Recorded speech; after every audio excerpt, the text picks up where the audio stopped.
Our protagonist this time is very different. Usually, in these kinds of stories, you've got a guy doing his best to grind, acquire everything, and level up. But Jiha isn't like that. He awakened with such simple talents that all he can really do is run a quiet bookstore. And for him, that's enough. He loves reading and enjoys living a peaceful life. What Jiha doesn't expect, though, is that he's actually the single person chosen to become a god in this world, a being so powerful that even legendary creatures from his books would end up as his pets. While everyone else is out there leveling up like crazy, they have no idea that Jiha is quietly saving the world, sometimes without even trying. But here's the question. How can a boy who only wanted a tranquil life keep his chill when so much power has been forced upon him? Most people would give in to temptation.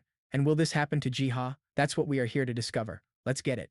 In a day not unlike any other, the peace everyone thought would last forever was shattered with the appearance of the dungeons. Everyone was terrified when the goblin testosterone appeared in the middle of the city. Hundreds of creatures emerged, bringing fear. However, just as despair arrived, hope appeared. People awakened as entities called hunters, and the new materials that fell from the monsters made humanity prosper. And that's how the world of hunters began. But our protagonist is different from everyone else. We see him at the Hunters Association, and the girl at the reception says it's the first time she's seen someone with a worker class. The guy was born to be a slave. In this world, everyone only has combat classes. He's the first to have something that's not useful for combat. She asks, "You don't have any skills or talents?" He, somewhat embarrassed, replies that he doesn't. We then see a shop for hunters in Sector 7. Our protagonist, Jiha, is receiving customers. They say they came to get some potions, but the girl points at him right away and says, "Wait, aren't you that guy with the worker class?" He awkwardly says yes. She then asks, "Is it true you don't have any skills?" The guy next to her reprimands her, saying, "Don't say that, stop." He looks at the protagonist and says, "Sorry." She's a bit lost. The protagonist says it's okay and that she didn't say anything wrong.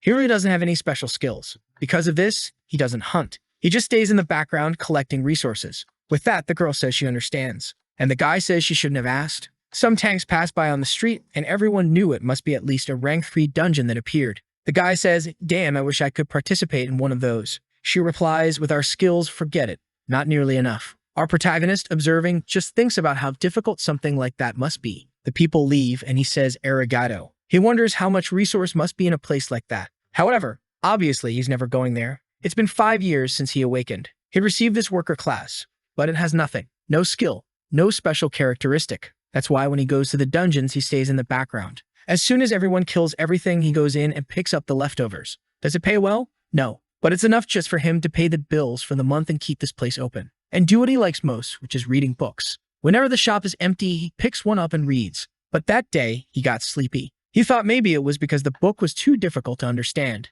And boom, he fell on the table. But the book shone and he went inside. Our boy wakes up with a leaf falling on his face and gets up all startled. What is this place? Wait, it's definitely not a dream. Is it an illusion? Can I open my status window? He opens it. Nothing special. But this forest looks a bit strange. I don't hear any animal sounds and I can't see anything because of this dense fog. All I can see are those little sprouts there. Looks like a fruit. He approaches, confused, saying, "I've never seen anything like this." Ether herb. Makes the consumption of ether for any skill 0 for 10 seconds. Is this description real? If this were true, it would be a very good item. Ether in this world is basically mana. It's the energy people use to cast skills. So an item that allows you to basically have infinite energy for 10 seconds would be incredible. He keeps looking and thinking if only he could get the liquid from these herbs. Too bad I didn't bring any bottles with me. Right in front of him, there's a leaf on a branch that kind of catches his attention. He decides to take a closer look. Apparently, it was in a lake. He got some water and poured it on top. With that, out of nowhere, a skill appeared. You're a friend of plants level 1. Blessing of the unknown.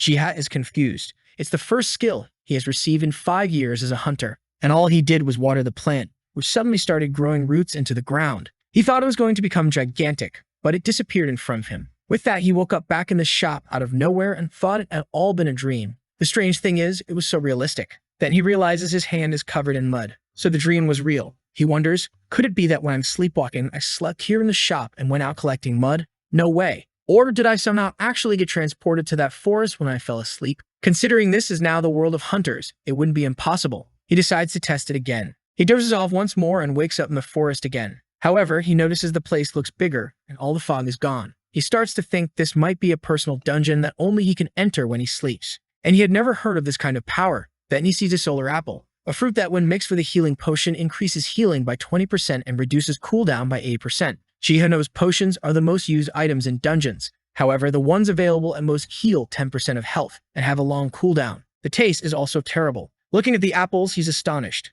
there aren't just one or two, there are a bunch of solar apples. He has an idea. What if he makes a potion using the solar apple and that herb that gives infinite energy for 10 seconds? He thinks taking one or two things from here is okay, right? But where will he store them? At that moment, a bag falls on his head out of nowhere. A dimensional bag? He doesn't suspect anything, just accepts it since now he can carry things. Clearly, it seems someone is watching him. After that, he decides to return to the shop. The next day, we see another shop, one of the more expensive ones for hunters. Everyone goes there to buy potions, but they're out of stock. Until someone looks behind and says, "Hey, that woman, Hyjin, the sword witch." The shop owner comes over, all flustered, and says, "Hyjin, I didn't know you were coming." But she quickly responds, "I came because you haven't been answering me. The potion I asked for yesterday, where is it?" The guy, embarrassed, replies, I'm sorry, but your potion is still being prepared. Could you wait a bit?" She says she can't. She has a major dungeon in 30 minutes. With that, she pulls out her phone to see if there's any shop nearby. Meanwhile, our boy is playing Heisenberg in production. He mixed purified water,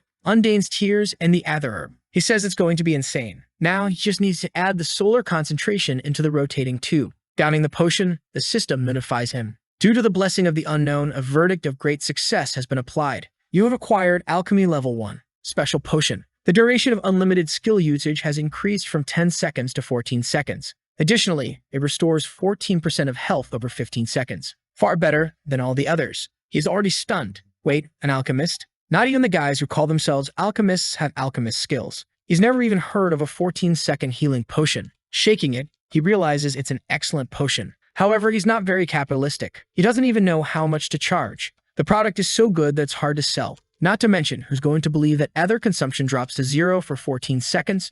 Who, you ask? She's already entering the shop. Hyjin. Our boy immediately asks, "How can I help you?" She gets straight to the point. "Potion. How many do you have? I want them now." Before he can respond, she gets closer. "This is a health potion, isn't it?" He says yes. But before he can say anything else, she asks what its effect is. He tries to explain that it's not for sale, but she cuts him off again. "Sorry, but I don't have time." She grabs it and leaves. Wow, what just happened? She left some money on his table, saying, "If that's not enough, call my guy to Crest. They'll pay more. Bye." The warrior has already arrived at the dungeon, drawn her swords, killed 3 beasts, and is already running. That's productivity. The guys who collect the items for her are a bit embarrassed. This is the power of a rank 12. They can't even see what's happening. However, the one in white says, "But this way we won't evolve at all." The other guy says, "Friend, it's the sword witch.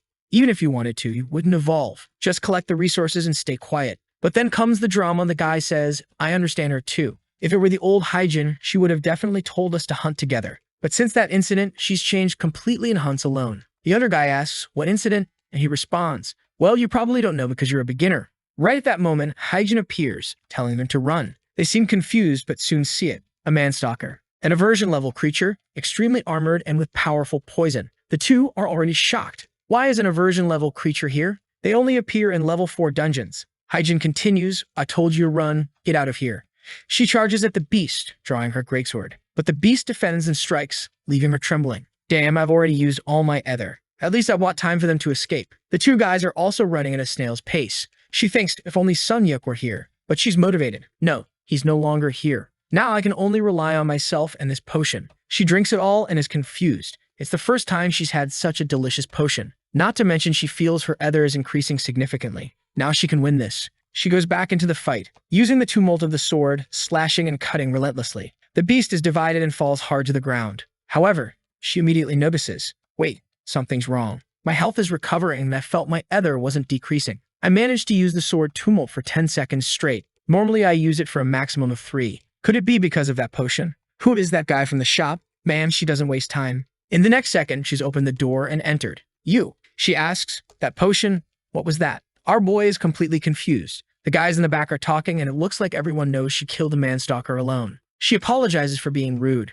Our boy says it's okay, but was there a problem with the potion he gave? She says yes. She's never seen a potion that heals 14% of health and reduces ether cost. Our boy, being Maeve, says, I heard you killed an aversion level creature alone. Incredible. She bangs on the table. That's not the point. That potion you gave me, where did you get it? Or did you make it yourself? He shows her the apple and says, I used this. She asks, this? Yes, a solar apple I found by chance in a level 0 dungeon. She asks, a solar apple in a level 0 dungeon? As far as I know, this item isn't that common. Our boy obviously doesn't want to tell anyone he has the Forest of Abundance. Well, I'm glad my potion helped you, he says, trying to change the subject. She points to the side and asks, "What's that?" He replies, "It's an ice resistance potion." She wants to know the effect. Awkwardly, he says, "I think it gives 32% ice resistance for 40 minutes. She's stunned again. The best potions on the market offer 10% resistance for a maximum of 15 minutes. This one is like 10 times better. So she wants to know where he found this.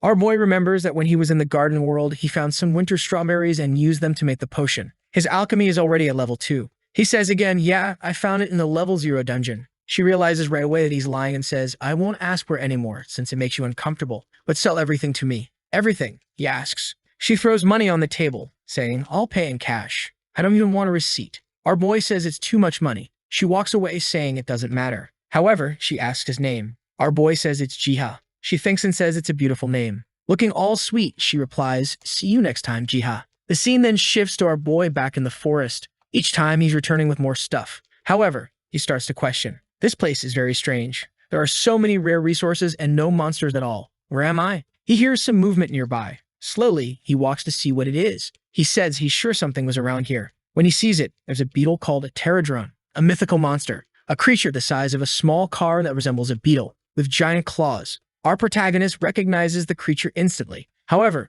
strangely, they are very small here. They're supposed to be car-sized. He wants to pass, but there's some barrier protecting them. Then some evil ants appear, and the little creatures start fighting. Our boy watches and says, "Why are they killing each other?" The problem is that these demon ants are extremely dangerous. But again, they are supposed to be the size of a truck. But they're small here. However, he sees the pterodrones being crushed, all crying. Our protagonist wonders, why are they fighting? And at this rate, they will lose. Can I help? The system then gives a notification. The war between your pterodrones and the demon ants has begun. Do you want to help your legion? Yes or no? Our protagonist, what? I can intervene in this? Even stranger, it says, my pterodrones. Well, if that's the case, then yes. Your legion is losing. You can use an essence buff to improve the chances of victory. Increase HP by 30% for 1 hour. Increase poison resistance, increase physical resistance, or the worker's blessing, which costs 2 essences. Our boy thinks he understands and says, "I can't help directly, but I can provide assistance." Walking around, he had found these essences used for buffs, and he has just 2. Since the last auction is more expensive, it's probably the best. So he applies the worker's blessing. The little creatures feel the energy flowing into them. Empowered, they start smashing all the ants. They quickly win, and our boy is delighted. Wow, this is crazy. He approaches the pterodrones and thanks them for defending the forest. However, the cute little creatures start giving him lots of essence. He gives a little smile and the creature looks a bit confused. He only takes 5, saying they can keep the rest. "This is more than enough for me," he says. After all, they were the ones who fought for their lives. With that, the wall and the fog in the place disappeared. He thinks, "I was planning to stay here for just a bit today, but it looks like I won't be leaving anytime soon." The next chapter begins by talking about the Hunter's website and the various communities that were created when all this started. Currently, the sword witch, Hyjin, is ranked 12, and we see some users discussing the possibility of her killing that creature alone being a lie.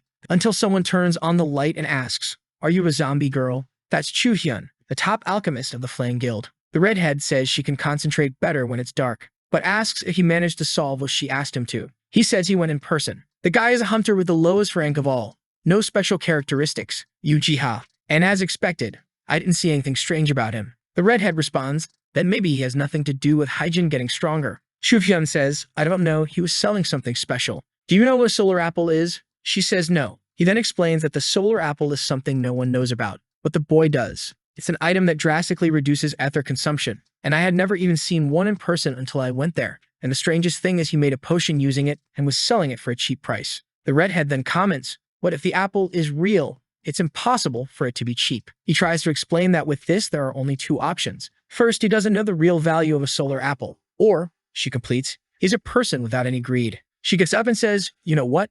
I need some fresh air. I'll go see him." The guy asks if she wants him to prepare a car. She says, "What? I'm not the boss of the company." He says she is. However, she responds that he is in an esteemed position. Chagway and the master of the Eternal Guild. Back in the Forest of Abundance, Jia feels a bit chilly, but he brought a lighter. Remembering that after the barrier fell, he didn't see anything much different. Of course, he still hasn't fully explored. There's an area that seems extremely dangerous. He can feel it. And for now, he's not keen on putting himself in danger, so he decides to return. At that moment, the little beetles appear again carrying some things. Confused, he says, "It's you guys again. What are you carrying?" "A chasing flower." Chiva asks, "Is this for me?" The little beetles happily nod yes. He notices that one of them is a bit larger than the others and is always at the front. He says, "You're different. Are you the leader?" They don't really respond. Our boy asks, did you come from that scary place? At that moment, a mission appears. The Terradrone request your help to rescue their queen. Do you accept the mission to rescue the queen? So these seeds from the Mist Hunter flower are a common request?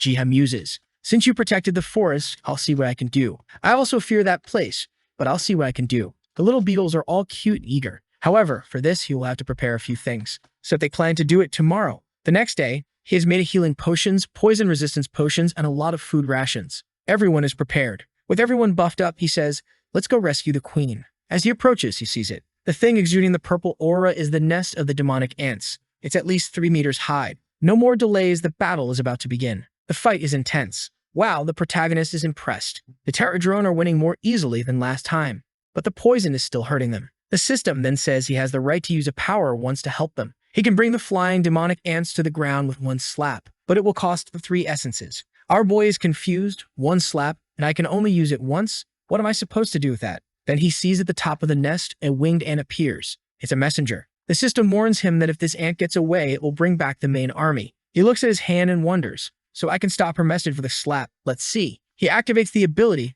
and just as the little ant is flying, she sees the massive hand coming. Man, it was a slap indeed. I thought it was some power, but it was the protagonist himself. The next chapter starts with Huiyan visiting our boy's shop. In front, she thinks, this is the place that sells the solar apple. From the outside, it looks like any other shop, but who knows what secrets are hidden here? Especially since she was informed that Heejin managed to hunt that creature after visiting this place. So I'll enter and find out if, but she notices it's closed, but the sign says it's open. She wonders if he went to the bathroom. She asks the laughing guy nearby, don't they open today? The guy responds, I'm not sure. They haven't opened since yesterday, actually. The young man who runs this place seems to have something going on. She asks the guy, why isn't he opening frequently? The guy responds that young people today aren't like they used to be. No professionalism. She thinks, wait, is this change recent? It seems that this Ujiha is hiding something. Back with our boy, he's impressed with the slap he gave. The other ants are sweating. Meanwhile, the beetles are now motivated. They charge forward as the ants flee, crying. A little later, the beetles are celebrating at his feet. However, he asks, aren't you going to rescue your queen?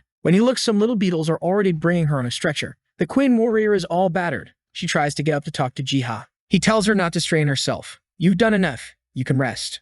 The system then says, the Queen of the Terradrones wants to form a sworn alliance with you. If you accept, you will be sponsored by the Terradrones and receive various items. It also says that Jiha will have to fulfill their requests. Our boy says there's nothing to think about. Of course, I'll accept. After all, they can help each other. The system then says, you and the Terradrone are now allies. You can now sponsor them more directly. The little general from before then evolves into a Terradrone warrior. Our boy, impressed, says, wow, now he really looks like a general. He calls the squad and they bring a bunch of stuff to him. Jiha, embarrassed, sees it again. He says he doesn't need all this. I'd be happy with just 10 essences and a little aether. He wonders what those seeds they gave him are. Wild grape seed and tree fruit seed. While our boy says he'll just plant them and wait to see what grows. He finds it strange that a tree grows a fruit. How's that possible? He thinks, well, whatever. The forest will take care of it. The plan now is to build a new cabin. The next day in some other dungeon, the guys are talking. Are you sure the Ant Queen is here, Humi? He responds, of course she is. We'll make a lot of money if we steal her nest. But another guy says, hey, wait a minute. What's that? The quest is already completed? Humi says, what are you talking about, you fool? We just got here. When they look, the nest is empty. The guy in the back says, huh, did someone from another region clear it out? The knight says, you don't know that once a dungeon is cleared, it doesn't open again like this. The guy thinks, damn, how did this happen to us? The guy at the front says to the other, man, I don't know what happened, but it looks like there was an attack. I didn't see any ants at all when the guy said. The knight replied, that's impossible, man. Look around, there has to be some trace of them. Then one of them said, Young, take a look at the ground. Young asked, the ground? Well, we'll look at that handprint. They wondered, who could have done this? One of the guys questioned, isn't this the shape of a palm? Is this the work of a giant? Another guy said, man, but at this size, it must be a creature of at least destruction level. One of them started running, shouting, let's get out of here. One of them told the group, do you think we have any chance against a creature that single-handedly wiped out the entire ant nest? If we don't retreat now, we'll die without even knowing what happened. Let's get back to the association. We then see some guys in an office examining the protagonist's palm mark. The important group's successor, Kyungsuk, said, this was at the ant nest, right? If anything else happens, let me know. The guy was just thinking, this palm isn't from an ordinary monster, and it's too big to be an evolution of some other species. It's some creature we don't know about. Could something above destruction rank have appeared? Looking out the window, he thought, I just hope the terrible thing doesn't happen again. We then see our protagonist in Area 5 of the city. He was waiting there until a girl came running and shouting, Jiaye. She looked like a sister version. Could this be the case? Oops, she fell to the ground like a klutz. Picks him up, saying it's all okay, the book is safe. He says, that's not what I'm worried about, girl. This crazy-headed girl is Sunyuk, the only origami hunter in Korea. She says, it's been a while since I left the house. I forgot how to walk. Clearly, she's a book addict. And that's how she and the protagonist became best friends. He hands her the package, saying, have you had breakfast? Jumi asked me to give this to you. She thanks him and gives him a little book. Our boy asks, why? She says she went to a bookstore and the seller was sad, saying everyone who took this book always returned it. So she bought it and brought it to him. Our protagonist says, a book that everyone returns is kind of scary, isn't it? When he looks at it, he already sees it has mana, an aura there. And the system gives a notification. You have acquired the infinite spell book. To write a spell in this book, you need the feather of the Thunderbird in ink. Our boy asks, are you sure the guy didn't want this book? She says yes, there's nothing written in it. And he only used it as decoration. She tried to write something, but it didn't work. The protagonist thinks a book with nothing written in it must have something to do with this notification just now. And she probably didn't get the notification since she's giving it to him like this. She says, sorry if you don't want it. He says, no, I like it. I'll keep it. I'll use it wisely. Back at the shop, he tries to write with a pencil, but it doesn't work. He knows he'll need that Thunderbird feather. The system gives information. Thunderbird, a colossal and extremely rare creature. With a wingspan of 25 meters, our boy thinks, I'll have to get that. Not to mention it's rare. How is he going to locate such a thing? He thinks, I'll be another person who uses this as decoration. However, when he touches the book, he receives the good penmanship trait and an ancient magic skill. He stares at his own hand thinking, what? Out of nowhere again. But he didn't feel any different. But getting this skill now isn't a coincidence. He grabs a piece of paper that was nearby and manages to write about the bird. He even levels up his penmanship skill. However, even with that, you can't write in the book. But he wrote there, 25-meter bird, giant bird, very difficult to capture. The big feature of the skill is that his handwriting got a lot prettier, at least. But then he feels something happening nearby. He runs outside and a gate opens in front of the shop. Difficulty, 0. Target, Thunderbird feather. Time limit, 1 hour. He thinks, wait, what? It goes straight to the bird's nest. Could this be an effect of the good penmanship skill? The aura seems dangerous, but it's rank 0, so it shouldn't be a problem. Right. Well, let's go. He enters and immediately sees a waterfall, thinking it really did let him in. Jiga asks, is this the habitat of the tree? It doesn't seem like it can accommodate a giant bird. But then the bird appears. It flaps its wings above him and he goes flying. Jihad exclaims, how am I supposed to hunt that? It's as big as a house. However, some feathers start falling. The bird flies away, seemingly saying, use your junk well. He wonders, wait, it's leaving? He picks up a feather, already acquiring the Thunderbird feather. He thinks, how could this be so easy? With the feathers now in hand, he just needs the ink. He smiles, already having an idea. He calls the Terradrones to bring some green herb extract. He thanks his little friends and thinks that now the preparations are complete. He's ready to solve the mystery of the infinite spellbook. Standing there, ready to write, he thinks, I wonder what kind of magic is in this book. Well, I'll find out for myself. He touches the feather to the book and a lot of magical stuff starts happening. He begins floating and the magic spreads throughout the forest. When he gets up, he recognizes it immediately. He thinks these are runic words, something he had seen in a book a long time ago. The legend of an ancient tree that taught a tribe 4 types of magic: creation, harmony, change, and destruction. However, it was extremely difficult to control these magical powers until they discovered the runic words on an expedition. Upon researching, he understands. So the ancient tree of the world taught that tribe the 4 main magical powers. The comprehension was very difficult, so they were divided into runic words. However, he had never heard of these runic words in his life. He wonders if maybe there's some way to use them with this book. Staring at the tree, he sees that runes appear on the pages when you use this book. He questions why they were engraved on the tree and not in the book. He remembers that this is the tree he watered when he first arrived here. But he's sure it's impossible that this small tree is the world tree. He thinks to himself, I don't know when these runes will disappear, so it's better to write them down. But will something happen just by putting these symbols in the book? Shida feels something strange. Even though it's the first time he's seen these runes, he kind of understands their meaning. And what is engraved on the tree says, destruction, the fire will set everything ablaze. The kid is a bit crazy as he reads this and writes it in the book. The system then says, scroll of change, destruction. Increases the destructive power of a magical rune. He's overjoyed. Wow, so if I write the runes, they turn into scrolls to use. Well, if that's the case, just tear it out, right? He cuts it, and it turns into a scroll. He says he's going to write about 99 more of these. Then he realizes, the page he tore out has regenerated. That's why it's called an infinite spellbook. Staring at the book, he knows. He can write as much as he wants. All he needs is ink, which isn't even that hard to get. The only problem is he doesn't know exactly how the scroll works. Increase the destruction and power of a magical rune is all it says. Since he doesn't have any magic, he can't test it. He'll need a mage to make it work. Oh, look who's already in the shop. Come here, you sly one. I'm going to use you for this scroll. She asked our boy, are you Hunter Jia? He replies that he is. She runs up to him. Finally, you meet. Jiha is startled as she shouts in his face. You're hard to find, aren't you? Do you know how many times I've come to this shop just to find you? Our protagonist thinks this one is tough. He apologizes, saying it's due to personal circumstances that I've had to close frequently. Looking him in the eye, she thinks, just as Chuhyun said, he doesn't seem special at all. Our boy wonders, why is she staring at me so coldly? But she thinks to herself, whatever. My purpose here isn't him, but the items he sells. She apologizes and says she understands his circumstances. But anyway, sorry for the late introduction, but she is the leader of the Eternal Flame Guild, Huiyin, and she heard he sells special items in his shop. He agrees and she starts to say something, but he interrupts. You're talking about the solar apple, aren't you? Or are you looking for the winter strawberry? She says that's right, but he continues. Those items are the most famous here in the shop these days. Wait a moment, since you come here several times without success, I'll give you some things. She thinks, is he really that easy to get things from? She's very confused. But our boy says, hey customer, we're out of stock. She asks, what do you mean? Our boy remembers that he got so focused on playing with the pterodrones and writing runes in the book that he forgot to make potions. So he tells her, if you come back tomorrow, I'll prepare them for you. Sorry again. She thinks to herself, yeah, I can't even say anything. Clearly, he's sad. Is he kind or stupid? Or both? She turns to leave, saying, well, nothing to do then, since you have nothing to sell. Sadly, she goes away thinking to herself, I'll come back tomorrow. I just wanted to go to the dungeon. But then our boy says, wait a moment. You said you're the leader of the Eternal Flame Guild, right? Are you a fire mage? Yes, why? Jiga hands her the scroll and says, ah, great, then test this out. I'm sure it'll make an explosive meteor bomb. She looks at it and asks, what's this?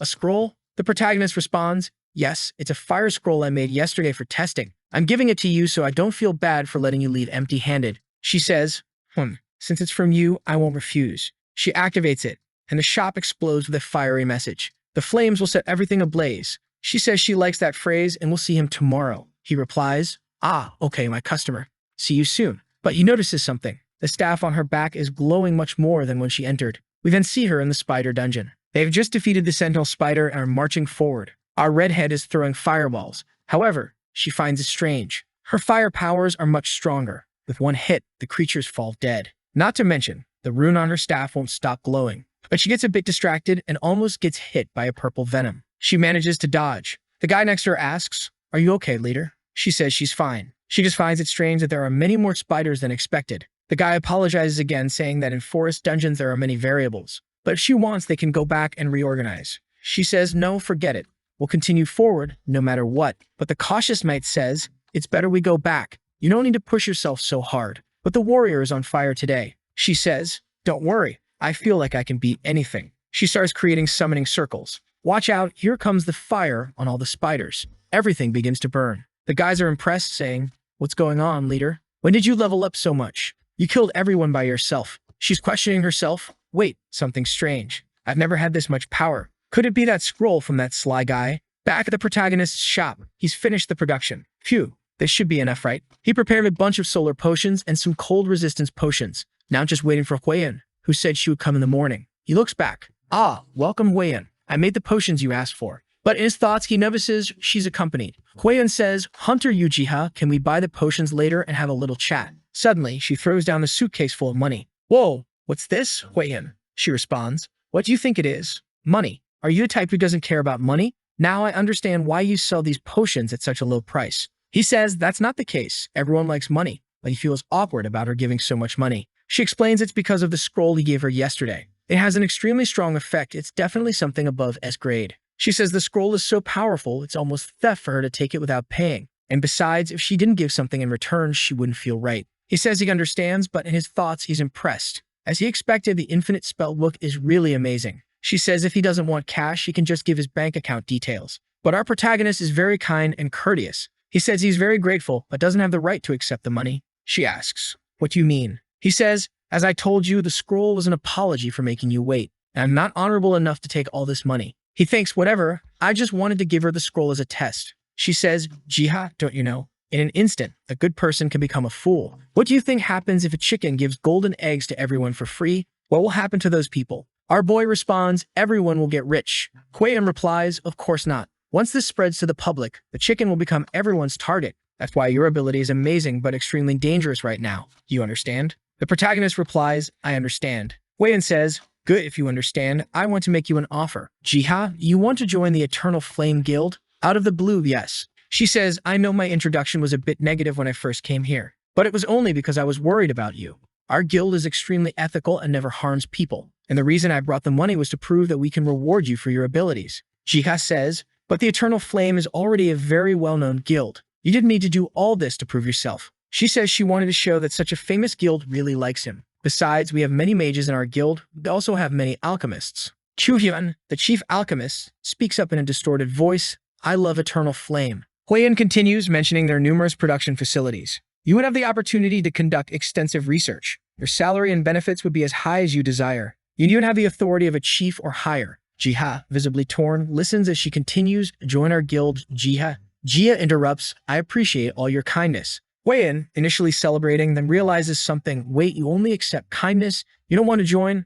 But why? Our terms are so generous. He explains, as I said, it's a bit too much for me. I'm sure there are people more qualified than me to join the guild. Huiyin insists, please, you're more than capable. The guy behind her says, all right, leader, let's calm down. She responds, no, he's belittling himself too much. He can't be like this. Jihad explains, originally I was a hunter with the lowest rank without any attributes. The reason I can make these special items isn't due to my abilities. It's because of luck and my friends like the beetles and my friend who gave me the book. Everything that happened to me was because of fortune and my friends. My abilities might disappear one day. That's why I don't have the confidence to accept this offer. I don't know how long I can keep doing this. Besides, I'm very attached to this place to leave just like that. She is confused, but the guy behind her speaks. Leader, it seems changing his mind won't be easy. Let's respect his wishes. She remains puzzled. Jiha says, of course, thanks to your advice, I will be more careful. I will start charging a little more for the potions. She quickly responds, don't tell anyone it was me who made you charge more. She sighs, well, I don't like this. It feels like being rejected in a relationship, but I have no choice. If you ever need help or get into any danger, just call me. Jia reassures her, it's okay. If any danger approaches, this guy here will alert me. He points to a small bell plant which makes a sound when danger is near. The story then transitions to the post-gate world, illustrating how difficult it is to live in nature. Seas, beaches, forests, and mountains are overrun by monsters, but the Forest of Dream is a place Jiha can enjoy. This is truly calming. The sea is the best place for a headache, he says, marveling at the environment. I thought my dream would only have forests, but there's even a sea here. This place feels like paradise on earth. The plan was to spend more time in the shop than the forest, but this morning has exhausted him. Clearly, I'm not the best shopkeeper. Whatever, I'll take some time to recover. Eat a lot and read a lot of books. I'm tired of all this, he reflects, spending some alone time in the forest, reading until he falls asleep. Little does he know, unexpected visitors are on their way. 2 hours earlier, Gio was reading happily, thinking it was peaceful. Hearing the sound of the sea is extremely rare nowadays because the coasts are overrun by monsters. Being in a cave like this feels like a blessing. He thought it would be nice to bring his friends here when he heard something next to him. A cat's meow? He went to check without fear. The danger plant didn't make any noise, so it must be safe. He noticed a beetle flying in that direction. Jita thought, why is it going there? When he arrived, he found Actos, a creature too big to be a cat, but not large enough to be a tiger. Clearly, he was injured. Gio wondered if he should offer help. The pterodrone came up and tapped his shoulder. He turned to see, and the pterodrones brought some fish. These beetles work at lightning speed, he thought, happy with their help. He petted the creature, feeling content. In the present, Actos had eaten the fish and taken a potion, finally stopping trembling. Gio was curious, wondering, I didn't expect animals in this forest. Where did you come from? He asked the cat, who meowed in response. He apologized for waking it and continued petting it. He thought about a name since Actos didn't fit. Since it resembled a tiger, he decided to call it Biam, which means tiger in Korean. Shiga said, if you don't have a place to go, come with me. He wondered, can I take it to the shop? When Huiyan arrived at the shop, she was startled. What's that? He said, this is Biam. Huiyan exclaimed, no, it's a tiger. Our boy is confused. I didn't imagine she would be scared. Hyjin brings the coffee and our boy says, you're giving this to me for free? But at that moment, she had already stepped back because the kitten was approaching. Our protagonist apologizes, he's going to live here with me from now on. I didn't think you would be afraid. However, he notices that Biam is standing still, smiling. He wants you to pet him. Hyjin approaches awkwardly and pets him, thinking he's soft and fluffy. It seems like he's only a tiger in name, she says. Hyjin continues, I heard you gave away some scrolls for free. Everyone on the internet is talking about it. He replies, oh right, it was for the leader of the Eternal Flame Guild. Jin thinks, he gave away scrolls worth more than 100 million for free. Does he have no ambition? Or is he just stubborn? It's clear he has been living like this for a long time, not calculating things too much without greed. He tries to make others feel comfortable. Is that why I always want to come back to the shop? Biam is there, biting at Jiha's clothes. At that moment, the danger plant suddenly starts shaking. He thinks, what? Suddenly, could it be? A citywide alert comes. Level 4 catastrophe warning. All residents in the vicinity must evacuate immediately. Hyjin turns to him, saying they need to evacuate urgently. Outside, tanks have arrived, ordering everyone to evacuate. Our boy is there with his white cat in the crowd. A level 4 catastrophe is very dangerous. Jiha knows they will need many strong hunters. He just hopes they can handle it. Sometime later, they arrive at the bunker. The ground is already shaking. Everyone there is crying. Jiha thinks to himself, is it too early to feel safe? He pets Bium, who is also scared. I hope it's nothing, he thinks. Above, the catastrophe is ongoing. This happens when hunters enter a dungeon and fail. When a mission fails in a lower-level dungeon, it's not very difficult. But it's a completely different story when a level 4 or higher dungeon fails. The government has a plan to evacuate all civilians within a 20 kilometers area. Snipers are positioned everywhere, calling all hunters to be ready. Man, this is the first functioning government I've seen, Jiha thinks. In front of everyone, Hyjin announces, they're coming. The first things to appear are giant skeletons. The army is here. Missiles, torpedoes, explosions. Look at that, the military is actually doing something. Himzio, analyzing, recognizes it must have been a dungeon with weak monsters. But with the amount of combat power they have, it shouldn't be too difficult. He tells the army to shoot only those coming out of the gate, while they focus on the ones escaping. Unless there's another variable, we'll win. Then a giant hand appears. He recognizes it immediately. A monstrous level creature. He changes the plan instantly. Focus everyone on that giant beast. Missiles, bombs, bullets. The torpedo hits its mouth and explodes. It's still intact. The creature glares at everyone. Dangerous enemies must be killed.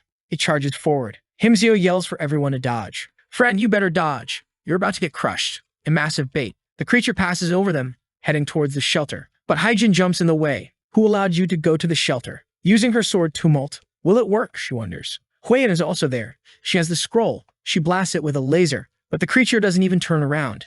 It keeps moving straight. It punches her in the gut. Man, you're in trouble. Huiyan, the crazy mage, shouts, don't chase it. If you don't defend, who will save the people? The creature faces Jiha and says, I found you, our enemy. Jiha thinks, wait, the barrier was broken so easily. This means they're not winning outside. But his legs are paralyzed. He tries to move, but he can't. When he finally does, the creature is about to grab him. But Biom tugs him back and unleashes an ice barrage, standing in front of Jiha, staring down the creature. The creature trembles. What? Are you scared? In its mind, the creature hears Biom saying, you are an inferior beast.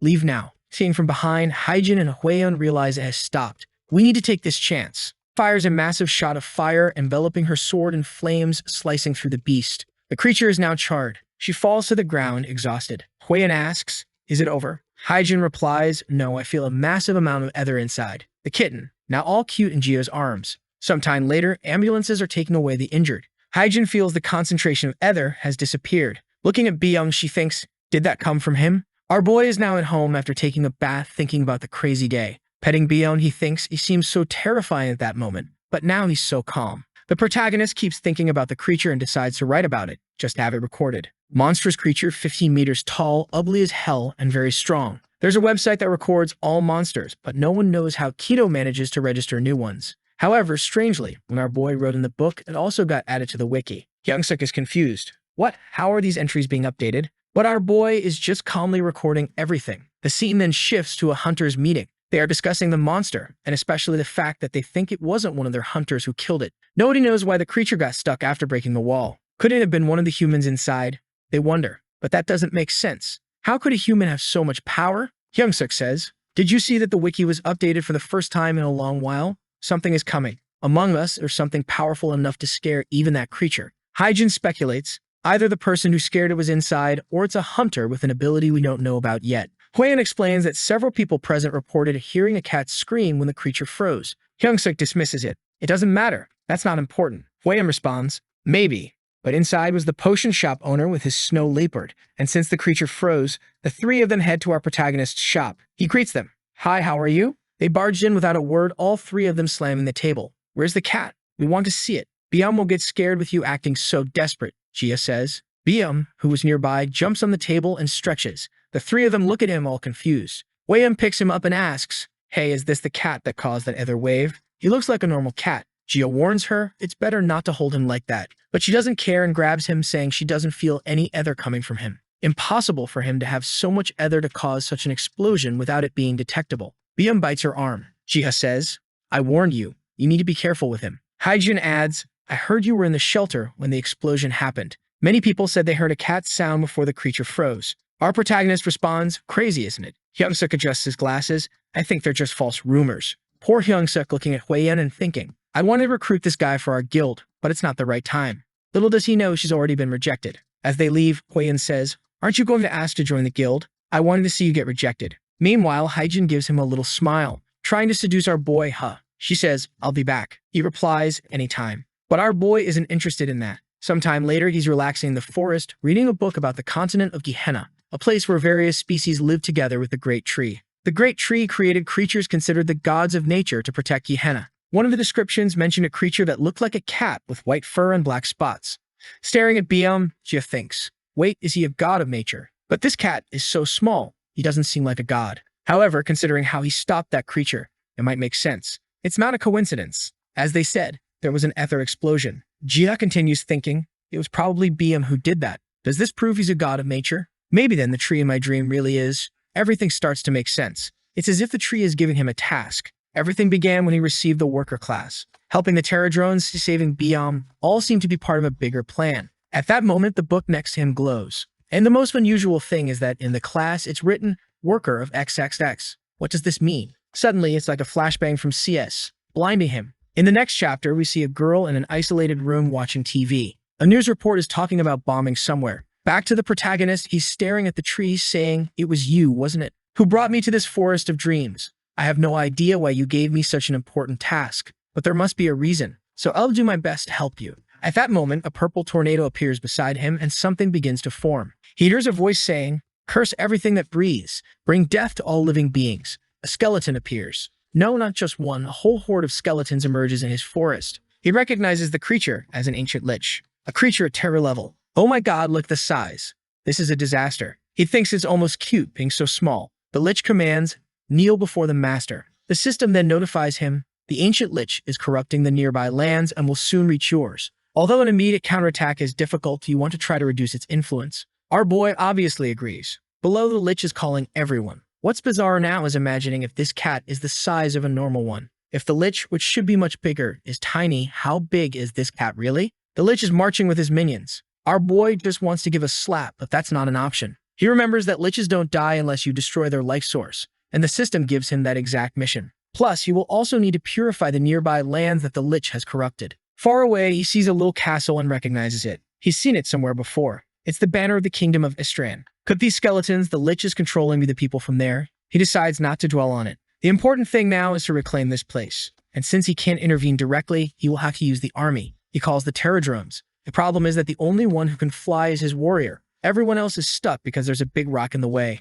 Our boy has two options. He can either spend an essence to remove the rock or let the Terradromes handle it. Since he's in a hurry, he spends the essence. Tell them to go one-on-one, Jiha says. The duel begins and our boy watches the battle. Now that they're strengthened, they really look like a troop. The Lich tries to send more soldiers, but it's not working. He raises his staff to cast a spell. The spell was an area effect, but just as he's about to strike the staff on the ground to activate it, the Terradrone warrior arrives and stops him. Our boy sighs in relief. The blessing came at the perfect time. They snatch the staff from the Lich's hand and throw him to the ground. He's getting pulverized. There's only gravel left of him. But the Lich is confident. No matter. It's just an undead body. However, Jia realizes that he had already sent someone to find the Lich's life source, but the Terradrone who found it isn't strong enough to destroy it. Because of this, Jia has to spend 5 essences to evolve him into a warrior. To take advantage of the Lich being in pieces, he spends it. The creature begins to evolve, gaining armor and all. I thought he had evolved the one in the chest, but he evolved the big one, making it even stronger. The Lich, reconstructing itself, screams desperately to stop. But there's no time. The Terradrone headbutts the chest, disintegrating the Lich. Our boy, all happy, celebrates, we won. The troop brings several little chests. It's funny because the chests are small in their hands but probably gigantic in real life. Jia feels a bit embarrassed and thanks them. The little creatures are also embarrassed. The strongest Terradrone brings a chest, which when placed before him returns to its real size. Our boy greedily opens it. Inside, there's the sword of the Estron Rain. Unique rarity, +5 to mentality and charisma of the Conqueror. Really, I'm just a worker. I don't have any attack stats. He thinks he would like to return it to the rightful owner, but looking at the destroyed castle, he imagines the owner is long dead. So he stores it in his glitchy backpack, pulls out his little spade, and begins fixing the soil of the region. He's dumping cursed dirt into a bucket to purify it when one of the Terradrones suggests he write a scroll using the ink. Jiha replies, there's no rune, my friend. Just then, a rune appears on the tree. What a coincidence. Well, if that's the case, let's write it. Purification rune restores land to its original state. BM jumps on him and he plays with him, while the Pterodrone uses the scroll and brings it to him. Scroll of Harmony cleanses any corrupted land. But suddenly, all the Pterodrones disappear. The scene shifts to a completely different place where someone says, "This is our land, death to all who destroy our peace." The people there cover their ears, wondering where the sound is coming from. Suddenly, a star shines in the sky, and the Lich appears with his army, announcing, "This land has now been given to us." However, another portal opens next to the Lich, and out comes a gigantic figure. The Lich glares, cursed race of the tree. The Pterodrone smashes most of them. The Lich tries to retaliate with magic, but now that he's evolved, he's much more resilient. The Lich stands no chance and is easily pulverized. The scene returns to Jiha's shop when Sunyuk rushes in, grabs the remote, and turns on the TV, shouting, "Watch." The news shows a report on the battle against the Lich. The land that was purple and cursed is suddenly purified. Officials say this means the Lich has been eliminated. Jiha wonders, what's happening? On TV, he sees the Pterodrone flying in the sky. Everyone is confused about how such a disaster disappeared so suddenly. Jiha, back at the shop, wonders, why was the Pterodrone there? Hyung-sik at the company recognizes it wasn't a destruction-level disaster. His colleague confirms, yes, they were mythical monsters. Everyone is confused, not knowing what's happening. Jiha returns to the world of the tree and speaks urgently to the Pterodrone. "Hey, we need to have a chat." The creatures are all embarrassed. Jiha says, "You didn't do anything wrong, so don't worry. But I want to know, were you the ones who used the scroll? And did you appear on Juri Island?" The creatures don't respond and run off, bringing a bunch of rewards. Jiha asks, "Hey, are you trying to silence me with this? I just want to know if you appeared on Juri Island." The creatures, all embarrassed, say nothing. Jiha pets them. "I'm not scolding you. I just want to be sure it was you. But anyway, good job." They leave 10 ethers and 10 essences. Jiha, as always, thinks it's too much. Just that giant stone from the ancient Lich is worth millions of dollars. "Do you want to play with this?" Jiha hands it over. All right then. The creature starts munching the whole stone. Jiha understands immediately. He's using it as an energy source. Beyond, all happy. Well, what can you do? Creatures of the gods are incomprehensible. Now that Jiha has 15 essences, it's time to boost his stats a bit. He advances to 9 in strength and 8 in endurance. Will our boy become a fighter? He wonders, am I stronger? Not sure. However, the reason for getting stronger is to make planting easier. He doesn't want to become obsessed with power. He's already content here. Back at the shop, Jiha receives an invitation to participate in a dungeon. But it's different. Most things have already been cleared out. They call hunters to pick up whatever's left. Around the fountain, everyone going to collect items has gathered. Strangely, there are a lot of people. A man named Mr. Wong who approaches the protagonist, saying he's never seen such a large group for item collection. The dungeon must be huge. Who knows, we might find something really good. He pulls Jiha along, who says, "I think all the good stuff has already been taken, right?" The man replies, "Of course not. Sometimes hunters are lazy and leave good things behind." At that moment, look who comes, all graceful, the beautiful armored lady. She has eyes for someone else, though. When she sees our boy, she comes right up to him. "Are you here to collect items?" He says yes, he received a call that they needed help. Around them, everyone is wondering, who is that guy? Why did she talk to him? Meanwhile, Heijin is worried because it could be dangerous. Gracefully, she offers to protect him. She says if he stays by her side, it will be much safer and easier. Jiha is a bit confused as many guys start crowding around her. "Heijin, come with me. Come here, come there." But she says she doesn't want any of that and looks at Jiha. "Shall we go?" He replies, "All right then." The two head inside. She explains that such large dungeons usually have very rare plants. Jiha says he's glad he can recognize good plants. Most people don't know what to pick. At that moment, something trembles inside his backpack, and when he opens it, Biome's there sleeping. Heijin sees him all cute, tries to pet him, but gets bite on the hand. Jiha explains he doesn't like being petted when he's being carried. She's a bit upset, but they continue walking. She then notices that the creature is growing a lot day by day. He must be eating very well, right, Jiha? Yes, that's right. Not going to mention he ate $1 billion worth of stones. Walking through the forest, she asks if he saw the news about the mystical creature and the monster called Pterodrone, and also about the demonic ant nets with a giant handprint the size of a house. Jiha remembers slapping it. That can't be it, right? But starts to wonder, is it really like that? Is the world inside the forest a miniature of the outside world? At that moment, Biam gets into an attack stance and Heijin tells him to step back. In front of them, many trees and plants with big mouths start appearing. Jiha asks if Heijin is okay, but she says this is where the person she's looking for disappeared. It's the same scene. And then we learn the person who disappeared was Korea's rank 1. That means these creatures are at least rank 5. She drinks one of Jiha's potions and says, "Jiha, run out of the dungeon as soon as they attack. I'll try to hold them here." Jiha knows it's impossible for her to hold them all off. It's a bunch of extremely high-level monsters. But he notices that Biam is starting to exude an aura. Is he charging ahead alone? Strangely, the monsters are running away from him. BM grabs a hand, bites it, and tears off a piece.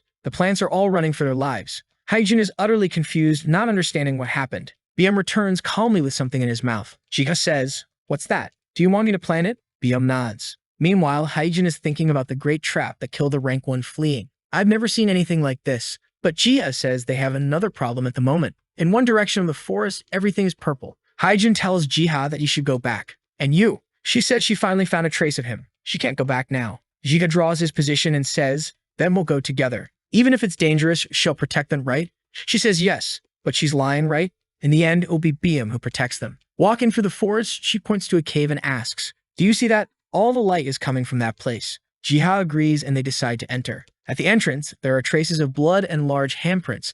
Someone tried to escape, but didn't fare well. At that moment, Hyjin recognizes the armor and sword of the rank 1 guy, but it's all shattered and bloodied. She hugs it, already in tears, thinking he's passed away. Jiha tries to comfort her, saying if he had really been killed here, his skeleton would be here. Probably he dropped it and went somewhere else. "Do you really think so?" "Yes." Just then, BM brings a large green apple in his mouth. Actually, it's a symbiotic egg. He says he's heard about it but isn't sure what it does. When they get out, he'll take a look. But BM gives him a little nip on the arm, wanting affection. Jiga says that these are excellent signs and that the person is probably alive. She agrees that must be the case. "Let's go back." They're quite optimistic.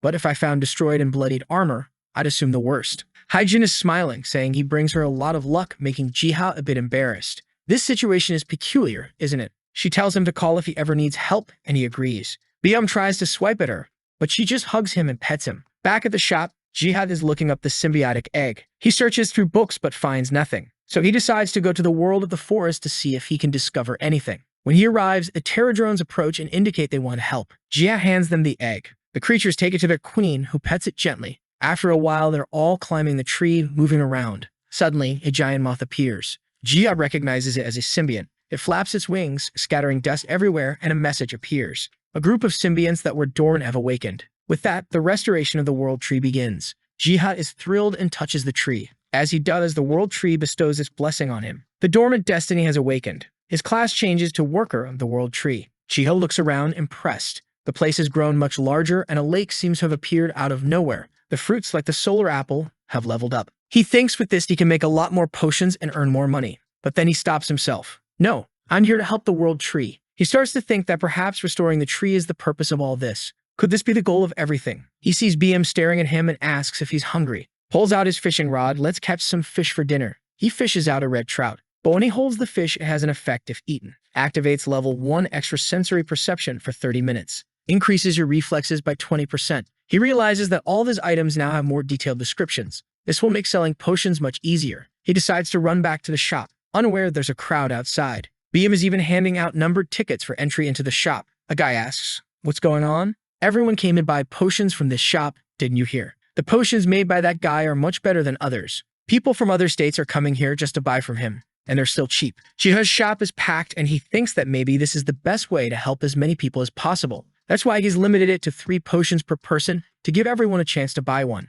His book-loving friend enters the shop and shows him on her phone that the Hunter website is all about him. Jia feels a bit embarrassed. She picks up a potion and says, "Wow, it's the first time I've seen something so well detailed." Nobody knows exactly what a potion does. Jiha bluffs that he just kept asking everyone until he figured it out. She says if the effects written are true, it's much better than all others. Could she take one extra as a friend? Jiha says no, but as a friend, he'll give her the scroll of creation, a wish. Any small wish can come true. 2 uses. Jiha just hopes nothing strange happens because he hasn't seen anyone use it yet. Later, this friend went to a dungeon with her colleagues. In the midst of everything, she was hit by a creature on her back. When she fell, her group killed the creature, and she got up. Strangely, the scroll activated by itself, giving a buff to receive 70% more items for 30 minutes. But at that moment, the ground cracked. Everyone panicked, thinking they would die. But instead, they fell straight into the treasure room of that place. There, she found exactly the book she had been searching for. After gathering everything, they were leaving the place when a bunch of creatures appeared to attack them.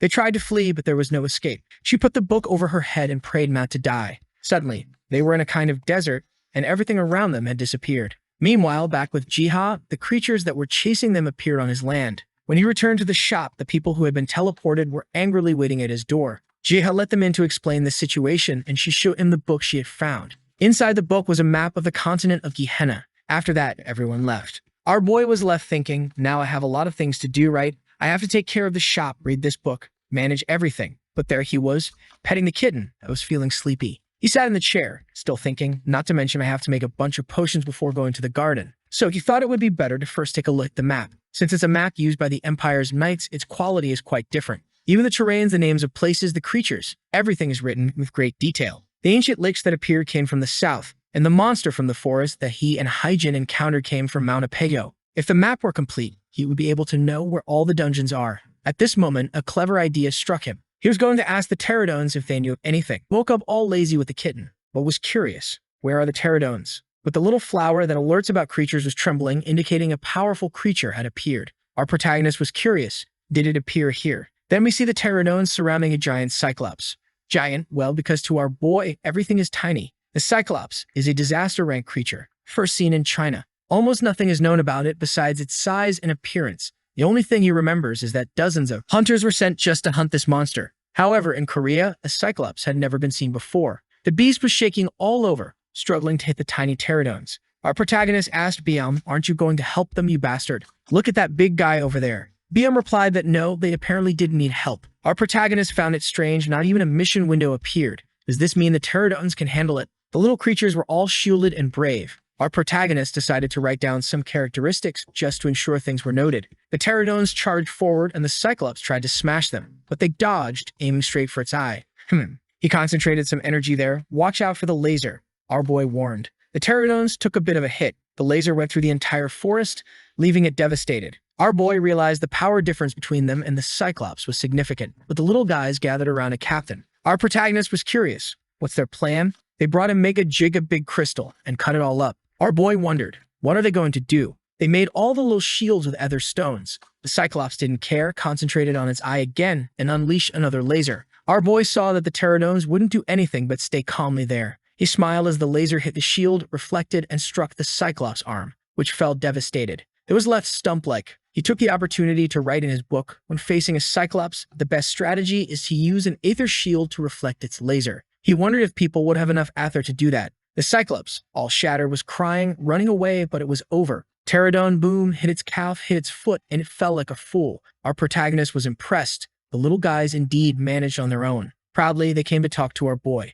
He gave them the usual petting. You guys are awesome. Since they worked so hard, he decided to give them a reward, handing over a bunch of aether. He gave everything to the happy pterodon and received a little letter. Essence plus 10, essence plus 10, essence plus 10. Received 325 essences. He wondered, why did I get so much? At her guild, Hua Yun saw that some information had been updated on the wiki. When she clicked, it said, strategy to defeat a cyclops. You need 10 essences to see this information. She said, what kind of system is this? I've never seen this before. But it doesn't matter, right? 10 essences, she can get that easily in just a few dungeons. She sees the information there about the mace, the eye attack, and the laser. She scrolls down to see the most important part, and it's another 10 essences. Man, this is cruel. Capitalism won, she thinks. Poor girl ends up banging her head. Damn, no more essence. Who's the bastard that did this? If I catch you, I'll burn you. Our boy feels a bad sensation. Someone wants to do harm to me. Then we see Hyung-suk getting out of a car and asking the guy, is there something I need to know about? The guy says no. Then why are there so many hunters here? Damn it. Oh, it's because of this thing from yesterday. Look. He says, wait, a strategy to defeat a cyclops? Yes, it costs 10 essences to see, and then another 10 essences to see the final strategy. But every hunter knows that 10 essences can help with their status. Who's going to spend 20 just to see information about defeating a creature? That's why they all gather here. I don't know who the author is, but his writing is incredible. Yeah, especially since a Cyclops dungeon never appeared here. At the meeting, the guy says it's impossible to access the wiki from any other country, so it's definitely not a foreign thing. Hyung-suk asks, is there no way to track who's receiving these essences? The guy replies, unfortunately, no. They automatically go straight to the system that helps the hunters. And strangely, just as it said in the writing, whoever reads that strategy receives a buff. Hyung-suk, not understanding a thing, says, I already have a headache. He instructs everyone in the operations group to monitor the hunters who accepted this mission and see what happens. Their safety is the priority. We then see a group form to go hunting. There are 2 hunters looking foolish and Hyjin looking all beautiful and wonderful. In the other group, there are 2 more foolish ones in Hyan, also looking beautiful. The scene changes to the Cyclops firing the big laser. The knight defends, reflects it. Hyjin hits the thighs and calves, and then a meteor hits the chest. It's all chaos. At the shop, our boy is watching everything. An announcement is made. The Cyclops dungeon was easily defeated without any catastrophe. Our protagonist is impressed, saying Hyjin and Haiyan are incredible. The reporter says that this strategy will be shared with all other countries at no cost. Now G is 100% sure everything he writes in the Book of Infinite Magic is sent straight to the Hunter's Wiki. If he keeps sharing everything he's doing with the Terradrone, he'll never run out of Aether. At that moment, the little plant is screaming, "Oh no, another monster, let's go beat him." I'm telling you, this guy has medicine in the drawer. When the creatures announce themselves, he falls asleep. Upon arriving, he's in the middle of the sea, and on the other side, he sees a Terradrone coming. The system alerts, the World Eater is injured and needs your help. Our boy is shocked. World Eater? What is that? Where? The Terradrone points down, he's underground. What is this hole here? When he realizes it, water splashes on his face. BM shakes off the water and dries his leg. Don't tell me I'm standing on the World Eater. Yes, it's the giant whale.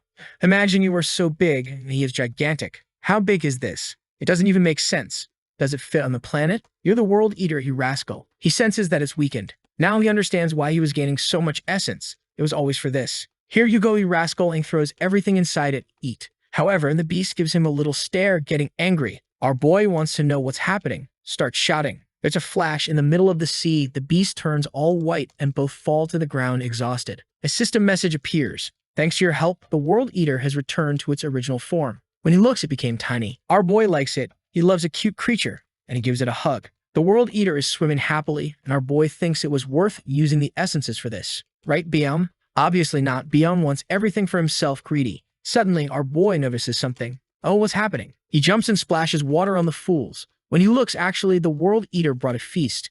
A bunch of fish, oysters, snails, and crabs. Our protagonist is amazed. Wow, you're giving me all this? The creature nods. He thanks it, and Biam starts eating. The World Eater then leaves. On the news, of course, they're already talking. Danger, urgent news. An absurdly gigantic creature appeared in the southern part of Korea. What could it be? Looking for the creature. Oh no, it's not the World Eater, it's a gigantic octopus. I thought it was our dear World Eater. It already jumped on a house. Everyone's running away in fear. The problem is that the hunters haven't arrived yet. Suddenly, someone points out, "Captain, what's that?" When they look, they see what's behind the poor octopus. The guys are terrified. Wait, a destruction-level creature. The octopus wants to run back to the sea, but it gets sucked in and pulled into the belly of the World Eater, gone. The whale is there in the sea, and the guys are just watching. Hyung-suk asks the guy, "Wait, so this giant whale is a demigod that made a contract with someone who awakened for the first time?" The guy says yes, it matches the description of a demigod. Hyung-suk says they need to watch a bit more, but they mention that all the creatures that were near Korea were pushed to Japan. No one understands what's happening. It's chaos.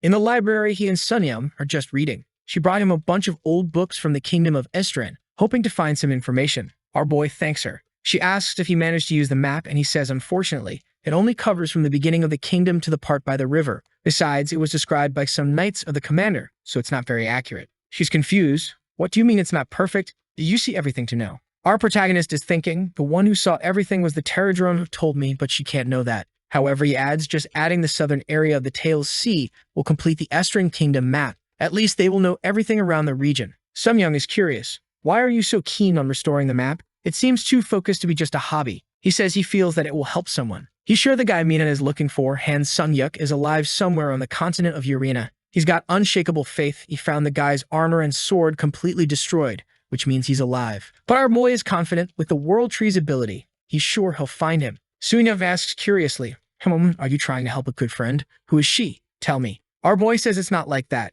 She says, I see. Well, I'm going to sleep because I have to wake up early tomorrow. Our boy says, all right then, goodbye, my warrior. But before she leaves, he reminds her to pick up the potion in the morning since they're doing Dungeon Run 3. She agrees, thanks him, and leaves. Our boy is happy with her visit as she helped him gather more information. He creates a new scroll in the book, a scroll of pursuit. It allows finding a living person through a trace of their location. Our boy is thinking of Hyjin, all teary and sad. He wants to help the warrior. So he uses the scroll, spatial power, beam of light, seeing her walking back and forth. Why didn't you use it on the guy you want to find, you fool? It's fine since he can make infinite specials anyway. BM comes along, gives him a look, asks if he was scared, gives him a pet, and they're back to the dream world. Strangely, the water there became much clearer. He wonders if it's all thanks to the World Eater. Even the solar apples have leveled up. He visits the Terradrone gang and the boss is getting huge. Oh no, it was just the angle. Our boy apologizes for the delay, he was very busy reading. The rascal then brings a bunch of seeds from some fruit for him. Our protagonist is impressed. The quantity has increased a lot compared to before. He thanks them. The leader points upward and our boy wonders,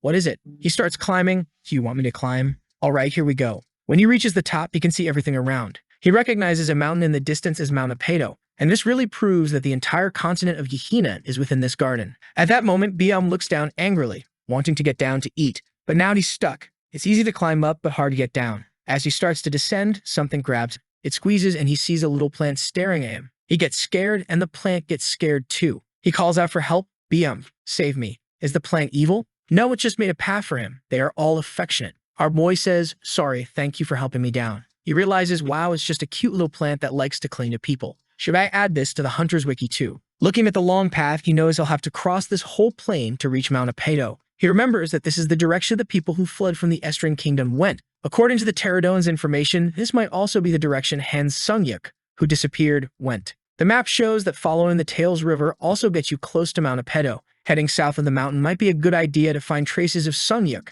but when he gets there, he hits a barrier. This is as far as he can go. So he asks the Pterodon for help. While they investigate, he goes to feed Biam. The problem is, where's Biam? He's shouting for him to come over. Strange, Biam usually stays around but never goes this far. He hears something and looks over. It's the crazy carnivorous plant coming to talk to him. Our boy is now worried. Where is Biam? He bangs his head on a table in the shop. Biam, where did you go without me? We get so much together. At that moment, Haijun and Kyungsuk enter the shop. She asks, what's wrong, Jiha? Jiha replies, hi, who's this guy next to you? He introduced himself but keeps talking. He grabs a potion and tells our protagonist that what he has is extraordinary. Our protagonist thanks him, saying he will make tea for them. It seems our boy called her because she says, I was surprised you called me first. Our boy says he has something to tell her. She curious responds to me. He says, I was studying an ancient book and found something you might like. She looks at it. Scroll of change, trace. The protagonist says, this will help you find Sunyuk.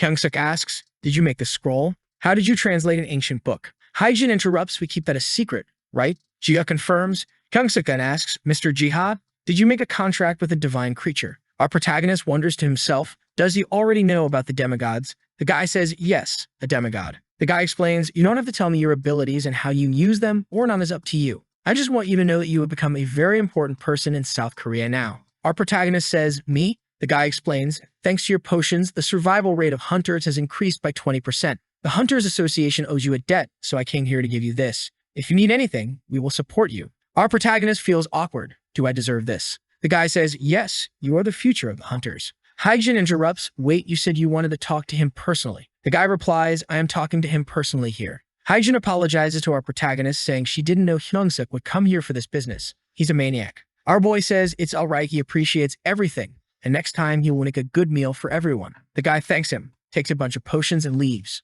Haijin comments, he's like that, only likes to work. Our protagonist says it's kind of cute in a way. They go inside to talk. She sits next to him and asks, what are you writing? He says, wait, I'm finishing up. He draws a castle and a lake. She asks, wait, is this the Eastern Kingdom's castle? That's right. He explains, if you see a place with terrain similar to this drawing, use the scroll when you're thinking of Sunyuk. If he's nearby or has any trace of him, the scroll will tell you where he is. He wants to show her how it works now, but he's running out of ink. She thanks him teary-eyed, thank you so much. He says, it's okay. I believe he's alive somewhere, and I will help you as much as I can. She says he's such a kind person, and he responds, it's nothing. Friends should always help each other. She gets closer, asking, do you need help with anything? Tell me. He thinks, oh, she's getting too close. She asks, where is Biam? Where did he go? He says, he ran off. In a forest, Biam is jumping around, transforming, becoming gigantic. Even with his weakened body being destroyed hundreds or thousands of times, the Guardians hold their position until the last moment, and the prey of the god, Arctis, has come to find you. It seems Biam is hunting someone. He finds a little wolf trapped by goblins in chains, the one who conveys the will of the god, Growler. It's bad for the poor wolf, surrounded by 200 goblins. Let's see how he handles this. He's growling with everyone watching when suddenly they hear something. Looking back, they see a gigantic Biam. He walks through them without saying anything. He sends a message, Shumit, all those enslaved by evil. The goblins run away. He then talks to the little wolf, who looks at him and says, what are you doing here, you cowardly Arctis? It seems the creature has two names, Arctis and Biam. Biam breaks his chain and says, your torment ends here, Growler. Growler responds, you arrogant cat. But Biam explains, the restoration of the world tree has begun. Growler sits, only the will of God can guide me. Get out of here, you stinky cat. Biam bites him on the neck, take that. Growler asks, what are you doing, you bastard? Biam says, boy, you forgot I'm the procurator of God. If I say you go, and it's done. Then see our boy with his party friends all standing in front of a castle. It looks like the castle he drew while searching in the other world. He thanks them for coming with him. Sunyuk says, no problem, compared to the potions you gave us, it's worth it. But why did you want to come here? This is just an empty dungeon, right? The protagonist explains the Black Lion commander helped some survivors escape during the war. There might be some kind of secret tunnel. Sunyuk responds, oh, I didn't consider that. Maybe there really is something here. The Mohawked Knight says, I don't care about mentioning the Fallen Kingdom. I just hope there's some insane artifact inside. The sword he's using, a Long Knight's sword, not only gives good stats but also increases the group's damage by 7% for 5 minutes. Our boy says, that sword you have is pretty good, isn't it? The guy looks at it. This is just a normal artifact. At least it has a group buff. Our protagonist thinks, I know it's a rare artifact. The guy asks, how do you know that? Our boy thinks, oh crap, I forgot only I can see this stuff. He lies, I recently received an item analysis skill. That's all. Everyone is impressed. Wow. Now they understand why he can describe the potions so well. The armored guy asks, hey, take a look at this for me. What do you think of my armor? Our boy checks light chest armor increases defense by 10% and critical defense by 5%. That's it. The mage congratulates him for finally getting a skill, and he thanks everyone. All happy. The knights are ecstatic. This skill is amazing. We're all going to get rich. Let's go. He hits them on the head. How dare you think of using the boy? They apologize. Sunyuk tells him it's good that you've gained a skill, but you have to be careful. With something like this, you'll find bloodsuckers like those two everywhere. He laughs. Got it. But our boy thinks it makes sense. They continue walking along the wall. He thinks it might be good to ask Hyungsuk later how to use his skills better. The knight points to a part of the wall destroyed by monsters. On the other side is the Tails River, much larger than anyone imagined, and the water is extremely clear. Our boy stands near it thinking, this place looks very deep. How did they make a tunnel here? He needs to check the back of Mount Apedo. Do you want to see in the book when everyone comes? Oh, are you drawing the place? What are you doing? At that moment, the Scroll of Hope in Sunyuk's backpack activates, the one that increases the chance of receiving a special item by 70%. Our boy suddenly stands up, scaring everyone. She looks confused, but he stood up because he saw she was falling into the water like an idiot. There she goes again, drowning. Our boy heroically dives in, swimming like Michael Phelps to save her. But something is on his back. Look who it is. It's the World Eater, but very small. He saved them both. Outside, he tells her to wake up. You crazy, you're all drowned. A while later, they're back on solid ground. Our boy thanks the World Eater for saving them both. Then Sunyuk calls him from afar, telling him to take a look. There's a strange magic circle with a small cauldron. Our protagonist is delighted. They thank the World Eater and say goodbye. Sunyuk wonders, am I cursed without knowing?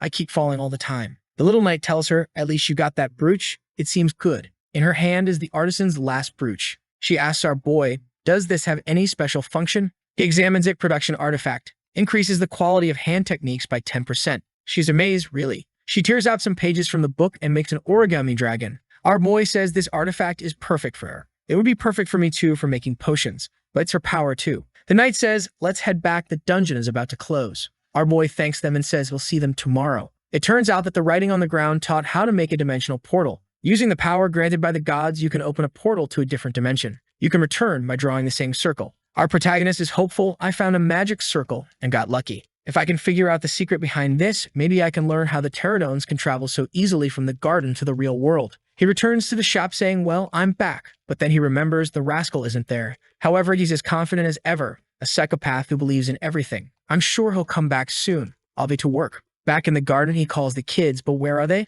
Looking around, there's no one. When he looks to the side, he sees BM, gigantic with a little wolf in his mouth. Our boy asks, you rascal, when did you grow so much? And who is this stray dog in your hand? He takes a closer look. Growler, the messenger of God, asks for your help. Do you want to take care of the boy, yes or no? Our boy, of course, accepts. The creature begins to glow golden. The power of the world tree flows into Growler, and he starts to regain his strength. He glares at our protagonist, growling fiercely. But being so small, there's nothing he can do. Our boy grabs him because he's cute. Jiha names him Doggo, like a little dog. Truly a prodigy of creativity. Doggo doesn't like it, but BM says, just accept it, pal. This is your new home. A while later, the number of pterodones has increased significantly since Doggo arrived. It's probably because of his characteristics, demigod, and the master's will. It increases affinity and leadership with animals by 1.1, and also increases everyone's speed by 1.2. Chiga says, this is very good. It means that just by Growler getting stronger, everyone gets stronger. Not to mention he still has the persistent hunter ability,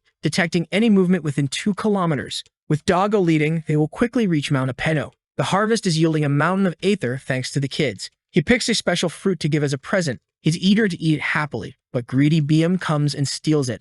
A fight breaks out. Our boy has to separate them, saying, hey, you two rascals, stop fighting. At that moment, the little plant sends a warning. He knows someone is at the shop. He returns, placing the two on the ground, telling them they're fat from eating too much. At that moment, the guys from the association are entering the shop. Dago is feisty, already glaring at them. One of them says, "Man, you got another one, you rascal." Hyungsuk greets our protagonist saying, "I didn't expect you to invite me so soon." He feels a bit embarrassed.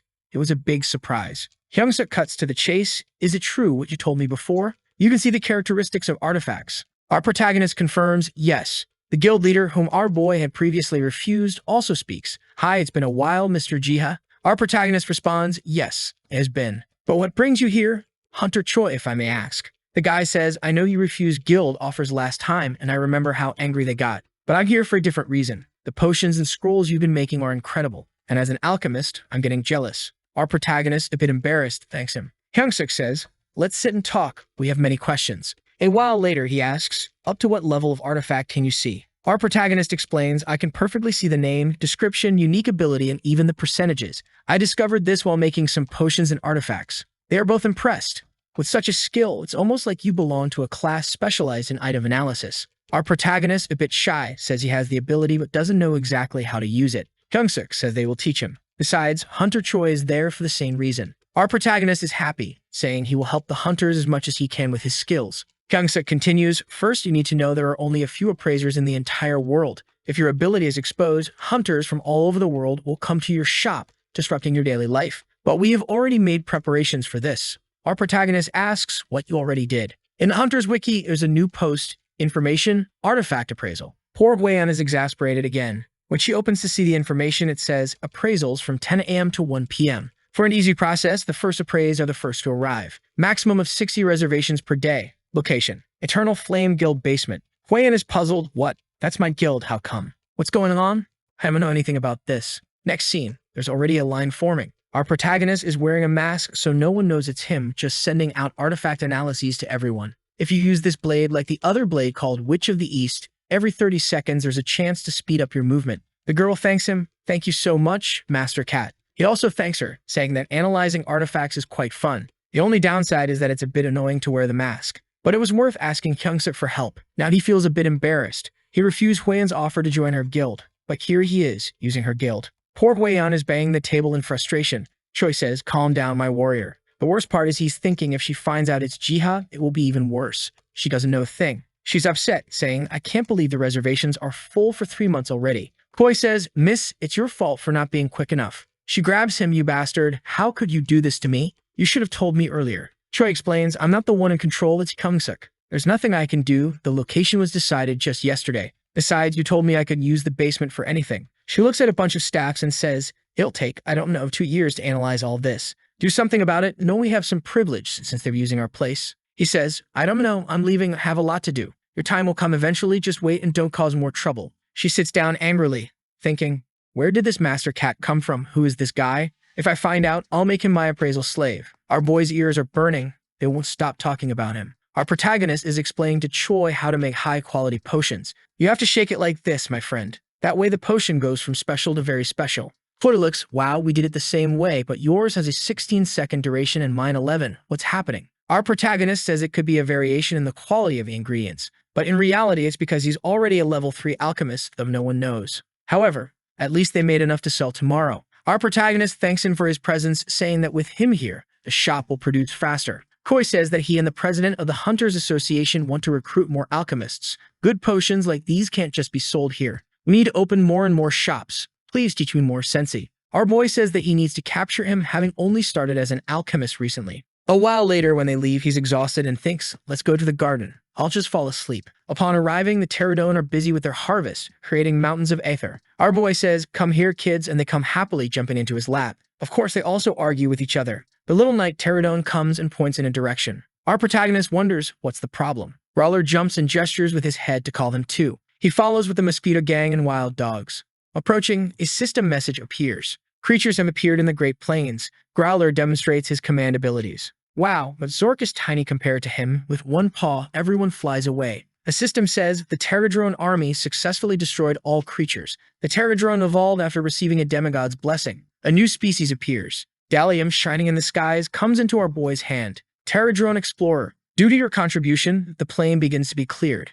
A new area, Mount Apedo, has been unlocked. So that's how it works. Kill creatures to expand the area. Our boy praises everyone for their good work, especially Dago, who is all smug, Did you see my skills, kitty? BM says that he's too precious to get his paws dirty. The fight starts again, and our boy has to grab them. Let's go to Mount Apedo, you rascals. He hopes to find some clue. After walking a lot, he finally finds the base used by the Black Lion Knights group. Considering the base is here in the south, it seems there's some kind of passage halfway, a tunnel in the mountain. When our boy tries to pass, a message appears. The intervention allowed by the World Tree's restoration has been completed. Direct physical interference with Gehenna is now prohibited. Regarding your fate, the effects of being a representative of the divinities have now been applied. Communication with Gehenna entities is now possible. Jia understands that now he can't do what he did before when he created a space in the ground with a slap. From now on, he will have to act more like a commander. The problem is, how will he command the creatures if he can't go beyond this point? The system provides a solution, divine vision ability obtained. You can see the area from a god's perspective. Our protagonist activates it and starts floating, hovering in the sky. He sees everything from above and is impressed, but he instantly notices something. It seems his vision can be everywhere at once. There's an army of humans surrounded by orcs. Our protagonist wonders, could these be the surviving kingdom people who disappeared? The battle is intense, with creatures falling all around. Our protagonist sees a blonde guy fighting fiercely. Wow, could that be the captain? Someone calls out Eddie, the captain's name, and our boy recognizes him instantly. It's the Sunyuk that Hyujin has been searching for. Eddie says to him, it's tough. These orcs keep coming. They seem to be emerging from the plains. Chuck, confused, says, I don't know how this is happening. A cruel guy kicks an orc down the mountain, saying they could at least bring some food. At this rate, we'll have to eat monsters. Eddie assures him, relax, we won't let you starve. Sunyuk replies, I told you many times that pig Porojak is working with the Baron. They're stealing our supplies. If you authorize it, I'll find where they're hiding everything, my dear prince. Eddie declines, no, thank you. Our protagonist recognizes that the blonde guy is the prince of the Estran kingdom. With that, Sunyuk leaves with his men. A mission appears for our protagonist. Rebuild the survivors' village. You have found the survivors of the Estran kingdom, who were defeated by the undead forces and escaped. The survivors, currently hiding in Mount Apedo, are struggling with numerous monsters and food shortages. Mission 1. Restore the possession of the Estran kingdom to the prince,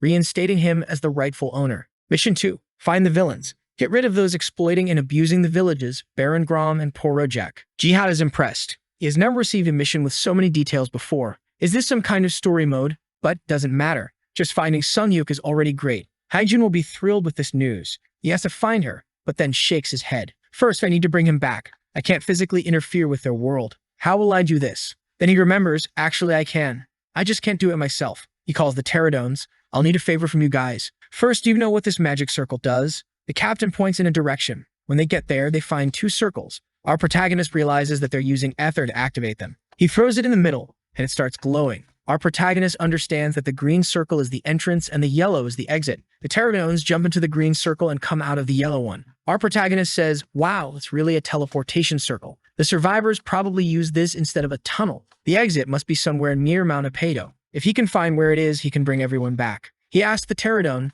do you also use the magic circle to go back and forth between the garden and the real world? They make an X with their hands. Jia asks, then how do you go so easily from the garden to Gehenna? The captain points to the world tree. What? The world tree is the bridge between the 2 worlds. Still confused, he thanks everyone for their hard work and asks the captain to look around Mount Apedo for any kind of magic circle, and to notify him if they find one. The scene shifts to the survivors' camp. The soldiers have gone to collect supplies. But when they reach the cart, it looks like there's only enough for a week. Eddie speaks to Porojak. The amount of food here doesn't match the amount of minerals you collected. Porojak, knowing he's guilty, says, we're having difficulties too. The farms were invaded by monsters. Eddie retorts, sure I know. Porojak defensively says, what did you say? Eddie tells Porojak to calm down, enough of this. Eddie then asks Porojak, what can we do to get more supplies? Porojak says, I'm not a greedy elf. But at that moment, Baron Grom appears, interrupting. Maybe Mithril. Eddie is confused. Mithril?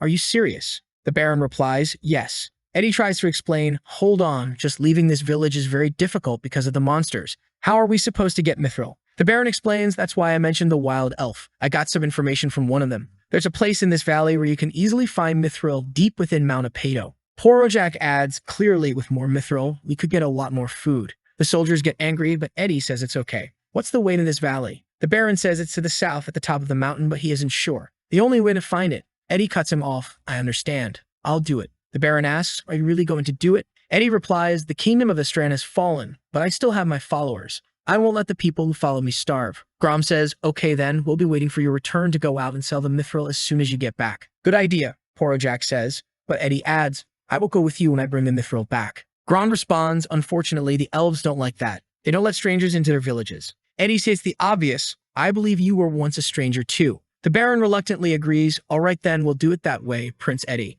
Sunyuk tells him, buddy, I know you like to play the hero, but I don't want to die. My lover is waiting for me outside. Confirmed, he and Hyjin have a relationship. For those who were shipping her with the protagonist, sorry, that dream is shattered. Eddie reassures, don't worry, I'll make sure we come back alive. We then see a girl with white hair and clothes in front of an altar, praying to a deity named Ark to hear her prayers. Baron Brom is right behind her, saying it's almost time, just a little longer. We then see the history of the Kingdom of the Strand. A long time ago, the Kingdom of the Strand existed on the continent of Gehenna. People lived peaceful and happy lives until a war against monsters began. The survivors of this war followed Prince Edinskull, or Eddie as he's known, to escape the undead. They hid in Mount Apedo. However, even there, they still suffered from creature attacks and food shortages. Baron Grom and Merchant Porojak had a trade license with the wild elves, allowing them to get food. In the end, Ed, Sin, and Yuki raised their swords for the people. Our protagonist, overseeing the scene from above, thinks, so this is the story of this place. But he's also angry. These guys are trying to hunt ogres on their own. Ogres are fear-level creatures. They have tough skin, heal quickly, have little intelligence, but can destroy anything in their path. Helping these people just with this vision ability is tough. Sin and Yuki are strong enough that no one can defeat them, and Ed has already defeated all the members of the Black Lion Legion. They have a chance, but it won't be easy. He then hears a voice on Mission Arc, please hear this prayer. Our protagonist is hearing the voice of the girl with white hair praying. He's confused. What's going on? Who is this? She's a wonderful girl asking for bravery for the people. Then a mission appears. Saint Selena requests your help. She pleads for your salvation. Mission 3. The Pious Prophet of God. Spread your beliefs by helping people through Saint Selena. And then an extra mission. When Selena prays, you have 3 minutes to speak and exchange items. Our protagonist is impressed. Wow, can I use this? She seems confused. Wait, is someone here? Apparently, his voice went straight into her head. Whoa, she heard me. Before doing anything, I need to organize everything in the garden. He returns to the garden, where the Terradome patrollers are all wearing sunglasses. Why are you wearing those, my children? He gathers all the warriors and explorers, explaining that he has an urgent mission. They need to find the magic circle in Mount Apeyo. The explorers need to keep an eye on the survivors there. If anything happens, they should alert him. The bravest of them stays with him for an important task. He needs to deliver this sword to Prince Iskall. Their current weapons are far from sufficient. Look at this good party of brave ones, he says. Doggo asked Bium, are you going to let him go like this? Bium replies, it's not time yet. He still needs more power to deal with their presence. Until then, we can only wait. Doggo, frustrated, says, I'm tired of waiting. He'll die from waiting too long. Another argument breaks out. We then see Grom and Porojak talking. Porojak says, as expected of you, Baron. The prince is gone now. This is perfect for us. The Baron replies, he may be royalty, but he's still just a child. This world isn't easy enough to depend on a sword alone. Grom laughs, saying he hopes that the guy next to him dies too. The Baron asks, how's it going? Do we have enough? Porojak says that the wild elves said they're using it to hunt monsters. He tested it on one of the captured orcs, and the effect is incredible. Just a sniff, and the orcs go crazy. The guys are giving drugs to the orcs. They're confident, saying no matter how skilled the others are, they'll die in half a second. The Baron tells him to lower his voice, celebrate when it's all done. Now go, do your job. Porojak leaves, but slams the door. Obviously, the villain thinks that bastard, he thinks he's better than me. You're just the same as me, you idiot. Looking out the window, the Baron says, Prince Iskall, when you disappear, I will no longer be a Baron. I will be the new king of Restran. Even Saint Selena will have to bow to me, and you will see everything from hell. Our protagonist sees it all, thinking, you damned scoundrel. He focuses on Selena's house. Hey girl, say a prayer. I don't have time. The system comments, at least things on the other side seem to be going well. The people are fighting, all buffed up. Slicing here and there, they're winning. Our protagonist is impressed, seeing that they might actually defeat the ogres, who are falling and trembling. One tries to flee, but gets taken down. This leader is ruthless. The ogre takes a hit to the leg, falling awkwardly to the ground. A sword strike to the spine. These guys are ruthless, painting the forest red. Sunyuk says, hey Ed, is there another sword? No man, mine's already trashed. Ed replies, no worries, I just wish the sword wouldn't break, Sunyuk says. Suddenly, someone threw him far away. Now it's just the drugged up orcs. They charge at the unfortunate guy standing there. His stoic expression is unshakable. Sunyuk warns him to be careful, but something strange happens. Something passes through the orc. Ed is confused. We switch back to Selena, beautiful and praying. Please protect this land, the prince, and his people. The system alerts, first prayer completed. Selena, a disciple of Ark, has successfully offered a prayer. You can send God's apostles to assist the disciple. Our protagonist is confused. What's this? He clicks yes. The mission reads, God's apostle, Terradrone Knights. He confirms, and his little companion shines, getting hiked up. Back in the fight, the ogre takes a hit to the chin. Look who's beating it easily. Another orc comes to strike but gets blocked and knocked down. Ed stands still, having done nothing so far. Sunyuk tells Ed to snap out of it. Ed glances, and they both run towards the ogre's leg. One jumps on its back, the other on its calf. Slash here, slash there. Sunyuk says it wasn't deep enough. Ed warns him to be careful. He gets thrown far away again. Whoa, still standing. I thought he was dead. The others help him up, telling him to be careful. Meanwhile, the Pterodrone is in a one-on-one fight, but another ogre approaches. The Pterodrome presses with his horns and sends it flying into the other. Perfect headbutt, almost romantic. The Pterodrome, standing tall, winks at Ed. Ed is confused. Why is this monster helping us? Our protagonist in the sky is impressed. The Pterodrones seem much stronger since becoming God's apostles. The only downside is the high essence cost to maintain them, but it's the only way to help. The system asks, do you want to extend God's apostle duration? Requires 5 essences for every 10 minutes. Our protagonist decides to continue supporting them. Ed recognizes the golden light as a symbol of Ark. The ogres get up, growling, we're going to die here to green bastards. Poor Sunyuk struggles to stand after the intense hit. Ed asks, are you okay? Can you still fight? Suddenly, Sunyuk stands up saying, yes, he was just acting. These ogres have high resistance. A long battle is a disadvantage for us. We need to finish them in 3 minutes.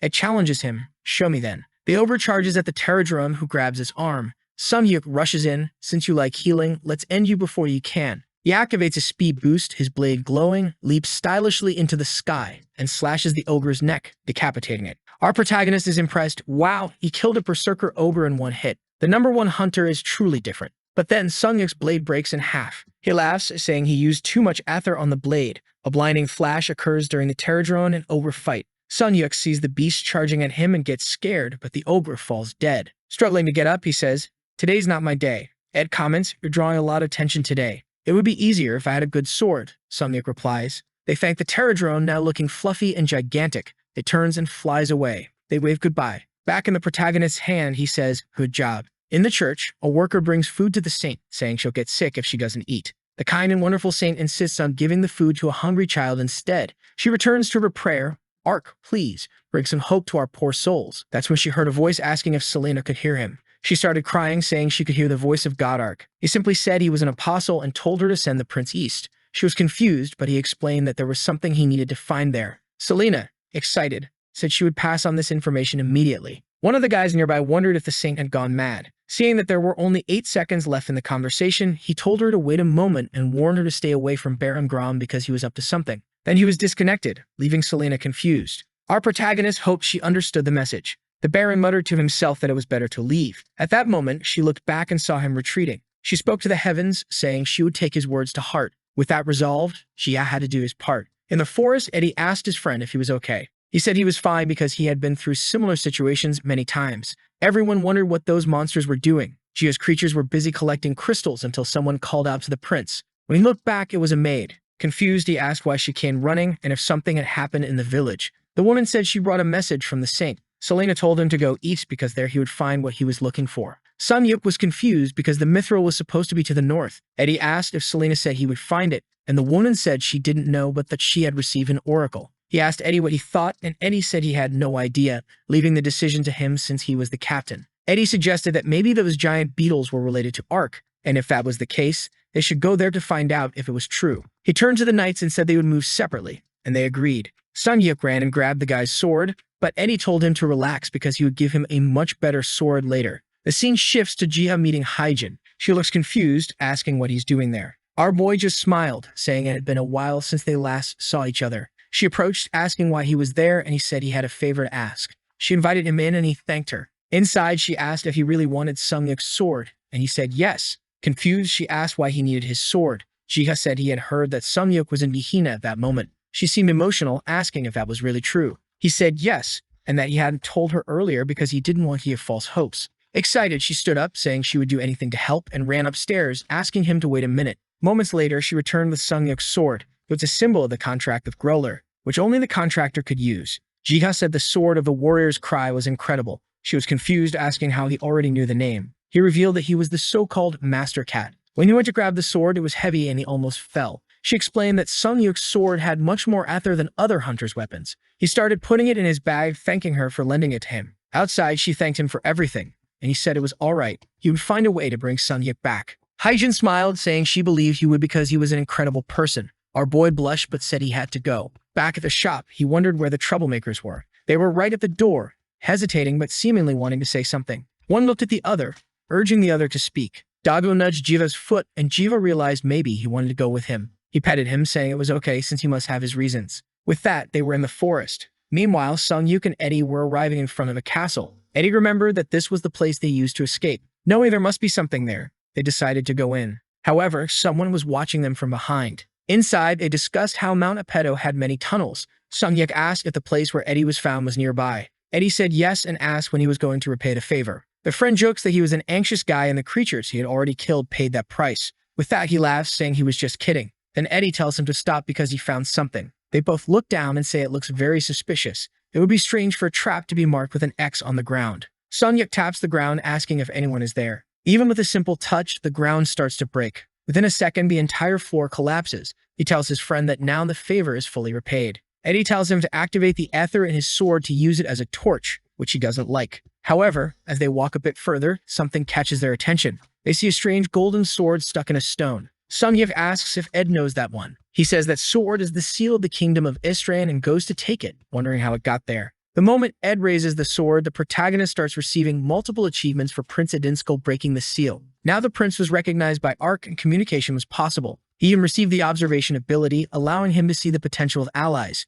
Gio was smiling, thanking Ed. Observing the Valley of Griffins, he wondered why people were gathering there. A system message said the Terradrones were there and asked if he would support them. As always, he said yes. He saw the entire army and wanted to test the new ability he received. Seeing that the Terradrone's experience bar was at 95%, he knew there was at least one more evolution. The only problem was that the creature was already very strong. What would happen if he made it even more powerful? However, seeing that many other Terradrones also had experience bars, he knew the ability would be very useful. But first, they needed to defeat these griffins. So he poured a bunch of experience points into the kids.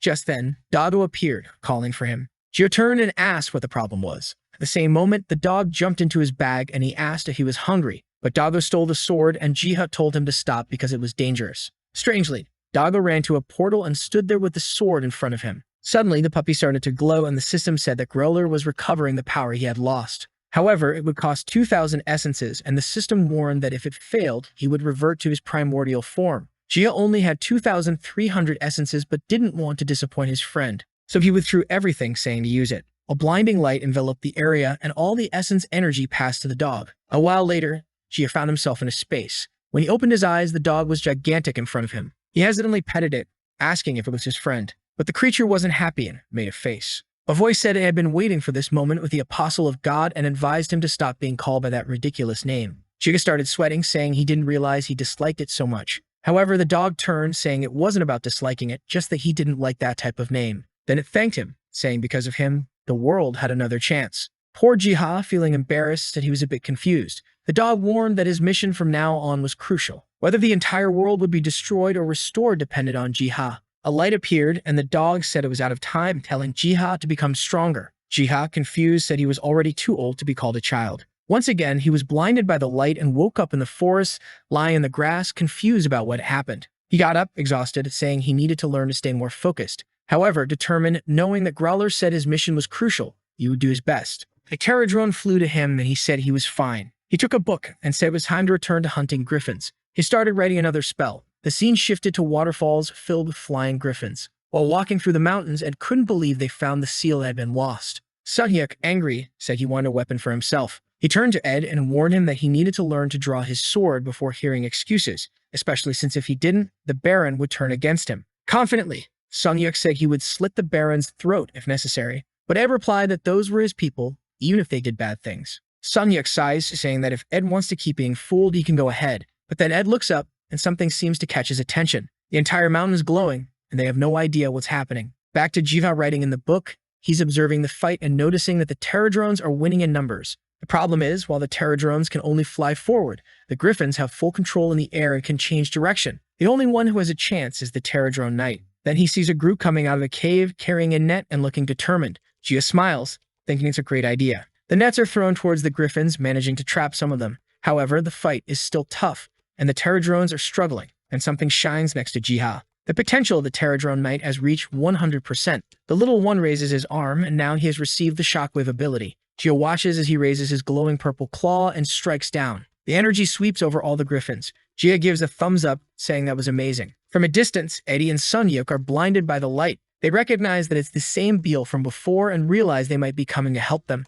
If that's the case, they decide to join the fight. Suddenly, a giant beetle appears in front of them. Before they can say anything, the beetle draws a house on the ground. They are confused, not knowing what it means, but seeing the beetle point towards the city, they understand it wants them to return to the village. Sunyuk thinks something might have happened there. Eddie thanks the beetle and says they'll leave that place to the Pterodromes. Watching them go, Gia thinks that's the most he can do for now. The two run as fast as they can, hoping everything is okay in the village. Then Sunyuk is shocked seeing corpses on the ground, saying that someone finally acted. Eddie recognizes the soldiers as Baron Grom's men. Suddenly, Sunyuk puts the sword to his face, making a vow of revenge. Eddie tells them to hurry, as the saint has probably been kidnapped. Sunyuk swears to kill the bastard who took Eddie's woman and asks where they might have taken them. Eddie suggests they might be hiding them in the nearest village. The scene shifts to a castle with people at the entrance, watching as others pass by. The saint is held hostage among the nobles. The fat man says that unfortunately, Idinskull wasn't with the group. Another man says it's fine because Idinskull will come on his own.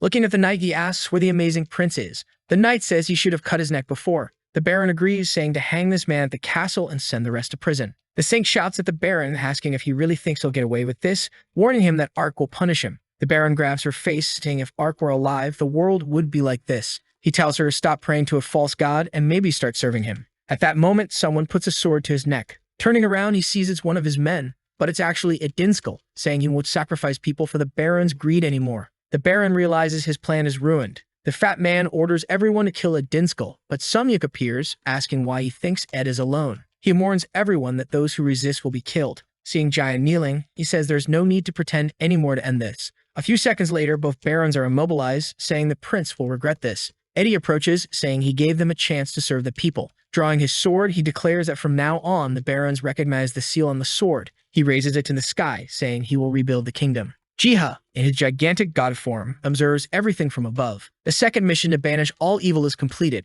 Now the third mission is to start the kingdom's foundation. He helped Prince Idinskull and Messenger Celine regain their positions. Now he needs to expand the survivor base to build a new kingdom. Jia hesitates, receiving many missions at once. He also receives mission 3-1, make a contract with the saint. This will help gain the people's trust without needing prayers. Mission 3-2 is to prove the qualities of a king. Idinskull has received the seal of a king but needs to prove his qualities. Additionally, he needs to clear the other monsters in Mount Apido and find a specific location. As a reward for all these missions, he will receive the sanctuary. Jiha is confused, wondering how a sanctuary will help expand the place, and the location is probably covered by the mist. But now that he has contact, he can pass the missions through the Oracle. He receives a notification that the Griffin raid is also complete. Seeing the happy Pterodromes, he says he needs to deal with that first. Smiling, he tells them to discard the Griffin corpses and start moving all the essences to the garden. However, one of the items they found was Griffin eggs. Jiha is exhausted, having received many missions, events, and now some eggs on top of it all. The system notification appears again, and he wonders what's happening now. It's a notification that the Pterodromes found a rare material called dimitral, and now the worker-class Pterodromes have been added to the army. Seeing the cute creatures, he says it's great. He picks up a Pterodrome with a little hat. The worker class specialize in gathering, mining, and crafting items. They can even collect a metal cube. The little worker shows in one, saying he mined it. For mining the first, he receives a reward and can choose one of the abilities, a medium-class artifact or doubling the number of worker Pterodromes. Jia thought all the options looked good, but he was more curious about the artifact. As soon as he clicked, a purple energy formed in front of him and suddenly a dagger appeared in his hand. It was a high-quality dimitral knife. The 30 elemental resistance would be good to help him survive. However, he remembered Sunyuk, who had low resistance. At that moment, the knight appeared and Jia asked how he was. The knight was feeling proud because his wings were now covered in dimitral. Jiva told him he couldn't monopolize everything and get strong alone. Then he looked toward the village, wondering what was happening there. The people were gathered around a campfire, celebrating and praising Eddie for his good work,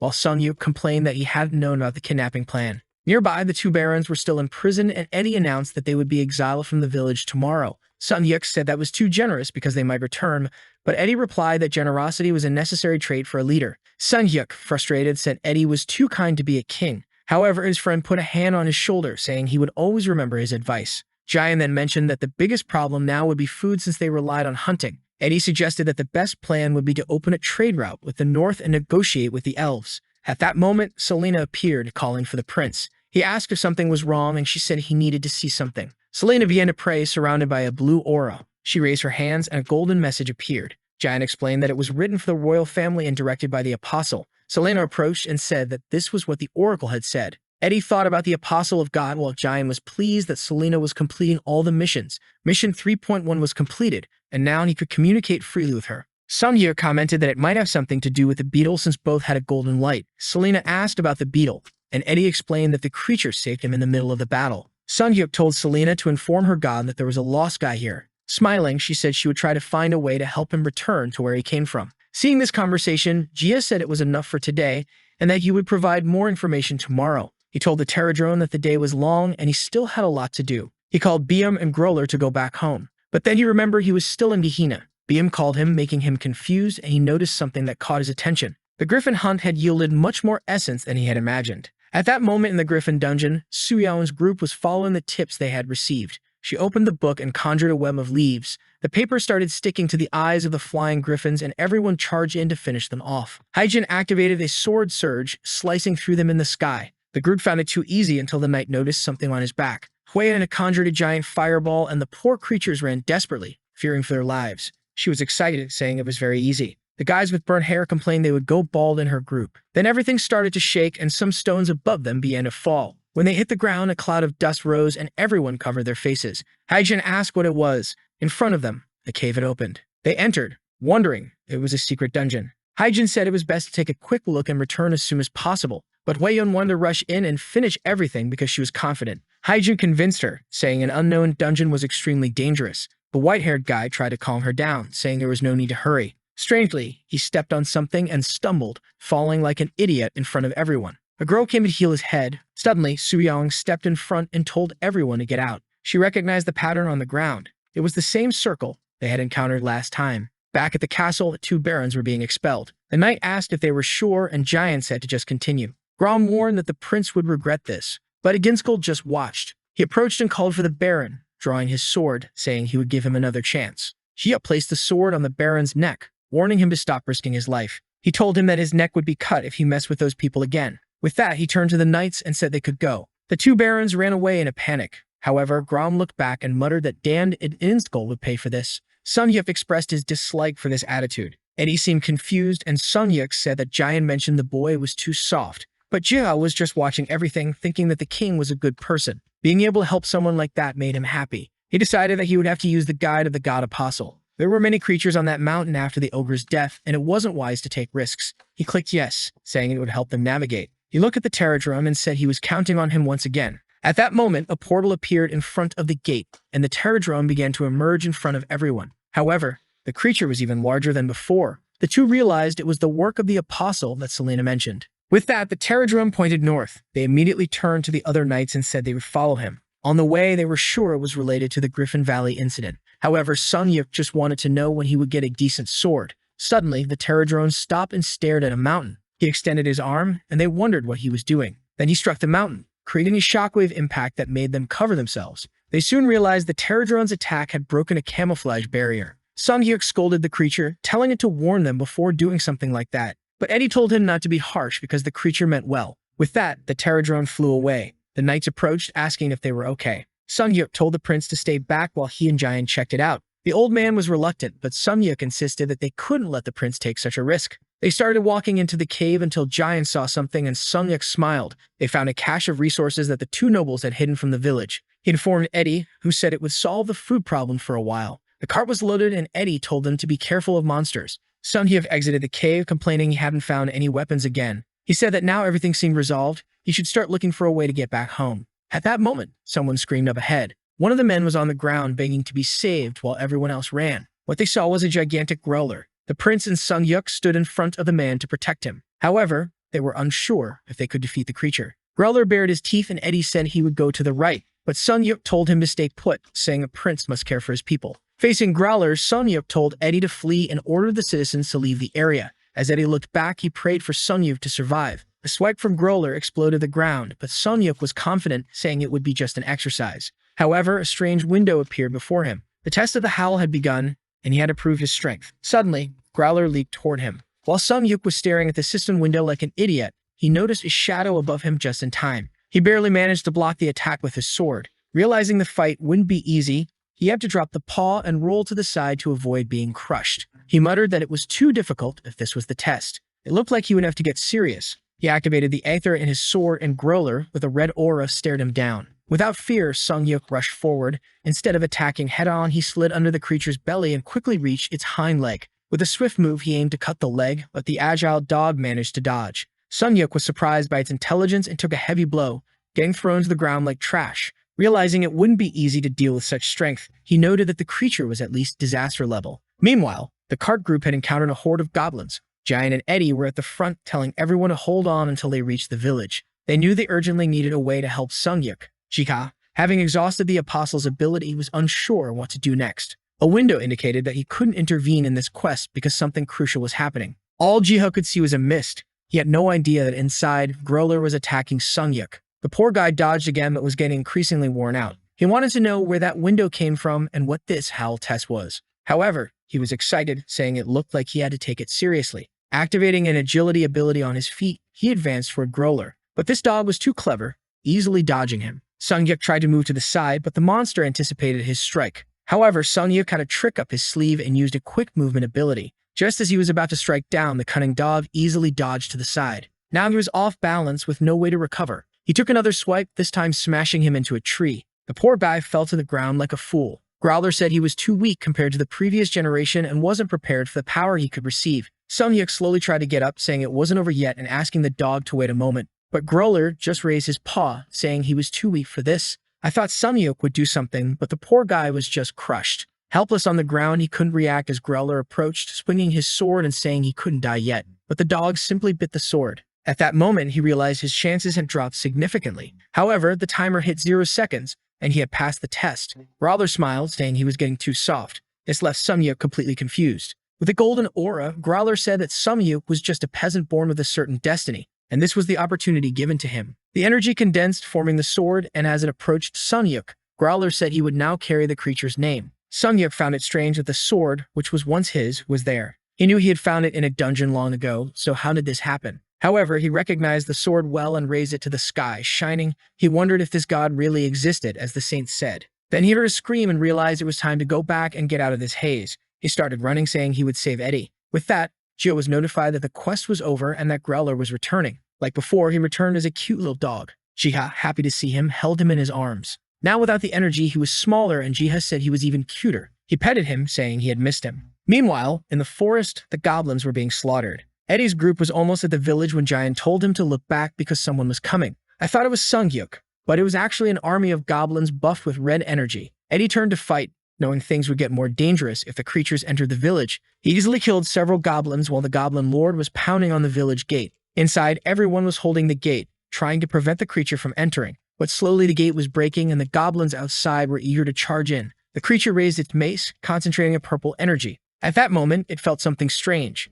It looked to the side, sensing danger approaching. But it was too late. Sunyuk had already passed it. Eddie was surprised to see his friend had arrived and half of the goblin lord's body fell to the ground. Sunyuk smiled, asking if Eddie had been waiting for him. Now excited with his new sword, he was on top of a wolf. The remaining goblins fled in fear, and Eddie asked where he got a wolf and a sword. Sunyuk explained that he was recognized by that wolf. He dismounted, saying he would show what he meant. He touched the sword to the creature and said to cancel the summoning. It dissolved into the air and returned to the mark on the sword. He explained that the giant wolf they had seen before was actually his guardian. He almost died, but in the end, the wolf said it was his destiny and gave him the sword. He explained that the only strange thing was that this was the same sword he used in another world. This meant there was also a way for him to return to where he came from. Eddie said it made sense for him to have a guardian, since the gods would never support an evil person like him. Suddenly, the gate opened, and they turned around. It was Sage Selena running and asking if Eddie was okay. He said he was doing very well, and they had managed to drive the goblins away. Most importantly, they also found a lot of food.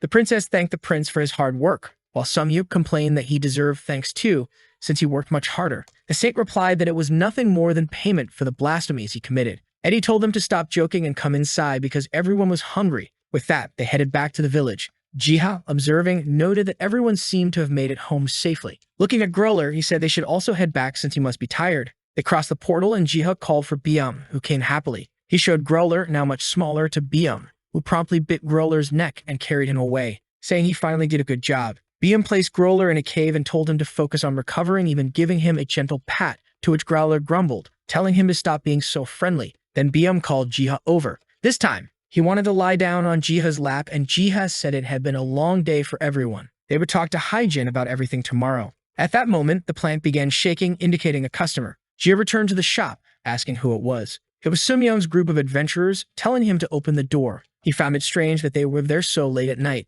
When he opened the door, he saw Huiyan and Hyjin with them. Huiyan immediately confronted him, asking why it took so long to open the door, and he said he wasn't doing anything important. However, he invited everyone in, saying it was cold outside. At the table, he asked about their sudden visit. Sunyuk showed a drawing of a marking they found previously. He recognized the magic circle and asked what the problem was. Hyjin said they also found that marking in the Griffin dungeon. This caught Jiha's attention since the Terror Drones also fought the Griffins. Huiyan mentioned using an incredible ability that helped them find his secret passage. The group said it was mostly by chance and everyone nearly died because of it. Chica suddenly stood up and said he needed to ask a favor from everyone. He started to leave and the group was eager to know why he was so excited. Jiha began counting from 1 to 7 and the group heard a cry for help. He reappeared at the door, asking for help because it was very heavy. He brought a bunch of essences and told each of them to take one. Huiyan was shocked, saying she had never seen such large essences. Jiha explained that if they placed these essences on the circle, they could create a portal to Gehenna. He asked Hyjin if she could lead the mission, and she, feeling emotional, said yes, she would definitely do it. Sometime later, they were back in front of the cave. The group once again advanced along the same path. Around the tree, the grass was growing now that there were no more monsters. Jiha told BM that maybe the village people could live there. The only big problem now was Mangacapped. He hadn't expected so many creatures to flee from there for an attack. Something caught his attention. Strangely, only Eddie and Sunyuk left the village to confront the monsters. Of course, Sunyuk immediately raised his sword and the conversation was not going to be long. Eddie told him not to lag behind, and with that, Sunyuk's wolf started to appear. He named his creature Little Wolf. Jiha remarked that the boy didn't know how to name pets, which made BM look dumbfounded. With that, he gave the order to advance. Their destination was now to reach the Elven Wild Village. Along the way, they killed all the orcs. Jiha was impressed, having forgotten that Sunyuk was the #1 hunter. Eddie Inskul was also quite formidable, easily cutting through the orcs. He turned and called for Eddie. Just then, an overlord was about to strike, but Eddie concentrated and swiftly sliced off all the ogre's fingers. Eddie told Sunyuk to move ahead, assuring him he would follow right behind. He had to deal with the group in front of him. Suddenly, a shadow covered him. The orcs looked terrified. The Terradrone had arrived, quickly grabbing Eddie by the cape and running off, leaving the orcs in the dust. Sunyuk said that the god was too kind, helping even when things were easy. However, Jiha was smiling, saying there was no reason to waste time. With that, the two advanced through the waterfalls. From above, Eddie thought to himself that Mangacapped was larger than he had imagined. He wondered if that was really where the village of the Wild Elves was located. Looking down, he could see Sunyuk was close by. He turned to the Terradrone, saying it was very kind. When the creature accelerated, he asked it to go a bit slower. After a while, they arrived, but the poor guy was exhausted. Sunyuk and Little Wolf laughed at his expense. Before they could thank the Terradrone, it flew away. Sunyuk thanked it and recalled Little Wolf. He wanted to know why they were brought to the elves' village if he knew nothing about negotiation. Eddie said he would handle that part, but wanted to see if the elves knew a way to send Sunyuk back. This was because the wild elves were the oldest and wisest. Sunyuk laughed, saying it seemed his friend really wanted him to leave. Suddenly, an arrow struck the ground in front of them, and Eddie said they seemed pleased to see them. From atop one of the trees, an elf told them to stay put. Eddie explained that they were survivors from the village on Mangacapped and just wanted to talk. However, the elves weren't keen on conversing, stating they no longer talked to humans. Eddie went to draw his sword, startling Sunyuk, who questioned if he was crazy. Eddie drew the blade, remaining silent. The entire group of elves aimed at them, making it clear they wouldn't get out of this easily. Sunyuk asked Eddie if he was sure they could win. Eddie introduced himself again as Dinskul, Prince of the Kingdom of Vestran. An elf descended from the tree and Eddie showed him the sword, saying he could check the seal to confirm his identity. The elf, angered, said this proved Eddie was with Porojak and Grom. Immediately, the two clashed swords, each blade at the other's neck. The elf warned Eddie to let go or he would die. Eddie replied that he knew what the two barons had done and was there to fix it. The elf retorted that he didn't believe him since the barons had stolen their food and killed their people. Eddie dropped his sword and told Sunyuk to do the same, leaving him confused. Eddie ordered him to obey. The elf then ordered them to be blindfolded and taken to the village. The two were carried away by the legion of elves, not knowing where they were being taken. The tribe members pointed and whispered about the newcomers. Sunyuk muttered that it would have been better to show their strength before negotiating, but Eddie told him not to worry. He believed the elves were rational and would give them a chance to talk before things got out of hand. However, the elf shoved Sunyuk, telling him to stop talking. They arrived at his cell and the gray-haired elf ordered them to be imprisoned, giving them a kick. Sunyuk grumbled that it would have been better to stay in the village than be humiliated like this. Eddie insisted that he should calm down and assured him everything would be resolved. Sunyuk decided to sleep, seeing no immediate solution. The gray-haired elf observed them while Eddie wondered what the barons had done to the elves. After some time, some elven children came to look at the two, amazed since they had never seen humans. Guards arrived and cleared them out. The gray-haired elf brought the elder to talk to them. The elder ordered their release, confusing the gray-haired elf. The elder explained that if they wanted to escape, they could break the bars at any moment. He asked Edinskal if he was right. Eddie was puzzled by the elder knowing his name. The elder recalled him from before they lost contact with the kingdom of Astran. Approaching, he asked why they were there. Eddie said that before discussing that, he wanted to know what the barons had done. The elf placed a dagger to his throat, telling him to stop lying. The elder calmed Cordell down, and Eddie said he didn't know what they had done but was there to take responsibility. The elder, confused, asked if he really had no idea about what had happened. The prince explained that they also faced hardships in the village because those guys hid food there. It was only recently that they found a lot of things hidden in Mount Apego. The elder, confused, said he believed that place was full of monsters. Sunyuk mentioned that they had dealt with most of the monsters with the help of a giant beetle. Obviously, there were still some creatures, but their numbers were much lower than before. Both found it strange since the barons had gone north when they delivered the food. Ed explained that when he exiled the barons, they seemed to have some kind of backup plan. Cordell said they couldn't trust him as he might be deceiving them. Ed explained it was a misunderstanding and all he wanted was to reopen the trade line and also deal with the monsters. Cordell questioned what trade he was talking about. Ed mentioned the minerals they had been sending in exchange for food. Sunyuk then remarked that it seemed those bastards had deceived both sides. The elder commented that if this was true, it meant there was some other third party involved further north. However, he warned that they couldn't trust them, as both could be lying to take more food from that place.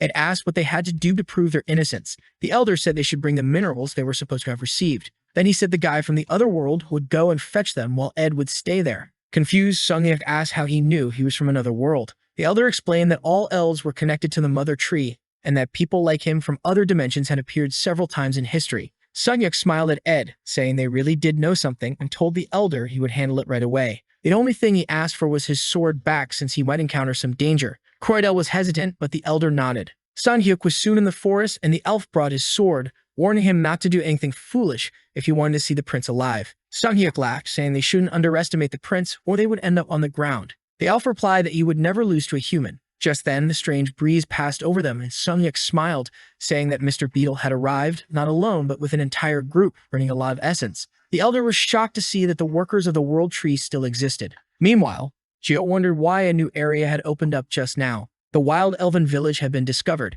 He received mission number 4, which was to uncover the secret of the Wild Elves. Once again, he had to clear the monsters from another region to gain access. Most of the elves were insecure and confused by the scene. Sunyuk was greeting a bunch of Terradrones that were bringing the mithril. Obviously, it was Jiva who had given this mission, telling the Terradrones to assist the prince and Sunyuk with whatever they needed. The Terradrone tossed a giant mithril ore into the elder's hands, making him question why the Terradrones were helping these two people. Sunyuk said it was obvious they were helping because there was no other reason for them to bring the mithril. Suddenly, the Terradrone pointed to the side where they saw some green herbs. The elder asked if it wanted those, and the Terradrone nodded. Gia smiled, saying he had done a good job, and now it was time to bring Han back. A while later, Ed was also released, but the elf said he was just following the elder's orders. Ed said he didn't care about gaining their trust, since humans and elves would be just trade partners. Sunyuk hugged both of them, telling them to calm down a bit, but the elf pushed him away, telling him to keep his dirty hands off. At that moment, the elder came with Ed's sword and handed it to him. Ed said he wanted to ask the elder a few things. He asked about Sunyuk arriving 3 years ago and how they could make him return.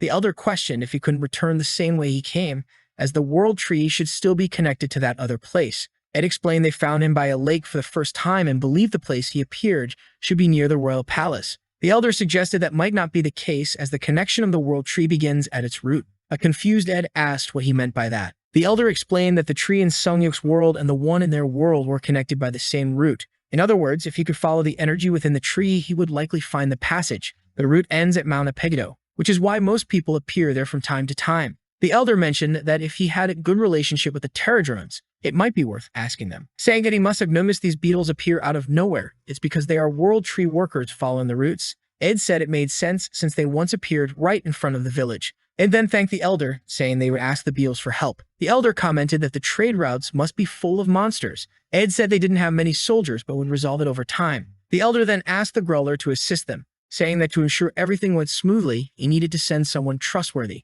Sunyuk laughed, saying the elder was very clever. With that, no choice, and was sent with them. Ed thanked him, and Sunyuk said he would help the weird one to socialize. The elder approached, saying his role was extremely important for the village's recovery, and they set off. They were riding on Little Wolf, but the poor creature had to hurry. Ed asked where they were going since that route was different from the one they came by. The elf explained that the area was full of griffins, so it was better to use the underground tunnels. However, Sunyuk said the beetles had already dealt with those griffins. The elf smiled, saying they would see if it was true. They arrived at a cave that was once used by the World Tree workers when everything was safe. Sunyuk said it was great to have someone like Willie around. The elf told him to stop annoying him, saying he was only doing it because of the elder. He warned that even though the place was safe, they shouldn't let their guard down because you never know what might be lurking. Ed asked if the tree really existed since he always thought it was a myth. Growler said he didn't expect humans, or nothing but the tree's dust, to understand its existence. Suddenly, the sword on Sunyuk's back began to glow. Growler asked to take a look at it. As soon as he unsheathed it, a blinding light enveloped them. Looking at the blade, Growler said it wasn't his imagination, he had felt it. He explained that the sword was considered a divine instrument containing the power of the god Ark. Sunyuk said he knew it was an incredible sword, but he wanted to understand why it was glowing. It was a sign that something in the cave required the sword. The scene shifted to Huiyan casting a fire explosion. They were facing a horde of skeletons, and she was clearing them out. One skeleton found a gap in the flames and lunged at her, but Haijin intercepted and smashed all three. The group was puzzled by the endless number of monsters. They had been fighting for a long time, and it seemed endless. Huiyan maniacally told everyone to step aside so she could finish them all at once. Concentrating all the energy in her staff, she told everyone to clear out. She unleashed a wave of lava, sweeping through the cave. The exhausted group celebrated the victory. She boasted, saying now they had to wait for the skill cooldown. Suddenly, Haijin screamed that something was behind her. She turned to find herself covered by a shadow. A skeleton enveloped in a purple aura prepared to strike her down. She broke out in a cold sweat at the sight. Fortunately, Haijin stepped in and defended her just in time, but was thrown aside, crashing into a wall. Now the redhead was about to be torn apart. One of the group members rushed over, barely saving her from being sliced. The skeleton turned around. The group's tank called everyone to be cautious. Sunyuk activated her paper glue spell. Sheets of paper began to surround the skeleton, blinding it. The knight asked if everyone was okay. Huiyan fainted, apparently from shock rather than injury. The teammate tried to wake her up, but she was sweating profusely. The skeleton managed to break free from the papers. Sunyuk said her magic wasn't strong enough. The healer rushed to Haijin asking if she was alright. Haijin couldn't understand why such a high-ranking monster was there. Suddenly, she received a blessing from the World Tree workers and obtained the Scroll of Change. Haijin was confused about what it was. She was then surrounded by a green breeze. Her movement speed increased by 100%, and her attack speed by 50. Additionally, with the Victory Wind passive, she can recover part of her health. Haijin says she doesn't know what's happening, but now they have a chance. This happened because Jiha spent essence to guarantee the effect for her. The group is surrounded by a barrier while she faces the boss.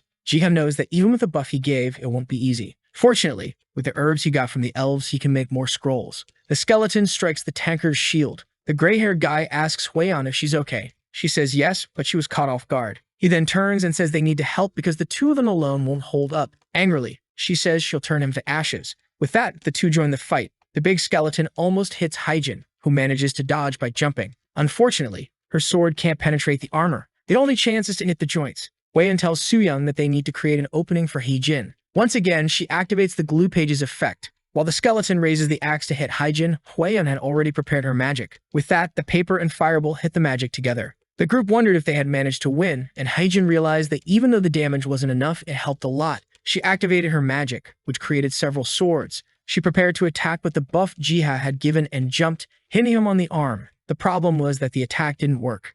Now she was hanging in the air without any way to react. The skeleton hit her in the belly. Once again, she was thrown far away. The group was all confused, not knowing how they would win that. Jiha began spending essence again to try and help everyone. Buff windows started appearing for everyone. However, Jiha knew that even this wouldn't help for long enough. From afar, he was just watching Huiyan, saying she was the last hope. Then a flash of light passed through the cave. The skeleton looked back, knowing something was coming. Sunyuk's little wolf bit its shoulder. Jiha was delighted because he knew who was arriving. While the skeleton tried to break free, someone jumped down from the top of the cave. It was Sunyuk with an angry face. The attack hit the same spot where the wolf had bitten, and the creature's arm fell to the ground. The group asked what that was, and Huiyan knew very well. Sunyuk had reappeared after 3 years. However, the boy was also downcast. Realizing it wasn't enough, the skeleton came to strike him with an axe.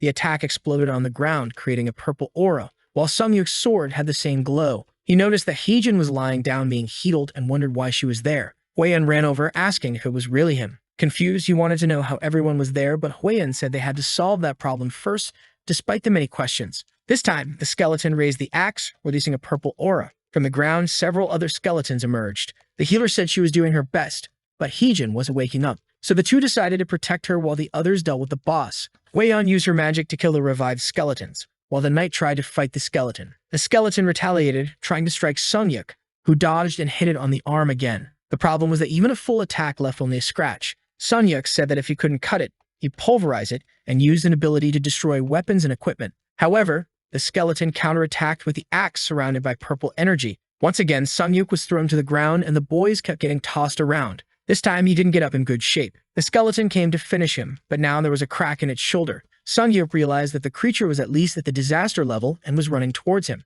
Huiyan took advantage to create an explosion. She could hit full on, but the monster didn't seem to back off. Once again, it faced Sunyuk. The same cursed purple energy was traversing the entire cave. After the explosion, the place was full of smoke, and Sunyuk almost got hit in the head by the axe. Ed, who appeared out of nowhere, had stopped the skeleton. Sunyuk said he was very late and heard someone say that the creature's weak point was the center of the body. Ed realized it was the apostle's voice. And right after that, he passed this information to Sunyuk. Jiha was observing everything from above in his own world. Unfortunately, he could only use the blessing ability one more time. He prepared the ink, hoping for something good this time. Again, he wrote an enchantment in the book and got excited, saying this one was perfect for him. Suddenly, Sunyuk felt something. He received the blessing of the workers, a buff that made his attacks hit the target unconditionally for 5 seconds. Ed was having difficulty staying on the monster. Once more, he activated the aura and had to step back. Sunyuk was enveloped in a double aura and said that it was enough. Together with the wolf, he ran towards the skeleton. The first strike hit the belly, reaching the core. In one touch, the skeleton began to crumble and half of his body disintegrated. Watching the monster disintegrate, he wondered if it was over. Suddenly, all the other monsters also disintegrated into nothingness. Jiha celebrated the victory while Sunyuk fell exhausted to the ground. At that moment, Ed came over, saying he owed him another one. He helped him up, commenting that he seemed to know who those people were. Sunyuk thanked him, saying they indeed knew Sunyuk. The group gathered around the unconscious Haijin. Suddenly, she opened her eyes and started crying. Seeing Sunyuk, she hugged him with longing. He apologized for taking so long, but said he was back. Jiha, in the beyond, was emotional, while the Terradrome was confused. Then a window appeared for Jiha. The secret tunnel had been cleared, which would accelerate the restoration of the world tree. From afar, Arfoot's cry could be heard. Jiha wondered if Arfoot was another demigod. From the sky, a golden unicorn appeared. Beav and Growler wondered how to capture such a fast creature. They began to think of plans, but knew none would work. The creature already seemed to be on another mountain, and they knew they had to stop it somehow. Suddenly, Jiha heard barking outside. As he approached, he asked what the two were doing there. Then a strange golden light passed by him. He saw it look like a horse and must be a demigod by the way the two reacted. He remembered this creature was the mount of the god Ark. Watching from the mountains, he wondered if he should try to talk to it. But Ark was too fast and soon disappeared from sight. Jiha could barely see the creature's movement. Suddenly, Ark stopped and stood face to face with Jiha. The next second, it ran towards him. Jiha was startled as theoretically he had never been seen this way before. Suddenly, it seemed he woke up back in the forest. It was as if the god Ark was calming the monster, which relaxed in the middle of the field. Jiha approached and gently petted it, saying it was very cute. From afar, the two beasts wondered what name Jiha would give the creature. Jiha took the pony to the garden and said its name would be Penny. The creature ran off, probably annoyed by the horrible name. Knowing he could make something good with them, he thanked Penny and gave it a bunch of carrots. From behind the trees, Beam and Growler were just watching. Ark got a bit annoyed, telling them not to come near the carrots. They argued for a bit and then all sat together under the tree. Jiha took the herbs, thinking of making red ink. He imagined that color symbolized strength and aggression.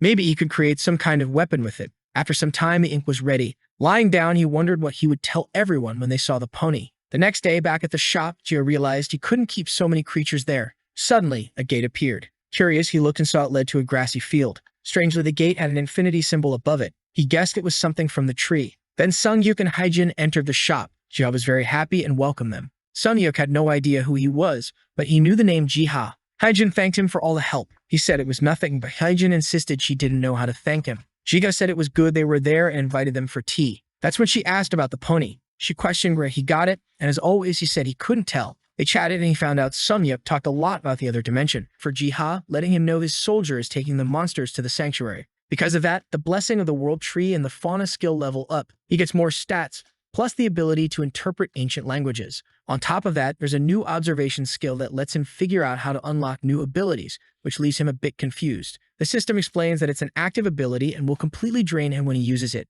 Jiga gets that it's kinda complicated but assumes it must be some sort of ultimate skill. Like always, it probably awakens in the creatures, and he wonders if it might work with the Terradrones too. That's when he realizes that the skill the creatures in Terradrone awaken is absorption. After they kill another creature, there's a small chance they can steal one of its abilities. But Jiha, being the nicest guy out of all the hunters, is already thinking about how he could help other hunters gain new abilities with this power of his. That boy's honestly an angel, and of course his first plan is to share a tip with his closest friends. Right then, the system asks if he wants to transform 500 essences and unlock the sanctuary, and he accepts immediately. The mist starts fading away and he heads straight for the mountain, realizing he can now interact with it directly. But the moment he tries to touch it, a warning pops up saying that the earthquake damaged the sanctuary and it now needs 100 essences. Man, just a little tap from him shook the whole mountain. He realizes he'll have to spend the essence since he's the one who caused the mess. He was planning to plant some things in the sanctuary, but the system tells him he has to toss in some worms first because the soil is terrible. But suddenly, Terradrone taps him on the shoulder and he sees that everyone's already out there hunting worms. These little guys work hard, I swear. Gia thanks his little buddy and soon after, he unlocks another area. Back-to-back gains here. Sure, in the last few chapters, he worked like crazy and hadn't earned anything for a while. The mist keeps clearing, but then a weird red thing shows up. It's some kind of mantis mixed with a shrimp. He remembers the news saying these creatures were classified as terror level. Now, he's not sure if the Terradrones can even handle something this strong. But the little guys charge right in to hold it back. Jiha is stunned. They're already pulling up their shields, going in full of confidence. But one of the shrimp grabs them and slams them into the ground, sending the poor things flying. He's shocked they're getting beaten so badly, but the brave little guys chub their potions and head back into the fight. Then Jiha suddenly has an idea. He remembers the world tree fruit elixir sitting in the cabin. He throws the whole batch into a big pot for them. The creatures drink it down and immediately get buffed. Leading the charge, the knight goes in first. This time, though, the mantis shrimp bastard launches a barrage, but the knight raises his massive shield. There's an explosion, smoke everywhere, and then he bursts out of it. The shrimp is shocked and the knight tears through, smashing about 5 heads in a row. Jiga can't believe how effective the elixir is, and with this boost, the Terradrone's victory is certain. After the battle, Jiga notices the creature glowing strangely. He congratulates everyone and wonders if the leader learned something new. The little guy nods and suddenly stomps the ground so hard the whole forest shakes. Jiha instantly realizes it. The creature copied the shrimp's ability. He quickly grabs his notebook and writes down everything that happened. This time, the notes reveal that the shrimp's weak spot is on its back. Sometime later, back at the shop, someone asks Jiha if he wants to go to the beach. He asks his friend when, and the guy's already at the door saying, "Right now, let's go, we're on fire." The creatures are all sitting on his lap looking adorable, while Jiha looks back smiling, amazed at how good his life has been lately. Then Sunyuk asks where he got that pony from, and he casually says it was just from some random dungeon. She starts asking a bunch of questions, where it came from, but they're already arriving at the beach. Jiha takes in the blazing sun, feeling completely at peace, and later they have a nice little dinner. Later that night, he's out on the balcony when the feisty one comes over, saying she heard he'd gone out for a walk and came to check on him. She's standing there in a bikini, letting her shoulder strap slide down. I'm pretty sure that's a seduction technique, okay? Jiha says he's surprised she came with them, and she replies that she hopes she wasn't a bother. He tells her no, more women, the better. Yeah, right? Like he'd actually say something like that. Curious now, he wants to know if her guide is coming too. She says they got jealous, so they should be on their way soon. Jiga says they're good people, and she agrees even if sometimes they're a pain. But suddenly, an alarm blares behind them and they both turn around, confused about what's happening. An emergency alert appears, saying a terror-level monster has appeared. The message repeats, warning that it's the infamous mantis shrimp. Jiga's already prepared for these. The redhead tells him to stay sharp, just as a barrage of fire comes flying at him. But the feisty one reacts immediately, using her power to raise something that shields him. Just another good day for him being saved by a woman, and right then the rest of the squad shows up with shields in hand. The guys are shouting about how bad the situation is, but Jiho's more worried about Wayan. One of them says the attack came from the sea, and that's when a giant claw bursts out. The whole mantis shrimp pack appears. Everyone raises their shields, telling each other to get ready. The redhead orders Jiha to run while she calls Pro-Cheolian for reinforcements. Jiha knows there's not much he can do right now. He needs to go back to the hotel and grab a special item to help with the fight. Back at the beach, another blast from the monsters comes his way, but one of the guys shouts that he's about to use a buff for everyone. With their power boosted, he uses his skill to raise his defense and draw aggro while everyone rushes in and starts slashing at the creatures' backs. But the white-haired kid gets startled when the big shrimp raises its claw and slams him right in the chest. The poor guy goes flying backward, hitting the ground hard, while Gio's friend pulls out the origami book and tries something. She summons 36 paper planes and some torpedoes, all heading toward the monster, while more shrimp advance toward the city. Suddenly, a massive fireball hits the creature. Sunyuk is just standing there, confused, but obviously it was her, the hottest one there. Everyone's shouting as a phoenix appears, fire raging everywhere. Even the guy with the blade is having fun, slashing away like it's nothing. But of course, when a random stranger shows up, it's just to get vaporized. Looks like he lost his arm in the chaos. Rocks are flying everywhere, smashing into everyone. What the hell? It's like the Beast Titan just showed up. One stomp from that monster and everyone's joy is gone. The shield guy is in shock and Huiyen's frozen, not even sure what to do. The system warns that the creature is hostile toward all humans. Then even more shrimps start crawling out from beneath it. The so-called king raises more rocks, and yeah, this is Beast Titan level for real, and rains them down on the army. The poor guy tries to block what's basically the dinosaur extinction meteor with his little shield. Obviously, it doesn't work. He gets smashed into the wall right behind everyone. He's completely wrecked, and the others start thinking they don't stand a chance. But Huiyen tells them to stay calm. If it's not them, who's going to stop this thing? She says she'll block the attacks with her flames and tries to create a fire barrier. But the aquatic Beast Titan throws another volley of rocks, draining the last of her mana.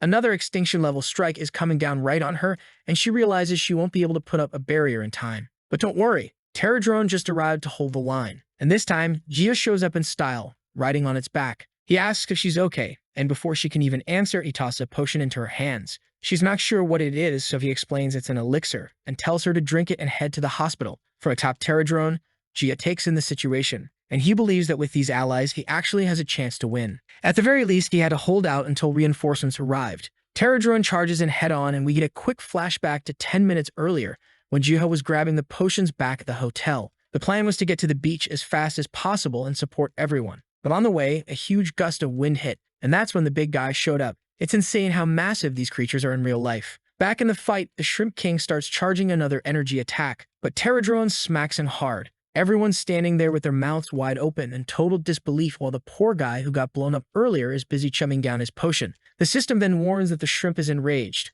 Problem is, you can't really have a shrimp boss and keep everything balanced. Those two things don't coexist. Terradrone charges again straight at the meteor combo, which could wipe everyone out. Jia's off to the side, casting like he's Ronaldinho, making that crazy curve shot. The monster, though, keeps combining his stone attacks. Terradrone braces himself once more and uses a vacuum wave attack. The strike hits the shrimp dead on, there's a massive explosion, and for a second, it looks like the creature got completely blown apart. Huiyen can't believe it actually worked in one hit, but immediately tells everyone to take cover, because now even more rocks are raining down. Sure, one of the shrimp's arms and a huge chunk of it are gone, but it's still standing there. Jiha, from a distance, shouts for everyone to focus on the smaller creatures while he takes care of the boss, and Huiyen agrees. Meanwhile, Jiha is acting like a pocket healer, just tossing heals at everyone's backs. He knows there are still around 14 shrimp left, not counting the boss, so they're going to need a proper strategy. At least the smaller ones are more confused now that the boss took heavy damage, and with them distracted, it's way easier for the hunters to charge in and tear through them, especially with Huiyen heating things up and spinning out a massive fire tornado. The origami queen is darting back and forth, and Jiha is honestly impressed. His friends are stronger than he thought, but things are going a little too smoothly. An alert suddenly announces that a kraken has appeared. The giant-eyed monster rises from the water, and if the shrimp was big, this tentacle is about 15 times its size. Jiha knows there's no way they can beat something like that. But then, if that thing is huge, look what shows up behind it, about 50 times bigger. Jiha immediately recognizes it as the World Eater. Still, he figures it won't be that simple to just swallow the kraken. Those tentacles have suction cups and will cling to the ground. At that moment, Terradrone begins charging up an aura attack while the kraken is busy absorbing energy from the shrimp it just devoured. It's basically a whole feeding chain going on, like a bizarre train of monsters. The shrimp's being eaten by the kraken's getting swallowed by the World Eater, and Terradrone is blasting the World Eater at the same time. The kraken never stood a chance. Its huge body disappears straight into the World Eater's mouth, gone in one gulp. Everyone on the beach starts cheering. Jiha, from atop Terradrone, praises him, saying he did a great job. Incident resolved, everyone is sent to the hospital. Now Jiha's still there, not just the one who carried the fight, but the one cleaning up afterward too. Even Huiyen comments that he's already done more than enough and shouldn't be the one tidying things up. But she's way too curious. She wants to know what that giant beetle he was riding really is. Jiha brushes it off, saying it's nothing, he just happened to find it along the way, but she clearly isn't buying it anymore. To change the subject, he asks about Xianghui, and she says that after drinking the potion and getting to the hospital, he was already basically healed. She's amazed at how good the potion was. Where did you even get one that's strong? And once again, he just shrugs it off, saying he brewed a random potion and got lucky. But he knows for sure everyone's going to want another one like that later. Huiyen leans in a little, saying the biggest problem now is that Jiha's vacation is completely ruined. She then suggests that, if nothing else, they should at least go for a swim to make the most of it. But Jiha glances at the time. It's 4:21 in the morning. Girl, go to sleep. Wait, Jiha's getting a little bold. He says it really is a shame, though, that bikini looks way too good and she really should go for a swim. And wow, she's actually playing along. She asks if he really thought it looked good on her. But the scene suddenly shifts to something mysterious. Someone staring into a mirror, silently observing everything. And then the system chimes in, saying it's the king of the gods. Inside the car, his friend tells Jiha to go to sleep, saying, "You stayed up until 5. Close your eyes and sleep." But Jiha just says, "Nah, I'm good. Let's head back home." His friend shrugs. "All right then, let's go." Next thing we know, they're in the tunnel, and then back at the shop. Jiha has brought all the pets back, thank God. Those pets, right? Sure, he adopted a drone, but he also dragged all those other creatures over there, and what did they do? Just slept in the room. Suddenly, his phone rings. It's Sunyuk. She says she's found something else she can't translate and asks for his help. Jiha translates it and reveals that it's runic words of destruction, something that causes critical damage to enemies. She's super excited, saying this must be another insane strengthening scroll. But Jiha just says it's nothing special. She insists he try it out, and he promises he'll save one for her later. Then he grabs his book and writes about the runes she just shared. The pages glow and transform into a scroll of physical damage enhancement. Being the most humble man in Korea, Jiha immediately thinks that if he could give this to everyone, all hunters would become stronger. But then he worries, if the hunters get stronger, won't the monsters get stronger too? Yeah, it makes sense. If they take on riskier dungeons, tougher monsters are bound to appear anyway, and that's inevitable. I think he and I came to the same conclusion. What matters is helping hunters grow stronger. Jiha turns and looks at his creatures, all of them sleeping upside down, curled up in the cutest, weirdest ways. That reminds him that it's time to finally get some rest himself. He closes the book. A few days later, Jiha is in the forest. He glances toward the mountain and is surprised to see something moving. It's Haijin and her group. It's been a while since we last saw her. They're talking about some seal at the bottom of the ravine when Jiha overhears them and gets startled. He remembers hearing that the creature in that region is legendary level and once destroyed part of China. The hunters seem a bit nervous while Jiha watches from a distance, noticing that the bridge leading to the other side is completely broken. Thinking about this, he decides to secure the path first and orders Terradrone to fix it. From afar, the group hears hammering sounds, strange noises, and when they arrive at the bridge, they're confused. The place that had been destroyed just a while ago is now perfectly repaired and ready to cross. Everyone is happy about it, and with that, they make their way into the dungeon, where they explain that Toady is one of the 4 evil creatures of Chinese mythology. One of the hunters mentions that the mission is to find the creature's lair, but no one seems to know exactly what they're supposed to be looking for. Jiha realizes they're just walking in circles. There's no way they'll find the creature like that. Suddenly, a strange aura appears in the middle of the room. A floating mirror shows up, and Jiha believes it's the key to finding the seal. Since the hunters don't seem to notice the mirror, he decides to move a rock to guide them. Sunyuk immediately feels something strange and turns around, confused. Then, out of nowhere, a portal appears with a giant finger coming out of it. Everyone is obviously freaked out. Sunyuk quickly infuses ether into his sword and slashes at the huge finger, but no one else has any idea what he's even attacking. Apparently, Sunyuk was the only one who saw it,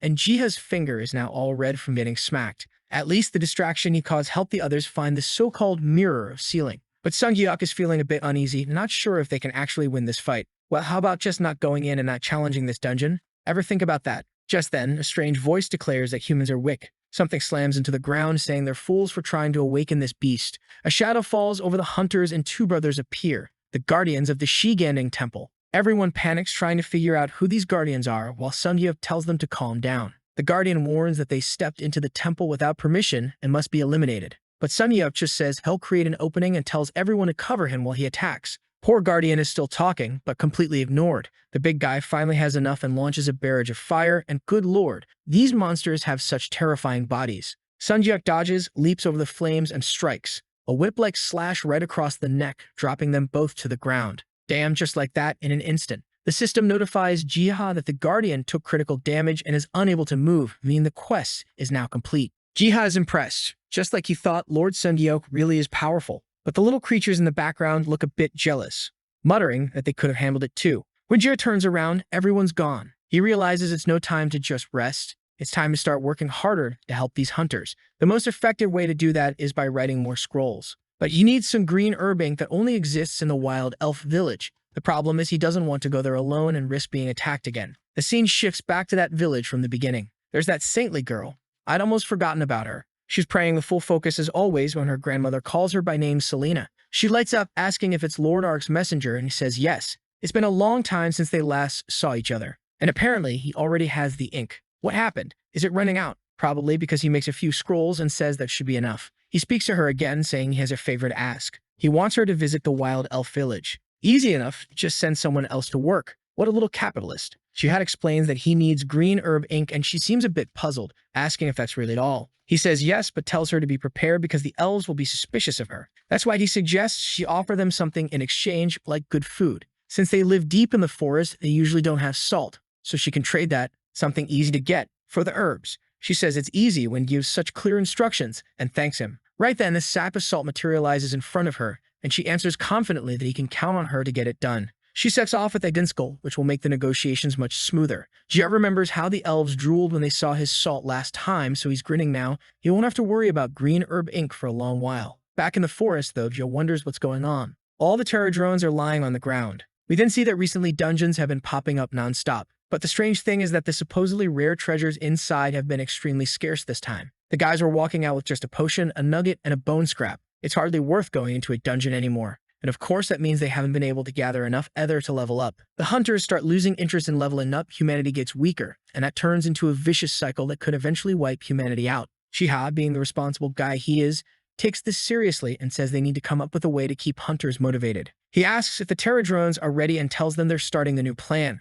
The little guys are already hard at work, completely organized, chopping wood, lighting fires, putting things together, building boxes. Turns out Jihad is making treasure chests to place inside dungeons for people to find. This guy is next level, actual god-tier behavior. Who's Sung Jinwoo compared to this man? Sung Jinwoo farms dungeons. Jia creates the dungeon Luke himself. He's just sitting there smug, farming aura while the creatures haul piles of treasure on their backs. Jiva starts wondering if these creatures have always worked this hard since the beginning of the world, but they seem to enjoy it, so he praises them for all their effort. Even so, he feels like it's still not quite enough to truly motivate the hunters, and he's not even telling us the best prize to put inside a chest, the legendary card that expands the size of the lowlands, something that technically doesn't even belong to this server. Right then, Jia seems to have a new idea while the little creatures are just looking confused. Sometime later in a dungeon, a huntress comments that the weather's really nice today. She tells Diocom to get ready because this hunt is going to be a good one. He glances over with his shield strapped to his back, looking a bit hesitant, but says he'll give it his best today. At that moment, she notices something strange and gets confused. She comes across a notice board about Jiha's card update project. Jiga's plan is to place boards in front of dungeons to inform hunters. Looking at it, they start wondering if it means they should bring a shield or if maybe they'll find a shield inside. Inside the dungeon, the girl complains that Diocom could have done better. He apologizes, but the others say they're just messing with him. Another monster dies while someone else teases Diocom again. Poor guy, he's basically getting bullied out here. Then a mole monster goes berserk because Diocom's shaken up and the girl has to step in and save him. He gets scolded once again. After they defeat all the mole monsters, she finally praises him. Total psychological warfare on the poor knight. He's going to lose it at this rate. After clearing all the monsters, they finally reach Jiha's treasure room. The hunters are confused, usually if it's just one chest, but this time there are 5, including one massive one. A notification pops up saying only 2 essences are needed to open each chest, and they cheer. Obviously, inside are special items Jia prepared just for them. One of them finds a sun apple and recognizes it as the same item sold at Jiha's potion shop. The shield they find in another chest is handed to Diocom. He's a little embarrassed, saying he hasn't been doing that well and hasn't been much help, but the others reassure him that this will help him do his job better in the end. They also find a strange scroll and a scented candle. While Diocom celebrates his new shield, everyone else is eager to take these last items and get them appraised. Jiha is celebrating with his helpers, telling them they did an amazing job. He's sure these hunters will be happy with this dungeon and will want to keep running more. At this point, Jia puts on his cap mask to receive the customers. This guy really is the god of this world. He's everything. The one who makes the dungeon, the one who places the rewards, the one who kills the boss, the one who appraises the items, the one who sells the potions. What isn't he? He's not the guy with a harem of waifus, that's for sure. After the appraisal, the tanker receives the Iron Maiden ability, which boosts his defense by 200% per level. Everyone's blown away. This was one of those awakenings, one of those super rare abilities that Jiha can now help others unlock. Man, this skill is busted. It reflects 200% of the damage back at the enemy. Okay, sure, it only works on physical attacks, but still. That's way too OP.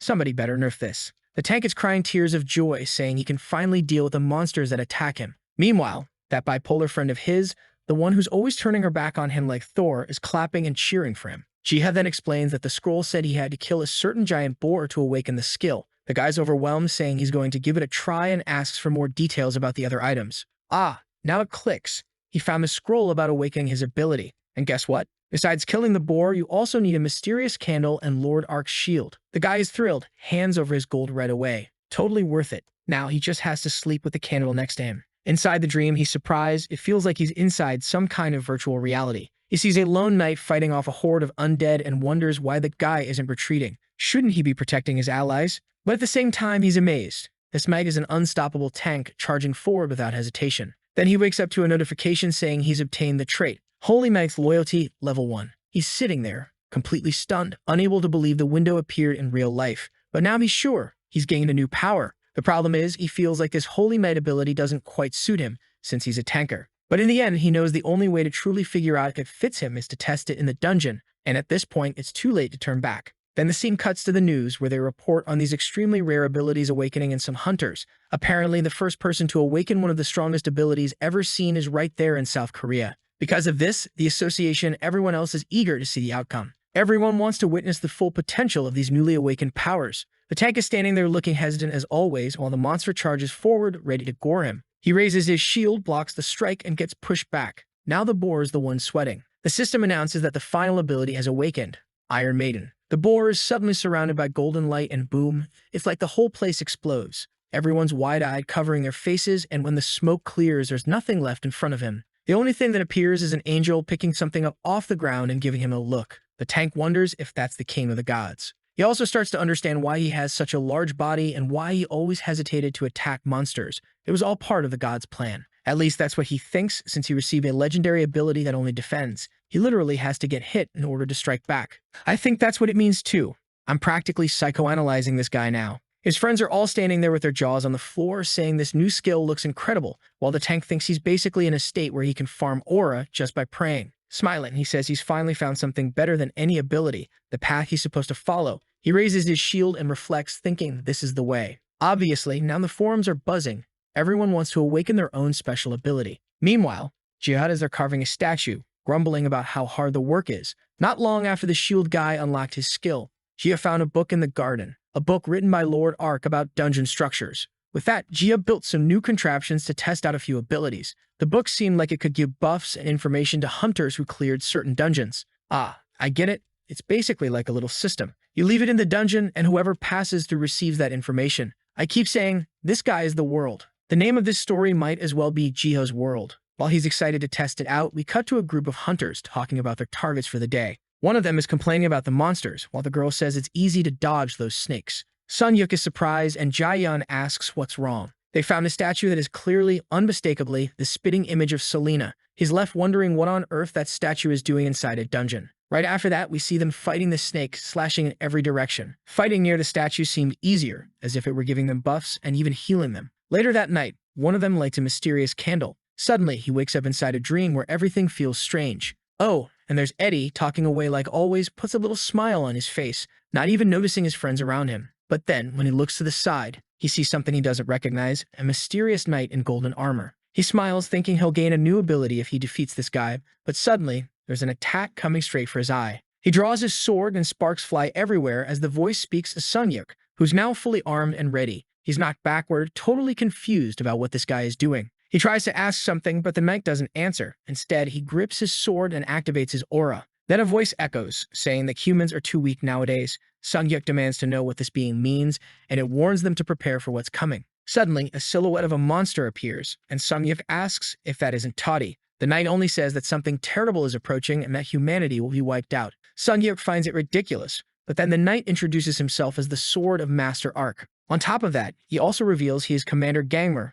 leader of the army that fought under Ark. And just like that, he activates some terrifying ability, summoning a massive barrage of swords all around him. Sunyuk readies an attack, saying this damn knight is talking as if but yes, he does know him. The knight reveals he has been watching Sunyuk for a long time. He says Sunyuk is one of the humans with the greatest potential, so he better get ready for what's coming. Sunyuk activates full-body etherification. The voice says it is acting because the god has appeared. Sunyuk wants to know who this god is, but the voice just says it cannot answer. Oh, wonderful. Then Sunyuk remembers Selena and asks if she's involved. The knight just tells him to shut up and fight already. That's the only way he's going to awaken. Sunyuk realizes this bastard isn't going to answer anything, and then, boom, the knight vanishes in a blur and strikes him mid-sword swing. They go at it, blow for blow, and honest clash. The knight throws his hand back and unleashes a wave of sword beams, but Sunyuk gathers aura, closes his eyes, and slashes out a massive strike in return. The knight, however, appears behind him in a fraction of a second, saying he's not half bad. He swings again with his storm blade, and Sunyuk barely manages to block. He's pushed back, but the knight gives him no time to breathe. He unleashes a spiral-like attack, firing it straight at him. There's an explosion, and we cut back to Jiha, who's brewing a potion in a cauldron, saying this one is going to turn out great. He seals the flask and celebrates while the little creature in front of him claps his tiny hands to congratulate him. Jiha says it wasn't anything special, but the little guy is shocked. This potion restores 200 stamina in 10 seconds. Even Jiha himself is celebrating. He didn't think it would turn out this good. Meanwhile, the guy with glasses is just thinking, damn, this kid's a beast. How does this guy know the perfect timing for every ingredient without even using a timer? And every single time it's the exact perfect amount to fill one flask. Honestly, that looks like the easiest part of all. Then he says goodbye, telling Jiha he's heading out. Bye, sucker. Later that night, Jiha is feeling proud of his potions. The next day, back in the forest, he finds it strange that his creatures aren't around and wonders what happened. The bellflower starts ringing and he turns his head, wondering if something is going on. Right then, an explosion goes off somewhere else in the forest. The ground shakes as if an earthquake had started, right where Toady was sealed. A voice speaks up, saying the seal is in danger and the terradromes have been activated. There they are doing their little ritual, looking all serious. But Jiva notices that they're struggling to hold the seal in place. There's no way they can handle this alone. And suddenly, a massive paw slams into the ground. A disaster-class lion-like creature appears. Immediately, the terradrones take off into the air. I love how they always fly with that little teardrop look on their faces, like, I'm trying my hardest. Gina starts looking around for Bium and Growler. Where's the whole squad? And he can't just stand there, he needs to help somehow. So he starts brewing as many potions as he can, awakening items, anything that might help, while Terradrone is out there gathering data and facing the creatures to support the others. Then the scene shifts to the city, where two guys are freaking out because a giant portal has appeared, distorting everything around it. The guy gets an alert, his expression changes immediately. His friend asks what's wrong, and he says a massive problem has just arrived. The only thing deadlier than that portal is the cigarette that falls to the ground right then. Soon, the news spreads, announcing that an Annihilation-class dungeon has appeared in Sector 7. They have 47 hours to resolve it, and Sunyuk is already there, saying it feels like someone's been praying for bad things to happen in this place. That's how many warnings they've gotten. He calls for the group and says at least they're ready for it. And sure enough, everyone's glowing gold. Jiha made sure to bless every single one of them. On top of that, Sunyuk receives another high-quality potion from Jiha, one that boosts vitality and stats. Totally busted. He tucks the flask away, saying they'll have to thank Jiha later, but for now, it's time to head in. Jiha watches everything, surprised at how strong these guys look. For now, he decides to just watch the battle. The Terradrone army is standing by, ready for action. Jiha figures at least the Black Lion won't be a problem for the hunters anymore. But Toddy, the legendary creature, that's a whole different story. He clenches his fists, silently wishing the hunters the best. Inside, Sunyuk warns everyone to stay alert. Danger is coming. While the redhead works, the girl asks if those statues around them are the ones they mentioned earlier. Suddenly, a voice orders everyone to prepare their powers. The group chugs the potions, stunned by the effects, saying things like, "This potion just doubled my stats, and my flames are way hotter now. This job's going to be easy." Sunyuk grips his sword, gets ready, and then, bam, up on the mountain. I thought it would just be one monster, but there are 3 lions standing there. Sunyuk warns everyone they're about to attack. Right then, the first one launches forward, swinging a massive paw. But Sunyuk holds the line. He immediately shouts for everyone to charge in, and all 3 hunters rush into the fight. Man, honestly, for a second there, I almost wanted to be the monster. Whoa! Flying sword dance storm, slashes cutting everywhere, sword surfing through the air, a phoenix blazing hot. And that redhead is burning even hotter, sending firestorms and meteors exploding all over the place, while the tank activates some glowing purple skill to hold everything back. The beast is completely losing it. These hunters are monsters themselves. Who's buffing these guys like this? The creatures must be furious. If they showed up to wipe out humanity, someone out there is turning these hunters into overpowered demigods. Sunyuk activates that same ability from the Dream Knight, and with that, the poor big lion is nothing more than trash on the ground, didn't even get a chance to fight back. But then the ground shakes again, and another type of creature appears, a blood lion. Everyone freezes, panicking, wondering if they can handle something stronger than what they just killed. Of course they can, they're completely buffed to the max. The lion doesn't waste a second, already charging up a claw attack. Sunyuk's tense too, shouting for everyone to drink their potions and get ready. Hyjin yells, "No, Sunyuk. Girl, what do you want him to do? Turn his back and die?" The guy is building up aura. Honestly, you could write a whole story about this guy. Aside from the fact that he's tanking just because Jia's buffs are carrying him, he's literally the poster child of the system at work. The first strike comes, Sunyuk blocks with his sword to tank the blow, while the tank is chugging potions, saying they'll have to trust him to hold on for now. Sunyuk's trading blows like crazy, clashing non-stop, thinking he's the only one who can hold this monster back. Meanwhile, poor Hyjin is once again terrified he'll vanish or die somehow. Man, I wish I had someone that worried about me. Then she turns and orders everyone to search for information about the bloodline while they recover. This is modern dungeon crawling, can't kill the monster. Pull out a tablet and hit Google or ChatGPT. ChatGPT, how do we kill the bloodline in Gate 7's dungeon? And Sunyuk just keeps holding the line, waiting for the prompt to load. Finally, the tank recovers and lets out a roar to draw aggro. The lion turns its focus from Sunyuk, and Sunyuk leaps forward. Wait, did he just get crushed? Nope, he tanked it. Meanwhile, the archer, beautiful shot, lines up and fires a green bazooka-like blast. The lion is scorched, and it looks like it's dead, but just before it goes down, another beautiful strike. This group is too good. For a second, I just wish I could be Sunyuk. But no, the lion's still alive. Blood sprays everywhere. Oh no, everyone's shocked, jaws hanging open. But the blood was from Growler showing up, going full gigant mode and smashing the lion. Another day where everyone depends on Ujiha. No one gets through without the boy. Everyone stands there stunned, trying to understand what just happened, while Growler looms in front of them, towering. The girls are activating their powers. But hold up, ladies. Relax. You don't even have a chance. Growler just opens his mouth and unleashes a paradox. Instantly, everyone freezes, completely paralyzed. Then he smiles and says he's not their enemy. Hyjin asks what he is, and Sunyuk tells her to calm down. They ask if he knows this creature, and he says yes, he's the one who gave Sunyuk that sword. Everyone's obviously confused, wondering why he never said anything before. Sunyuk explains that Growler isn't a monster. He's a nature god that Sunyuk made a contract with. The girls are shocked, wondering what exactly he was doing during the time he was gone. But Sunyuk turns to Growler and asks what brings him here. What brings me here? You idiot. I came to help because you can't handle this yourself. Dan, going straight for humiliation? Yes, he is. Growler warns them that the enemy is on a completely different level and that they're already worn out. That's why he's here, to give Sunyuk some of his ether. He wants Sunyuk to use this power to stop Dharma from joining Todi's forces. Sunyuk has no idea what this big wolf actually wants, but if he's giving out free energy, hand it over. He draws it all in, and right away he feels it. This creature's mana isn't just strong. It's denser, way more concentrated, and powerful. Growler just says, "All right, you fools, figure the rest out yourselves," and disappears. The group is left a bit shaken, wondering just how strong this Dharma must be, while Sunyuk tells them to get ready. There's more coming. No time to sit around talking. His sword is glowing like a lighthouse when two more blood creatures appear. One of them says he'll handle the insects so their master can claim the skies. And suddenly, boom, Toddy shows up, and he's devouring his own minions. You know it's bad news when the boss starts eating his own crew. The creature declares itself the true master of the skies, stomps the ground, and says it'll handle this personally. But then it notices the presence of the three musketeers and realizes this isn't going to be easy. Facing the three nature gods, it mocks them, saying their timing was flawless. Biam comments that it's kind of hard not to notice that roar of his, and Growler says he's still hungry. The creature warns them not to get in the way or all three of them will be devoured. Biam just says he'd like to see him try. The monster grins, saying he could gain decades of time if he defeats them now. But Artfoot asks if he really thinks he can win against all three. Immediately, Growler and Biam rush forward, and it's clear this is going to be a brutal fight. Tony prepares himself but realizes they're trying to stall. Artfoot, fast as lightning, charges straight in from above and slams a massive horned strike into him. The impact explodes, leaving a crater in his chest,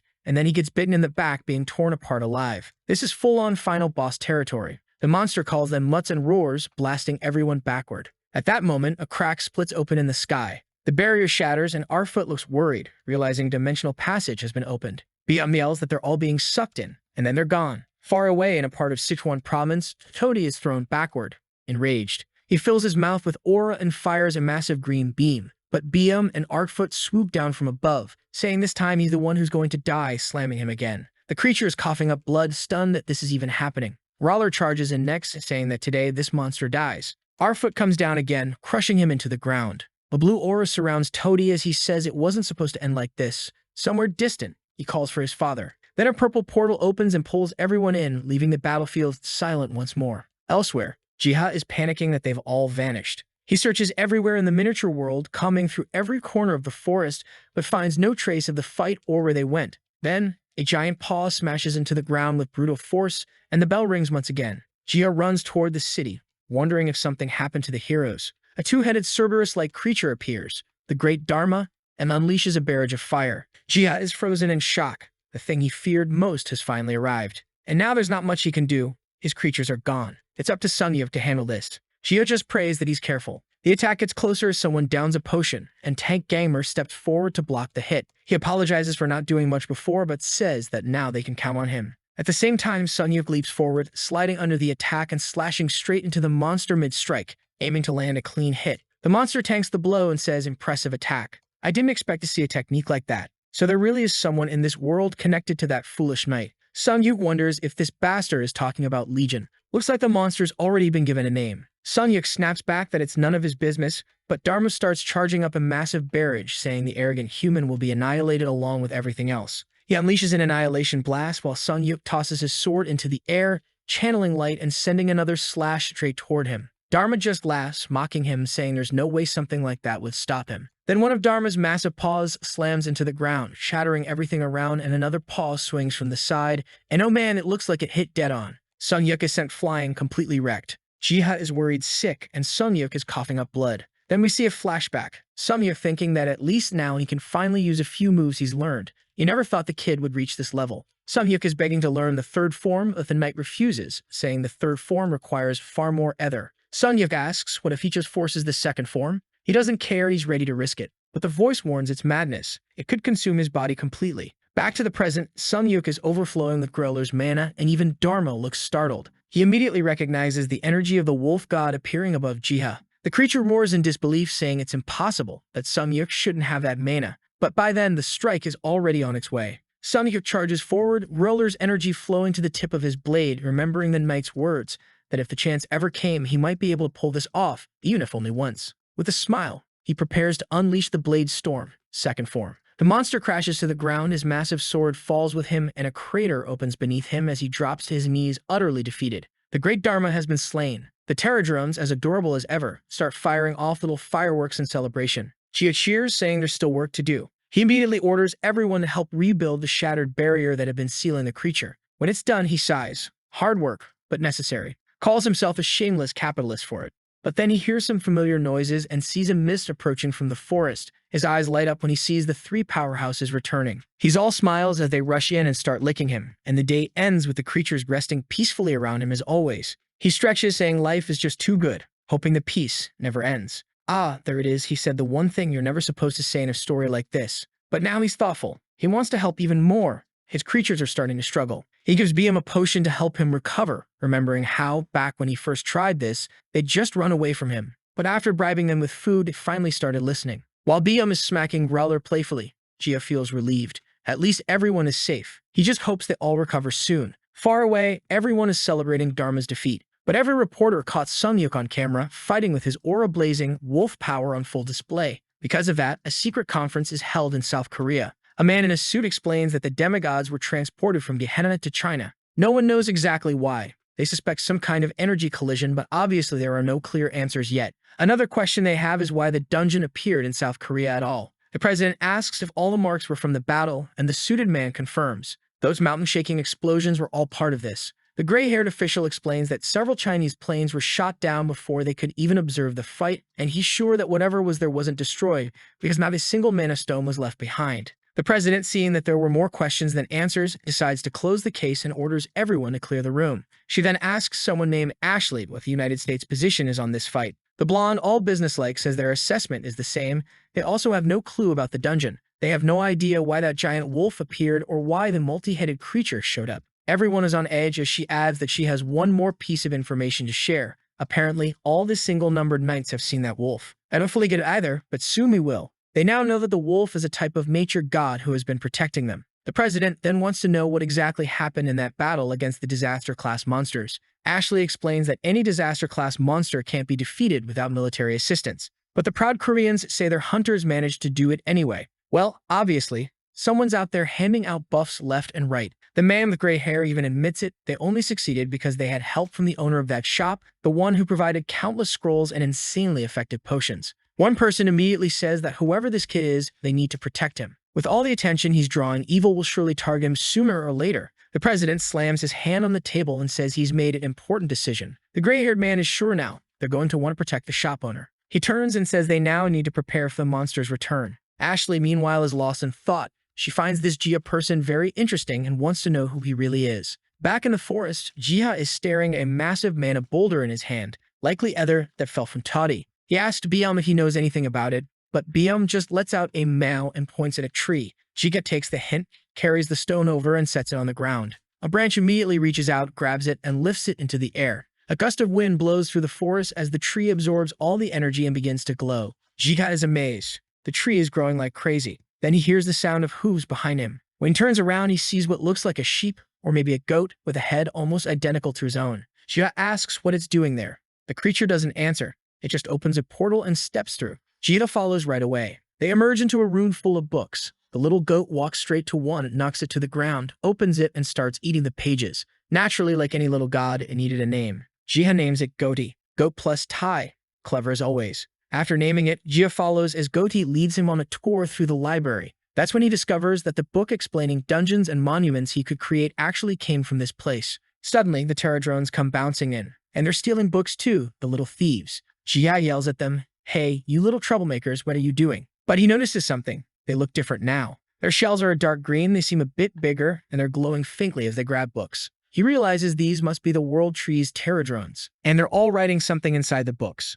Then the little goat hands Jiha a book to read. He opens it and finds the life story of someone named Margarita Lastelli, who was born 42 years after the world's creation, with incredibly detailed information about her life. Jiha realizes these creatures have been recording everything that happens in the world. Then 2 more books appear. Good grief, you really have to love reading to get stronger in this story. It's book after book after book. But Jiha says there's something specific he wants to check. He grabs a book and looks through it. Later, we see him by the tree again. And yes, it has definitely grown. Not only that, the entire garden seems to have expanded along with it. Suddenly, a sound Jiha had never heard before echoed through the forest, grabbing his attention. A waterfall had appeared nearby, and he's grinning from ear to ear. Meanwhile, the Terradrones are busy building what looks like a beehive. They pull a lever on the hive and golden honey begins to flow out. But in this case, it isn't honey, it's ether. Jiha is practically drooling watching it. He notes that the bees aren't attacking the Terradrones at all. And then the system pops up, revealing that this is Emperor's honey. It increases vitality and is the favorite food of insect-type creatures.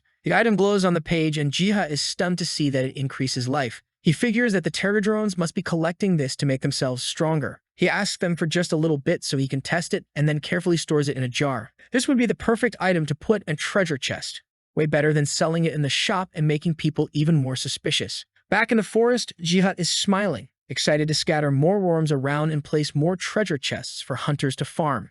After improving the soil, he also made the lake more diverse with new life. Meanwhile, the news is buzzing about portals appearing everywhere. Hunters all over the world are discovering that for some mysterious reason, Korea's dungeons give better rewards. Jiha also notices something strange. There always seems to be a shortage of salt in this forest. At first, he thought it was just an elf thing, but it really does seem like there's a shortage here. Even Eddie mentions that the strange village they visited also didn't have enough. So Jiha asks mentally in that voice of God way if there are any salt stones somewhere they could absorb. The blonde explains that they don't have salt because they were driven out of their land and forced to submit to another kingdom's demands. Since salt is a valuable resource in wartime, it's always one of the first things to be seized. Jiha immediately decides to help solve this problem for them. Back in the forest, he opens his book to search for a solution to the salt shortage. The problem is, it doesn't list the location. After a while, he finally finds something hidden in the confusing dialect. He calls over the stylish Terradrone, the one with glasses, and sends him on the search mission. Halfway along the path, the creature passes through a herd of animals, and Jiha is a bit surprised.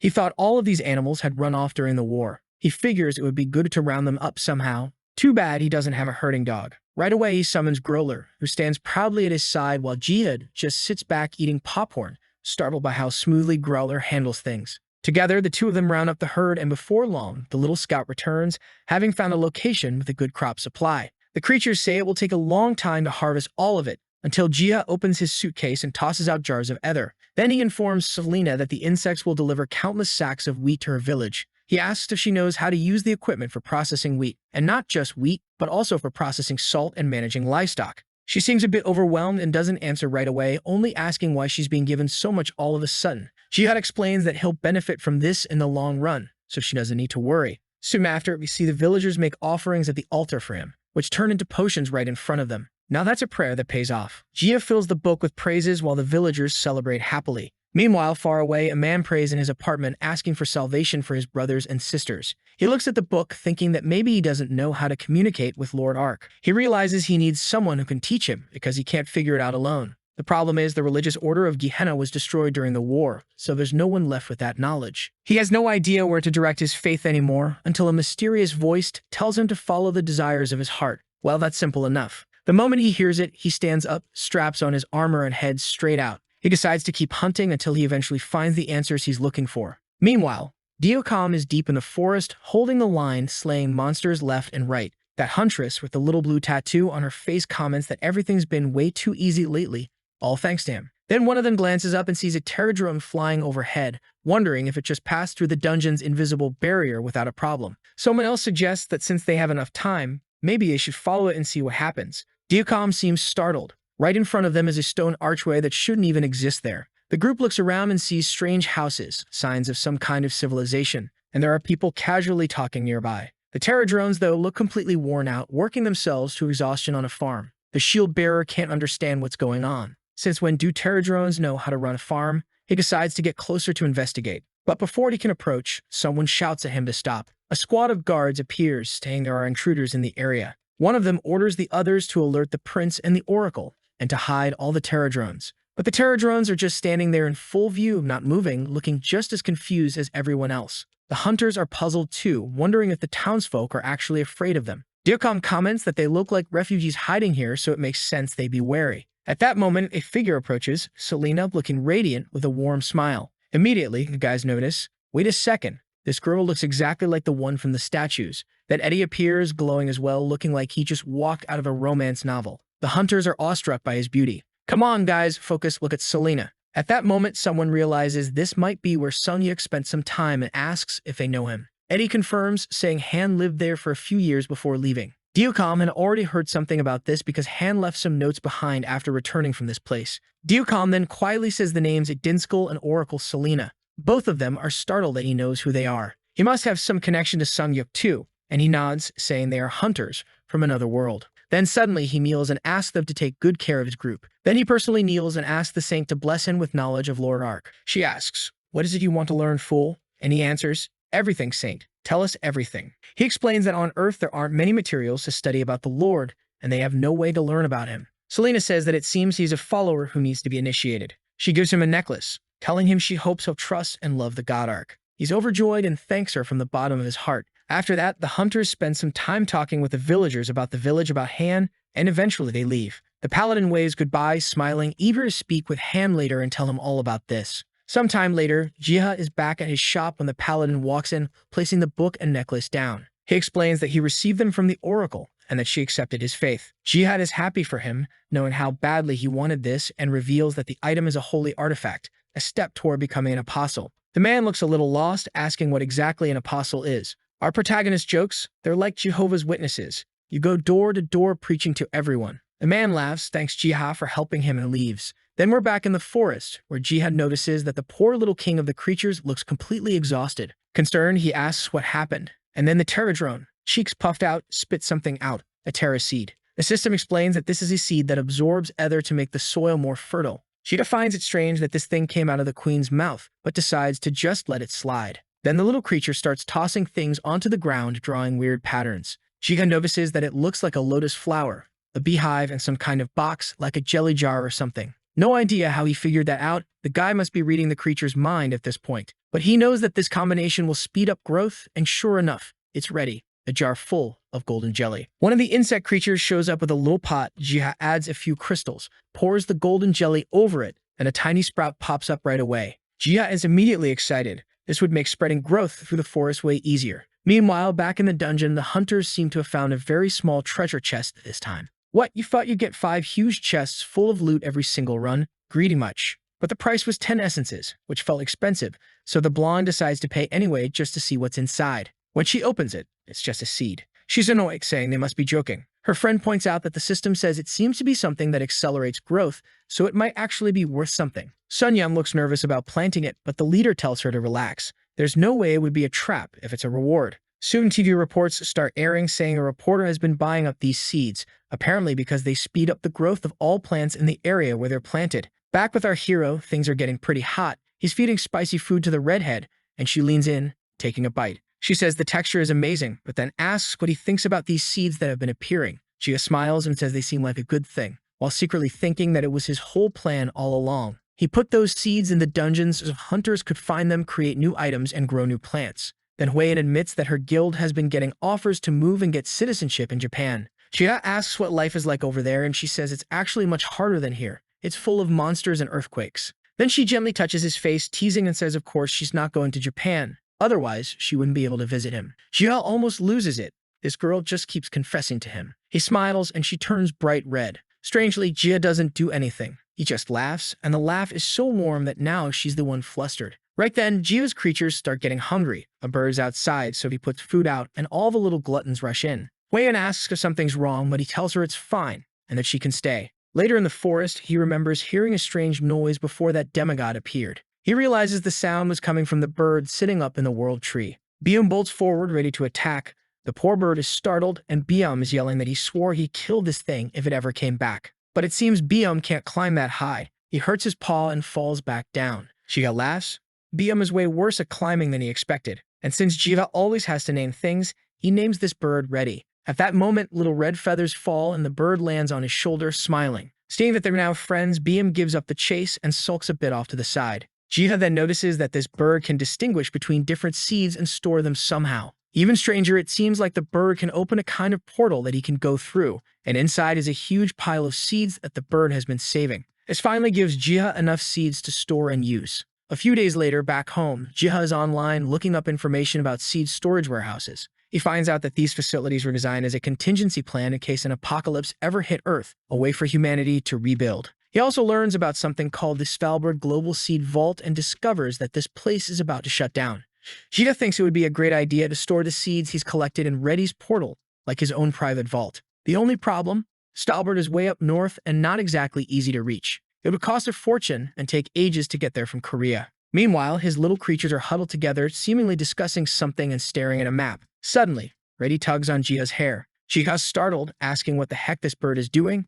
Wait, did it just talk? Reddy smiles and says yes. Jiha asks where they're supposed to go. Reddy just tells him to come outside. When Jiha steps out, Reddy transforms into a massive phoenix and tells him to hop on. Jiha still wants to know where they're going, and of course, Reddy tells him they're headed to Svalbard. Jiha pictures the place and says it's insane. Does Reddy even know where that is? The phoenix just spreads his wings and says, obviously, now get on. Jiha climbs onto his back, not like he has much choice anyway, and at least the bird looks confident. As soon as Jiha grabs onto the feathers, Reddy blasts off at full speed. They soar through the sky, and Jiha realizes the phoenix seems to be shielding him with a warm aura, keeping him comfortable. Before long, he's already seeing the icy mountains in the distance. He quickly downs a potion to help withstand the cold before they land. When Reddy touches down, Jiha thanks him, and to make it even better, the Terra drones are already arriving as well. Jiva immediately sets about preparing containers to collect every single seed they can find. But then he feels something watching him. When he glances to the side, he sees werewolves, their bodies radiating dark aura. Jiha is relieved that the Terra drones came with him. At least now he can handle this. He orders the larger ones to fight outside since they can't fit inside the vault, while the others follow him inside to start gathering. The first horned werewolf charges and the fight begins. Jiva slips inside with a few Terra drones, but there are even more wolves inside. He stays completely calm, not even reacting, until a Terra drone suddenly smashes one in the face. Jiha thanks it, realizing he hadn't even noticed the wolf there. They continue clearing room after room until they finally find the main storage area, full of seeds. The good news is that they're still in perfect condition. The bad news is that there are way too many to move by hand. No choice. Time to get to work. Reddy opens his portal, and they begin loading everything through. Turns out it's way easier than Jiha expected. Just 2 steps into the portal, and everything's stored. Outside, Jiho wonders if there might be something else hidden in the snow, but he knows he can't stay much longer. If someone spots him with a giant phoenix, there's no way to explain that away. When he steps back out, there's nothing left of the werewolves but a pile of bodies. He praises the Terra drones for their work. Back home, Jiha has his creatures deliver seeds to villages all around. He also sends some to Hyeongsuk, who gets excited right away, starting research and spreading the word about them in the dungeons. News of the special seeds quickly spreads worldwide and becomes a hot topic of interest. A few days later, back in Jiho's shop, Sunyuk is there petting Biam and complaining that the hunter's trading interface is awful. HunterNet, that's the name of the system they use to make deals. Apparently, they even tried setting up a physical place for hunters to trade, but it completely failed. Jiho says Marketplace is way too outdated of a name. They need something more modern if they want to attract more players. But then, out of nowhere, Sunyuk suddenly stands up and says she has to leave. Jiho waves goodbye as she bolts out of there like a bullet. But Jiho, because of course he has to solve every problem in the world, is now wondering how he's going to fix this one. He remembers one of the books he grabbed from the library that time, a book written by Elder Ark. It had detailed information about how the hunter world worked, about attributes, dungeons, the ancient language, and more. And just a few days ago, Jita gained a new trait called system structure. See, I told you this guy is the system. Now it's official. So his plan is to create an auction house using the book's power to make it possible. At first, he planned to just sell some potions and scrolls. But obviously, for the idea to really work, he'd need valuable artifacts that would grab everyone's attention. Out in the garden, he's explaining to the pterodrones how he's going to make this work. The little guys grab sticks and Jiha understands what they mean. They're telling him he can't just keep hoarding everything in a chest anymore. They'll have to put good items directly into the auction. Jiha agrees, but now he's wondering where he's going to get good enough items. That's when one of them starts tapping a little sword on an anvil, looking ridiculously cute as he hammers away, and another is standing there in shiny armor. Jiha gets the idea. Maybe they can forge new gear themselves. So he offers them the Emperor's honey to see if it helps them work harder. And sure enough, every time he visits the forest now, there's a fresh batch of legendary gear waiting. He expected the items to be decent at best, but the rarity level is insane. On the downside, these poor pterodrones are working overtime. Seriously, it's like child labor at this point. They look exhausted while Jiha just stands there, holding up a giant sword, completely amazed at their craftsmanship. Then the gang shows up. Obviously, they all want to throw down. And our boy notices something weird behind the tough guys. Seriously? Another one? Animals just won't stop showing up in this cursed forest. He gets spooked because this time it's a huge bear. But the thing looks all cute, doing little rolls over there. Of course, he hesitates for a second, wondering how the heck this thing just popped up out of nowhere. But the next second, he's thinking the damn thing is actually really cute. Dude, when it stood up, it looked just like one of those giant teddy bears from the claw machines at the mall, you know, big enough to carry home. And what does he do in this place besides planting and reading? Giving names to animals. Since it's a bear, he calls it Barry. Damn man. But the bear didn't like that one bit. Bam! Punches him right in the face. Like, you think you can just mess around with me? BM was napping peacefully when he felt something getting close, and the bear charged at him too. But this was gonna be easy. BM just stands up and lands one right on its face. Looks like the name's gonna stay Barry after all, and the bear is already standing up in a fighting pose. Then he charges straight at our foot, but gets tossed and sent flying. Our boy realizes this little bear is a real scrapper, tough and good at fighting. But when he's in our boy's arms, he's all soft and cuddly, a little troublemaker. So he takes the bear for a walk through the forest, and after a while, they get to the gardens. Our boy tells Barry he can eat whatever he wants as long as he doesn't wreck anything. But the bear smells something he seems to like and looks up. Our boy already knows. This bastard wants the Emperor's honey again, like always. Jiha, being the nice guy he is, doesn't mind. He just grabs it, hands it over, and is all happy. Then Barry points to the side and a portal pops open. Man, the creatures showing up are getting more and more OP. As he steps through, he ends up in a room packed with equipment. Our boy realizes you could start a war with what's in there. And the most insane part is that obviously everything in this place is ridiculously rare. Anything from here that went up for auction would catch everyone's attention. The greedy capitalist is the first to open his mouth, asking the bear, "Hey idiot, can I steal this stuff? I'm taking that sword that looks like it belongs to a final boss." But our boy knows it costs essence just to look at the books in Godie's library, so this probably isn't free either. Barry then reveals it costs 10 essences to borrow an item. Wait, you're gonna auction off something you just borrowed? You're ripping the bear off? At least the sword's already in his hand. And he knows this is the perfect bait to make people start paying attention to the hunter program he's trying to launch. Right away, the first fool falls into the trap. The moment he sees that sword, he's hooked. The protagonist knows he can't pass up the chance to sell something like this. Countless eyes are locked on it, and the auction begins. Meanwhile, over at Sunyuk's place, he's living the easy life, surrounded by women, casually watching that very same item go up for auction. The price, 10,000 essences, would scare anyone. But he knows that long-term, it's fair. After all, it means he get an ether blade regardless of what skills he has. Hyjin thinks it makes sense too, but says they should take it to the cat master first to have it appraised. Ha, and who could that be, right? The only person in this world who ever does anything. Hyjin goes and spills the secret, tells Sunyuk that our boy wants the cat from the auction. Damn, you really can't trust anyone to keep a secret in this world. Meanwhile, deep inside a dungeon, a huge ogre is charging forward, only to get ripped apart. The one swinging the attack is Sunyuk, now holding our boy's sword, while the guy next to him is stunned at how powerful it is. This was that sword, the Demon Slayer. He says it's even better than he imagined, especially since it goes so well with his acceleration skill. The guy with the glasses comments that acceleration wasn't the ability listed at the auction, so Sunyuk explains that, yeah, our boy tweaked the sword a bit. The guy finds it weird that the cat isn't doing appraisals anymore, and Sunyuk just says he was lucky enough to run into him. Back on the other side, our boy is sleeping peacefully, lying on top of the big bear with BM on his back.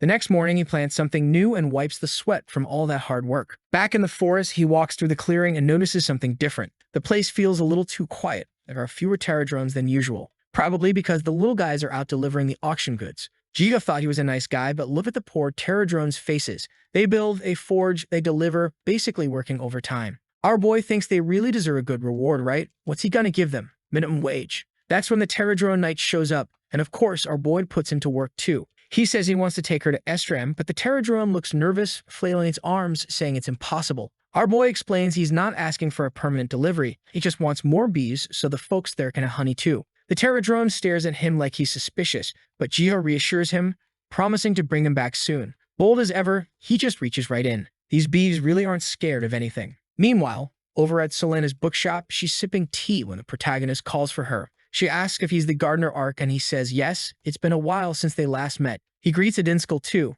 and they both want to know what he's here for this time. He then reveals his offer. He's going to give them the beehive, let them raise it, harvest all the honey, and then deliver it to Jiha. As a reward, any amount of honey they harvested would be paid back to them in sugar. Adinskal looks shocked since sugar is way rarer than honey. Selena agrees since the price of sugar is insane. But right then, the little bag appears. Adinskal grabs a spoonful, puts it in his mouth, and says it's confirmed. Yep, this is definitely sugar. Selena's already all giddy, practically shaking from the glucose rush. It's gone straight to her brain, and of course, she agrees to the deal. Meanwhile, over in the United States of America, someone's saying negotiations with foreign countries are getting tough. The Koreans have an unfair advantage.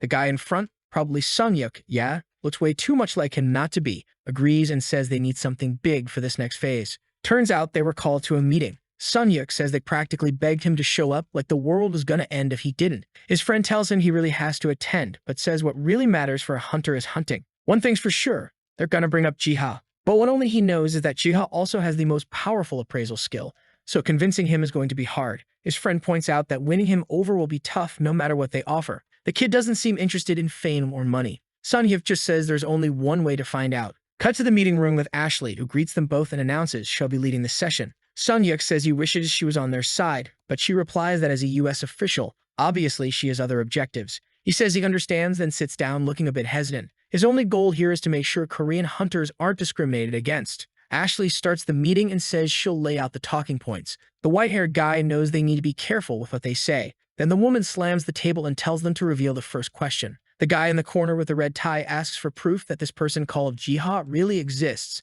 and whether the so-called cat master, who can reveal any item, is actually real. Someone else asks about the auction house and all the pterodrones that have been appearing. Everyone agrees it's unfair for all of this to be happening just in Korea. Imagine if they found out it's not just happening in Korea, but all connected to the same person. Feels like the main character of the story, right? Coincidence. The gray-haired guy immediately says, yeah, it's true. You fools. What are you gonna do about it? He taps the table and adds, I got no reason to lie. They demand to know why this information was being hidden. He fires back that it's not like the United States is out there sharing every bit of truth either. After all, they know full well the US is hiding the other reactor. One of the guys gets pissed and shouts, hey, you bastard.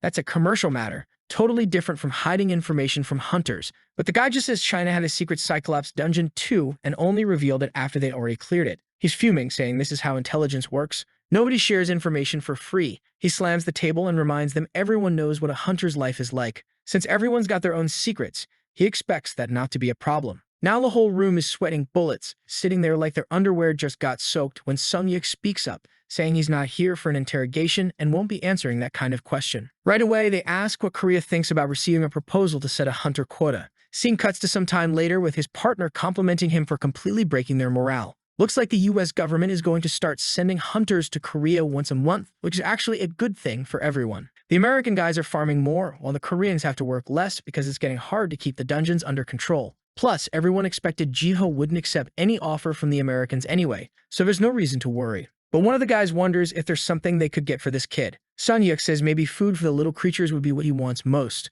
The guy, though, suggests giving him a space where he could store his stuff and charge hunters a fee. Charging hunters a fee. That's got capitalists written all over it. Back in the village of Estranha, the redhead shows up decked out in full armor. Whoa, girl, looking strong. She looks around and notices something weird. These folks have a ton of food, meat, and everything. All the stuff they didn't have back in the big city. These farmers are living it up. She goes up to talk to Adinskal and explains she lost contact with the barons and wants to know if they heard anything. Adinskal says no. They disappeared after they took the soldiers away last time. The redhead, pretty as ever, says, "Oh, so that's how it is. But why do you all have so many cows here? If the barons ran off, how are you suddenly living this well?" Hidden explains that back when those guys were here, the cows were hostile, but now they're chill. Hui sighs, realizing these people aren't the lying type, so she doesn't even know why she's doubting them. Innskull doesn't want to tell her that those two barons were actually kicked out of this place for some reason. He whistles, and when Huyen looks up, there they are, our boys' workers. 7-0, those guys don't stop for a second, sweating buckets out in the fields. Huyen is impressed, but says she thought he didn't believe in Lord Ark's existence. Innskull bows his head and apologizes for lying about it. The truth is, he and his village made a contract with Lord Ark, and all he asks is that they stop asking questions about it and don't try anything. Huyen wants to know if they're turning against him, but Dinskell says no. Now that I think about it, is this really Huyen? Must be, right? Can't be two identical redheads running around. Although now that I notice she's got a sword at her hip, maybe it's not Huyen after all. Dinskell then says the village from now on is going to follow its own independent path. The idea is that no one here will be influenced by outside forces. Selena confesses that Lord Ark protects them, and they can't deny their faith. The knight stays quiet for a moment, looking like she's deep in thought. Then she notices Selena's clothes, says she must be Oracle, and accuses them of betraying everything. Plus, she calls it stupid to believe in a god that doesn't exist. She doubts those little beetle guys working 24/7 without even getting a lunchbox are really Lord Ark's servants. Selena insists that even without evidence, she can prove Ark exists. Wait, how is that supposed to work? The redhead laughs and says she wants to see it. If Selena can really prove it, she'll believe in this so-called god. Meanwhile, one of the Terradrones is tugging at our boy's back, calling for him. He sees all the commotion in town and wonders who these strangers are. Then he recognizes it, the dream of Jamak City. He realizes they're trying to prove Ark's existence and decides he's gonna have to make it rain. The madman grabs a watering can and says it's settled. He dumps a rainstorm so strong it looks more like giant waves crashing down on the poor souls. The knight is standing there terrified as the water comes down while Dinskell is already calling for stretchers. Time passes, the lights fade, and later the beautiful redhead wakes up in Selena's house. She asks what happened and Selena explains she got knocked out by a drop of water. That's when the redhead remembers that it really did happen. What she can't figure out is how something like that just appeared out of nowhere. Meanwhile, the protagonist, after dumping out the watering can, is shocked. He thought it would just make it rain, not knock everybody out cold. The redhead still has her hand over her face, saying she can't believe what just happened. Selena, on the other hand, says now she has to convert. She made a promise. Even so, the woman still doubts it, saying maybe it wasn't this so-called Lord Ark at all. Selena tells her there's only one way to know for sure and invites her to come along so she can see the answer with her own eyes. They arrive at the prayer area and Selena kneels, saying to Ark that she's brought a new believer, bringing more women into this cult, apparently. The redhead is standing there wondering if this god is even real when suddenly a giant hand appears. Holy hell, is our boy just going to be a giant hand now out of nowhere? Selena tells her to climb onto the hand and I'm completely confused. But then we skip a few days ahead over to Giamak's military base. Someone slaps a paper down and says he wasn't expecting a report like this from her. This is Borander, the captain of the Giamak Knights. He says the whole story sounds ridiculous. The redhead starts to explain, but he cuts her off, calls her by name, Mary, and says Ark's existence doesn't matter. What matters is their survival. The worst thing she could do right now is tell the truth. This all needs to stay a secret. But later that night, she's kneeling with a cross and the book asking God for forgiveness. Unfortunately, she has to act as a non-believer despite what she'd seen. Meanwhile, back in the United States, someone is staring at our boy's picture, saying they need the Psycher's services. This guy is the director of the U.S. Hunter Association. Sometime later, someone walks into the room and says that all the rumors about this guy seem to be true. From the hunter shop, to the potion shop, to the guy who makes the revealing items, everything is pointing back to Jiha. And of course, here come these weirdos saying they want this kid, even making a collage of his photos like they're obsessed. One of the staff warns him not to try anything stupid, since it could lead to conflict with the Korean Association. But the boss asks, what's better, to be enemies with Korea with Jiha on their side or the other way around? The man tries to argue, but the boss goes on about the value of this kid's awakening and the items from that auction. Even without those, they'd still have the kid's potion scrolls, which is insane. Anyone could set up a hunter's shop, but the items he has are completely different. Meanwhile, our boy's giant whale is calmly swimming through the sea when it finds a strange, isolated island. Inside, there seem to be these giant zombie mosquito things that came out of nowhere. Right away, the whale thinks this place can't just be left alone. Its plan is to preserve life as much as possible. Then it opens its massive mouth, ready to swallow everything there. Looks like the entire island is gone now. Our boy, on the other hand, is back to writing in his book as usual, with the little creatures around him. Suddenly, a bell rings. He shuts the book while Biam tugs at him too. He follows to see what Biam wants, and soon they reach a beach with a cliff overlooking the ocean. Far off, the giant whale seems to be bringing islands with it. Our boy wonders what the creature is doing and why a window popped up in front of him. It says the world devourer is moving the islands to a safe place. The kid realizes this beast can move practically an entire continent, and along with a massive wave it caused a bunch of treasure wash ashore. The whale is practically celebrating, splashing water everywhere, while our boy just smiles,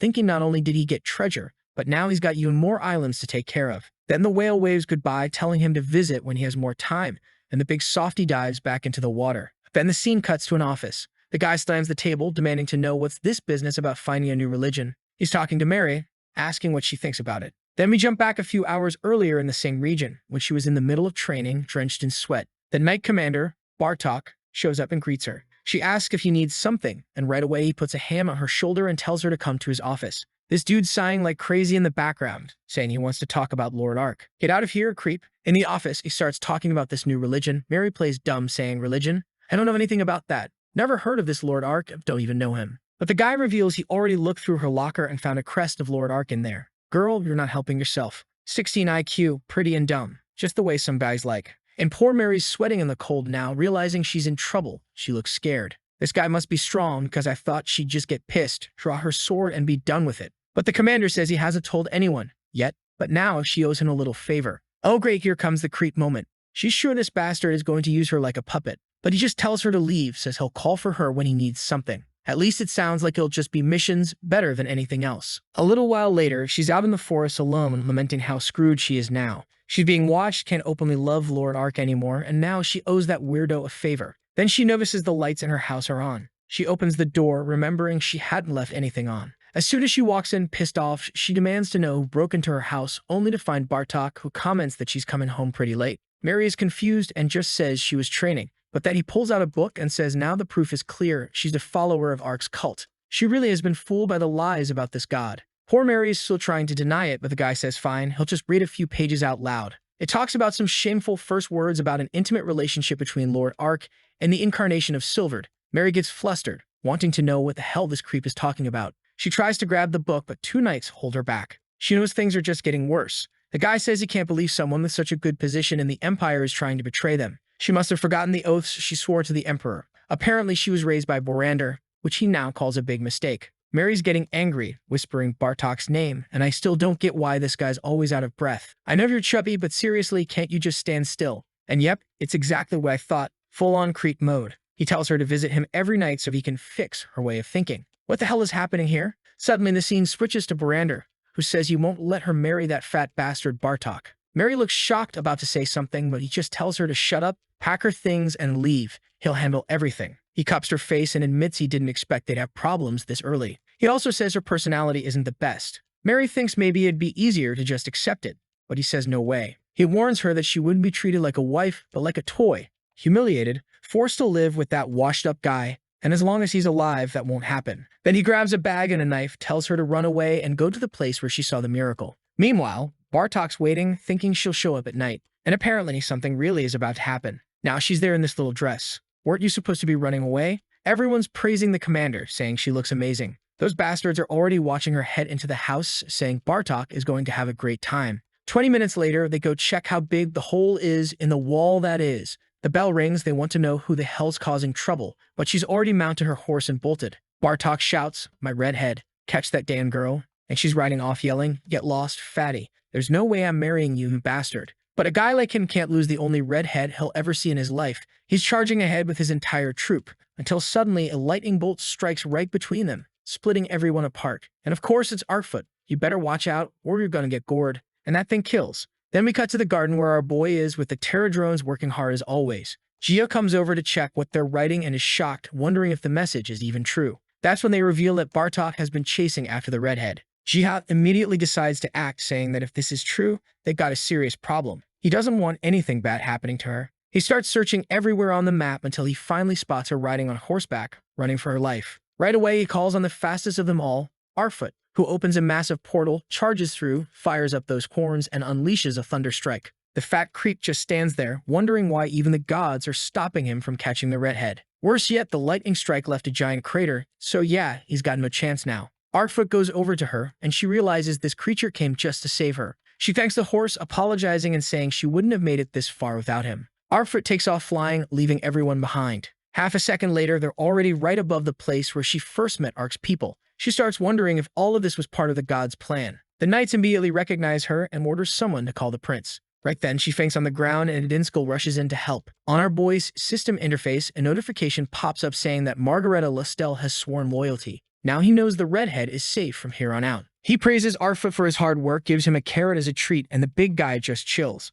One thing I like about this story, there's never a transition. Suddenly, our boy's in a fresh outfit, walking through the city, looking for something. Ah, okay. Turns out he's looking for the Hunter Academy. Whoa, I didn't even know this city had one. And guess what hunters do at the academy? Exactly. Lessons and tests. What a miserable life. But of course, that's also where hunters are trained from the lowest rank to the strongest. The students are all there doing their practice diligently, while Jihad is just observing. The training is way more basic than he expected. He watches a theory class and sees that at least they're learning the fundamentals in a well-structured way. But the problem is, this battle prep training feels way too simple. Come on, girl, point that sword forward. There you go. Our boy isn't convinced this is enough when the apocalypse finally hits. Sooner or later, they'll hit a wall they won't be able to break through. But seeing how motivated the students are, he's sure he needs to bring some real change to this place. I'm telling you, this kid is slowly becoming the master of the entire world. That's when a hunter with a mohawk steps in, asking Perso what he thinks of the base. Did you like the guy's honest training? These are the tough ones. Our boy thanks them for letting him see all this, but suddenly, we're back in the garden. Or maybe not, looks like our boy already left again.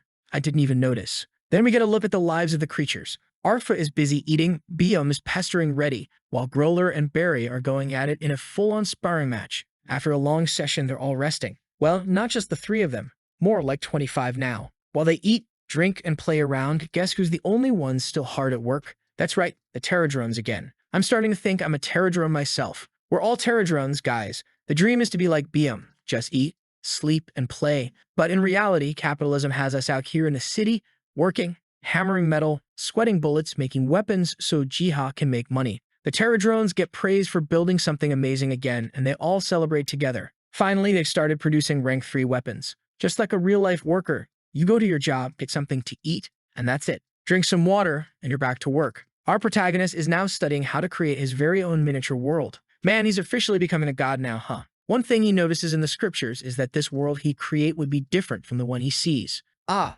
so it's a world only the soul can enter, basically like a virtual reality. And guess what? Could this be good for the hunters at the Academy of Practice in? He's not sure if it's actually going to work as he absent-mindedly pets Biam. He then makes a little clay doll, and everyone's staring, wondering if this thing is really going to work. Our boy shows off the amazing creations he's made, 2 humans and a monster. The creatures don't look too impressed, and he apologizes if they turned out bad. Either way, he explains that if a human soul could enter, that doll would basically come to life. He's wondering who he should send in there first. And obviously, guess what? Go on, Terradromes. Work your poor things. Once again, they're the unlucky ones dragged into doing what they don't want to do. Actually, even worse, he makes them take control of the dolls while their real bodies go limp. But at the same time, it's fascinating how perfectly they seem to control the puppets. What matters most now is figuring out whether they can gain experience and actually grow stronger fighting as puppets. Our boy steps through a portal and commands them to charge. The 3 Terradrones, now just souls, rush into the miniature world.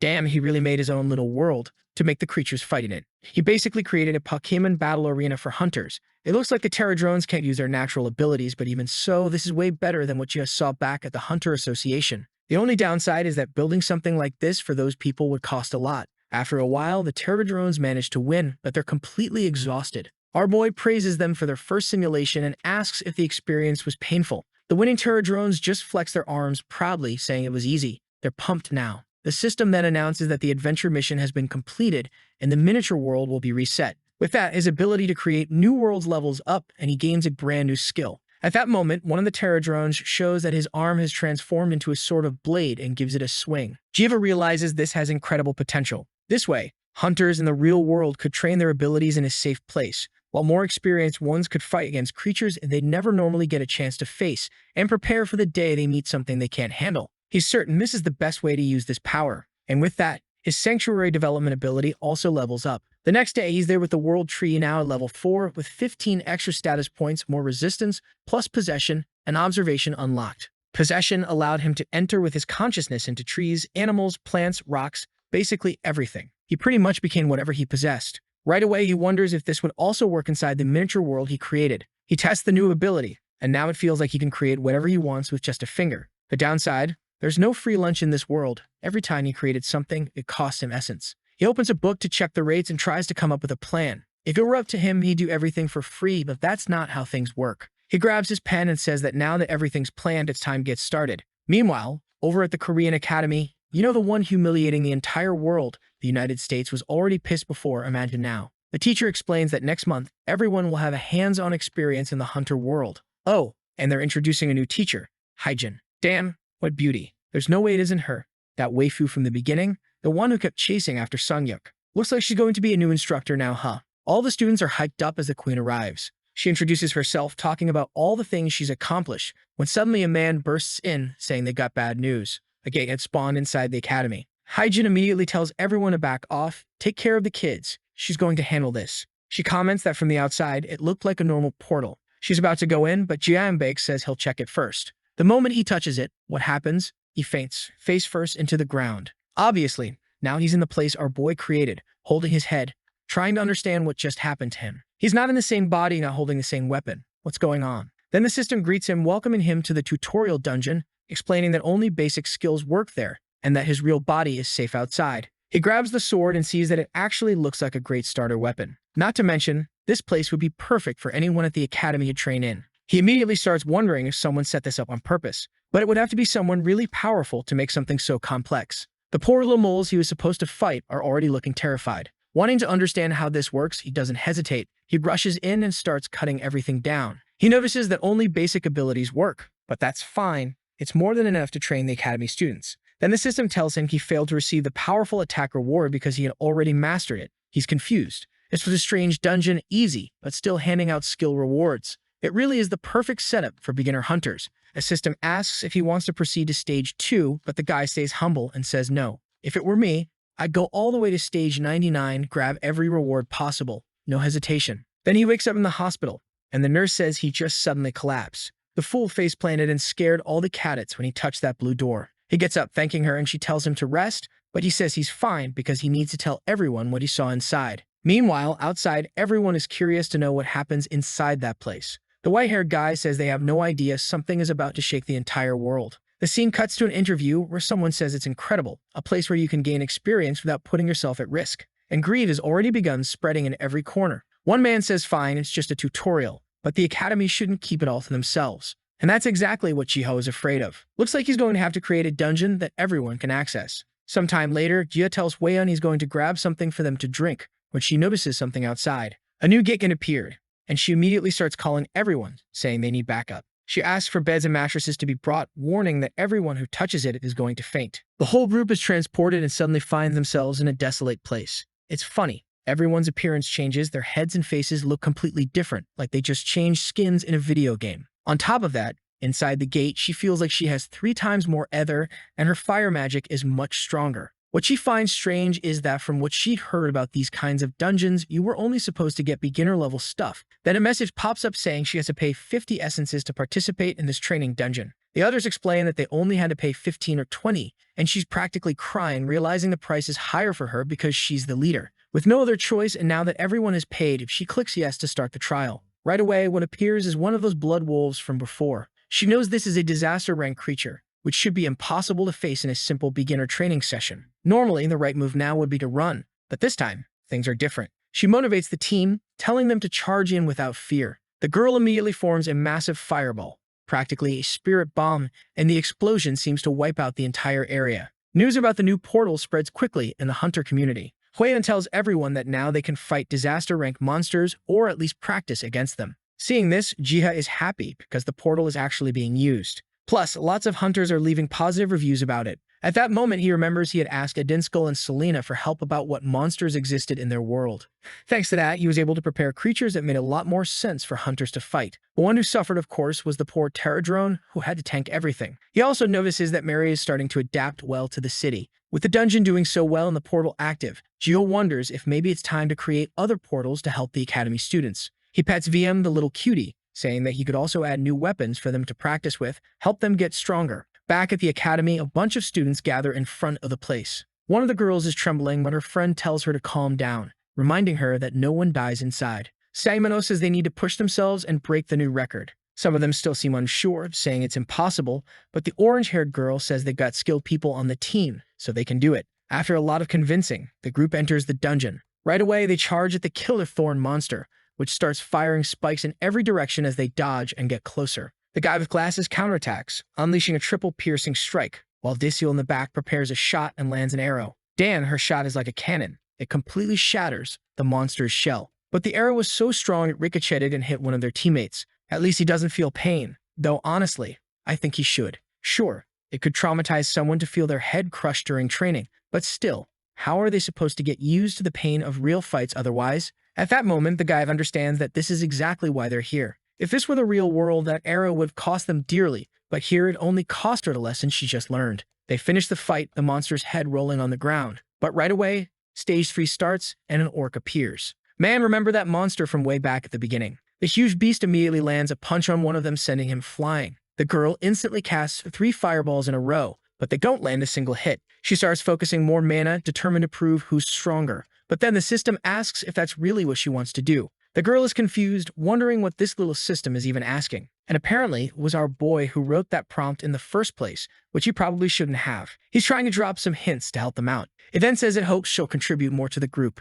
The key to defeating that creature was somehow stopping its regeneration. She interprets this as meaning she should use fire to prevent it from healing. And of course, fire is the perfect element for that since it causes damage over time. The mage warns everyone she's about to conjure a wall of fire and asks them to block the troll from escaping. She calls forth her power and a pillar of fire erupts inside the monster, which starts writhing in agony until it finally burns away completely. She wonders if it's finally over, and the system congratulates them for clearing Stage 3. The group celebrates because they're about to earn essence. Plus, they just broke the new record. They go to tell the teacher, but I still can't believe it. Is this really Hyjin? There's no way she's got that hairstyle now with those bangs and still has the same name. Maybe I'm just losing it. She's impressed they broke the record and asks if they tried anything new. The fire mage just explains they followed the hints that appeared and used them to stop the troll's healing. But now that they've beaten that creature, they want to go explore off campus. She says fine, but she has to go with them. One of the students suggests they visit the hunter's shop over in Region 7. When they arrive, the place is packed. The kid is shocked, realizing the level of the people here is way above the academies. Suddenly, one of them spots the group of the famous Diakon, who people say is an apostle of Lord Ark. One of the students asks, "What's an apostle?" Another replies, "Like Jehovah's Witnesses, dude." Plus, they figure there's nothing to lose by being on Lord Ark's side, so if they run into anyone connected to him, they should talk to them. The teacher then tells them to stay put and look around while she goes to get permission for them to enter. That's when they see a massive tree, saying it looks way different compared to the pictures. They're all excited, arguing and buzzing with energy when Huiyan shows up to greet them, saying she heard they were the ones who broke the Academy dungeon record. The fire mage gets emotional, fangirling over Huiyan, the legend herself. Meanwhile, our boy greets everyone, casually saying he's just the shop owner. They invite the students inside the shop, and the kids are blown away by the potions, scrolls, and everything else. Jiha, watching the group so excited, remembers how much they struggled in the dungeon and realizes his plan is working. Then someone calls them over, offering them a bucket full of stuff, saying they got lucky because he has gifts for the group. In the background, the 2 strong women talk about how these new dungeons are perfect to prepare the next generation. Everyone's holding their potions, amazed, while the teacher comments that it's good to see them so happy. Back in the forest, our boy is picking apples, thinking about how good their visit was. The apples taste amazing, but suddenly, all the little creatures come jumping on him. He pets Arfoot and hands out apples for everyone to eat. Then the Pterodrone shows up. The poor guy is just picking up what's left on the ground. And worse, he's not even picking them up to eat, he's collecting the apple seeds to plant them somewhere else. But thanks to them, and the seeds they're planting everywhere, more and more plants are growing in the forest. Little saplings keep sprouting and the whole garden keeps expanding. And the most interesting thing is that in this world, nothing ages, even after the harvest is done. Obviously, that must be thanks to the world tree. At that moment, he hears Selena's voice telling him all the honey has been collected. She's holding a huge bucket, trembling from excitement, while our boy wants to know how she managed to gather it so fast. He explains that he planted flowers near the hive to attract more bees and everything worked out perfectly. As promised, he hands her the bag of sugar. Selena is surprised, and once again her faith in Ark is renewed. GM notices that lately she doesn't even hesitate to accept anything anymore. Suddenly, one of the hardworking little guys calls for him. He remembers that those tireless workers also need to be paid, so he gives them their little pot of minimum wage and they all celebrate. But then he notices something strange. One of the beetles is offering him a bit of honey. Not wanting to turn down the little guy's kindness, he accepts. But then another Pterodrone calls him over and he's wondering what these guys are up to this time. One of them starts drawing on the ground, and at least this time it's clear he's a real artist. You can clearly see it's a terror drone scattering seeds. Gia wants to know where they're planning to spread them. The little guy draws planet Earth, and Gia realizes this time it wouldn't be in Gehenna. They want to spread it across the entire world. The little beetles proudly nod their heads, looking adorable, as if to say that's exactly what they mean. The protagonist knows that the world tree is helping plants grow healthy, and really he has no reason to reject the plan since food is plentiful here. As always, he's going to leave all the work in the terror drone's hands. A few days pass and forums start buzzing with people talking about terror drones showing up everywhere. These creatures are basically becoming global celebrities, appearing in every corner of the world. The protagonist thinks they might be scaring some people, but in the end, it's worth it. Then he sees a thread on the forum where people are complaining about the system pop-ups. But instead of getting angry, Gio wonders how he can improve the system. He checks his own system window and notices the massive list of attributes. He decides to move Vitality to the main status tab and reorganize the layout. While thinking all this through, he absent-mindedly pets BM. He realizes that what's really missing is some kind of level system. Leveling up would definitely motivate hunters. The problem is, he doesn't know what kind of benefit to give them for leveling up. He can't just hand out free stat points to everyone. The system suggests that if he can't give everyone a buff, he could give everyone a debuff instead. But Jiha knows that would make him hated for the rest of his life. In the end, he decides to launch the level system first and think about the details later. He also considers adding level requirements for buying or trading certain items and weapons. That way, the system would encourage people to level up to unlock better gear. He's sure it's a good plan to prepare for the future. Meanwhile, some hunters get a quiz asking if they want to accept these changes or not. Everyone's curious, and the gray-haired guy realizes it's just a different way of naming the points they already had. Looks like dual classing might even be coming, and the gray-haired guy is just as confused as I am, saying this is going to throw the whole world into chaos. Just then, he gets a call telling him to run to the hunter shop on 7th Street right away. Apparently, something strange is happening near the giant tree. The entire region is being covered by a forest. The next day, it looks like a lot of people are showing up there, while our boy, as always, is just working in the shop like nothing happened. Two people are chatting about the new classes and the new system. One of them also complains that lately the system feels a bit unfair since certain classes level up much faster because they're offensive ones. His friend agrees, saying that mages and archers spend all the money they earn just on mana potions and arrows. At that moment, Jiha steps in and interrupts their conversation, handing them a bag full of potions and thanking them for always being loyal customers. The guy thanks him practically in tears, while Gia just says it's nothing special. But as soon as they leave, Gia realizes he actually doesn't know much about the hunter's real problems, since he doesn't go out and hunts himself. Maybe before implementing anything else in the system, he should investigate further. Suddenly, he hears a familiar voice calling him. He looks outside and sees it's Sunyuk and asks what's going on. Right away, she pulls something from the ground, tosses it at him, and asks if he sees this. What she's holding isn't something that originated on Earth. He asks if it came from Gehenna, and she says she's absolutely sure. Looking at some of the plants, they can see that the underside is golden and glowing. Now she wants to know what's happening, who scattered these seeds, and what's the goal behind it. Chica just stands there, staring at the tree, not fully understanding it all either. But he's sure this is only the beginning and something big is coming. In the end, all he wants is to do everything he can to bring happiness to everyone. He walks through the grass, confident that the future is bright. He sits at the base of the great tree with the little creatures and opens his system window, thinking about testing his abilities. Up until now, he hasn't really used the possession skill he gained, the one that lets him enter the consciousness of any animal, rock, plant, or even tree. At the same time, he knows just observing things from above like some giant god isn't enough. At some point, he needs to investigate things himself, like any normal hunter would. Suddenly, he hears someone calling him. He recognizes the voice. It's Margareta Mary, the redhead he saved from the fat creep, and asks what's wrong. She reveals about her adoptive father, the officer at the military post, and says she needs his help. She says she owes so much to Lord Ark for saving her from that dark time, but she still has to do her part. Gia asks if it was that man who helped her become a knight, and she admits it was, saying that without exaggeration, he's responsible for half her life.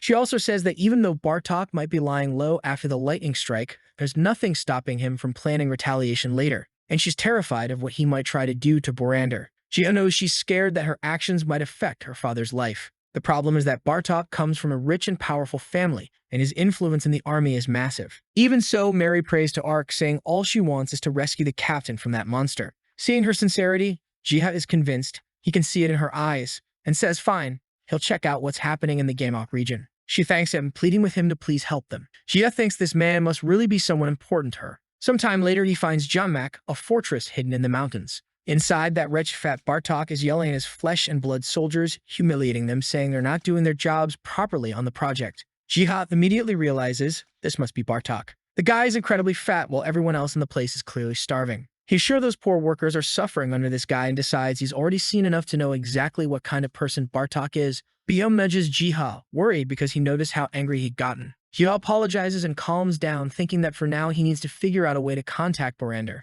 Then suddenly, he seems to get an idea. There's a little hamster scurrying nearby, and Jiha remembers he has the possession ability. The system asks if he really wants to go through with the possession, and he confirms. Inside a room, someone is sighing, exhausted at their work desk, complaining that their group should be out hunting and gathering food, but instead they're stuck waiting for that coward. Another man grumbles that this guy doesn't understand the power of Lord Ark. Just as our boy climbs up on the table, he walks across it, right in front of the man, who notices and freezes. Jiha says, "Borander, can you see me, you fool?" Of course, Borander jumps back, startled, shouting, "What the hell? Stuart Little just showed up out of nowhere?" Jiha replies, "Relax, Borander.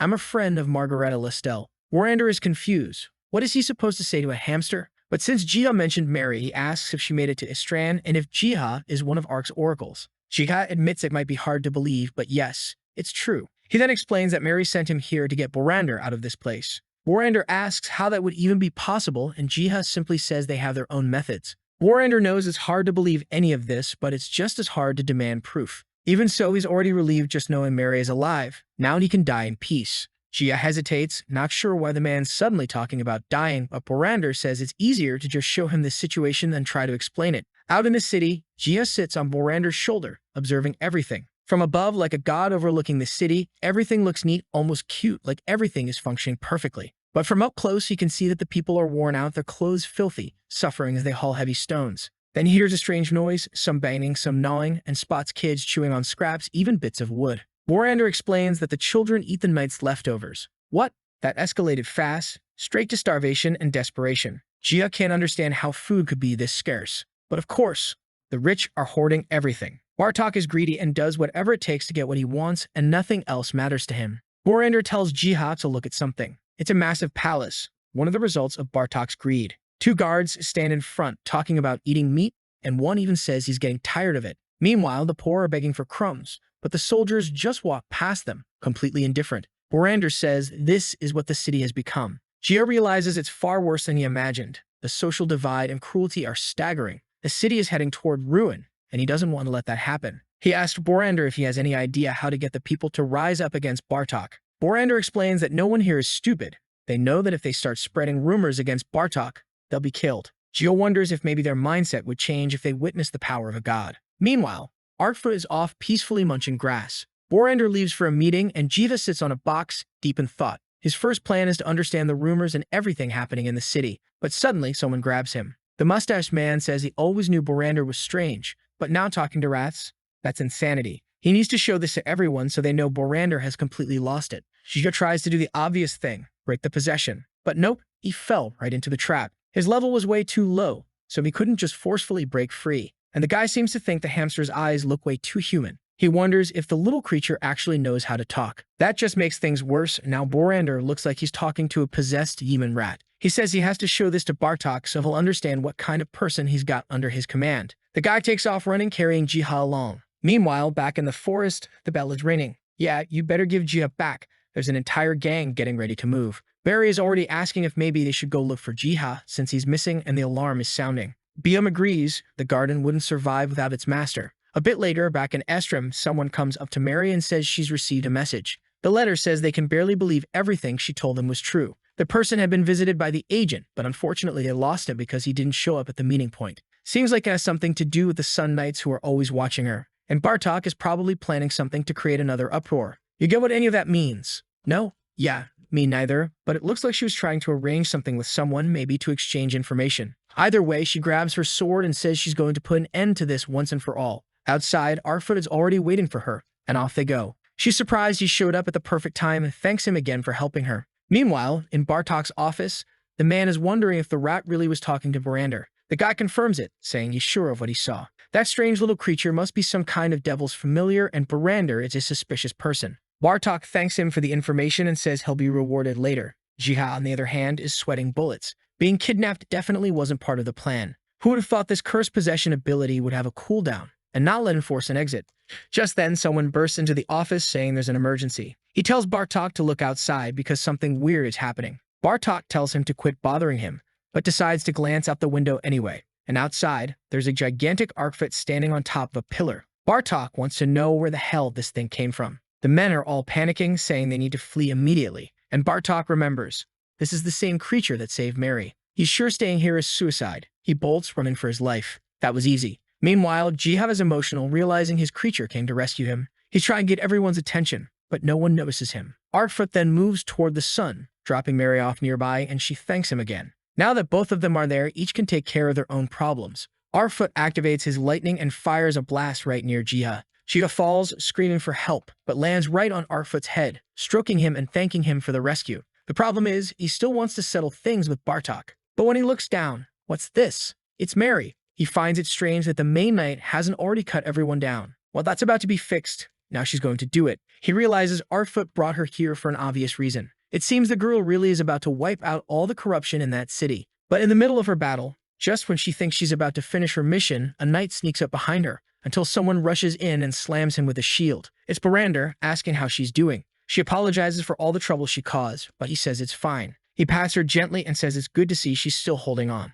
Now that they're both there, it's time to settle her business once and for all. Meanwhile, on another street, Bartok is running for his life, shoving and cursing at everyone in his way. He yells that anyone who tries to stop him will be punished for their crime until someone calls out his name. He's sure it's Mary's voice, but he's not about to stick around to find out and keeps running toward the gate. Right at the gate, though, there's a rope set up, and he trips like a complete fool. Mary jumps in from behind, activates her black sheep strike, and lashes him across the back. Then she points her weapon at his neck and declares that in the name of the Black Lion, he's going to be punished for his crimes. Bartok is stunned as she tells him his end is here. But the fat bastard is still asking himself if all the effort he put into controlling the city was really all for nothing. Nobody's going to just accept this. He pulls out a dagger and charges at Mary, but that only gets him cut down in an instant. The fool spits blood, realizing everything he built is now gone. From the corner, Gio watches, thinking maybe killing him wasn't completely necessary, but it is one way to resolve it.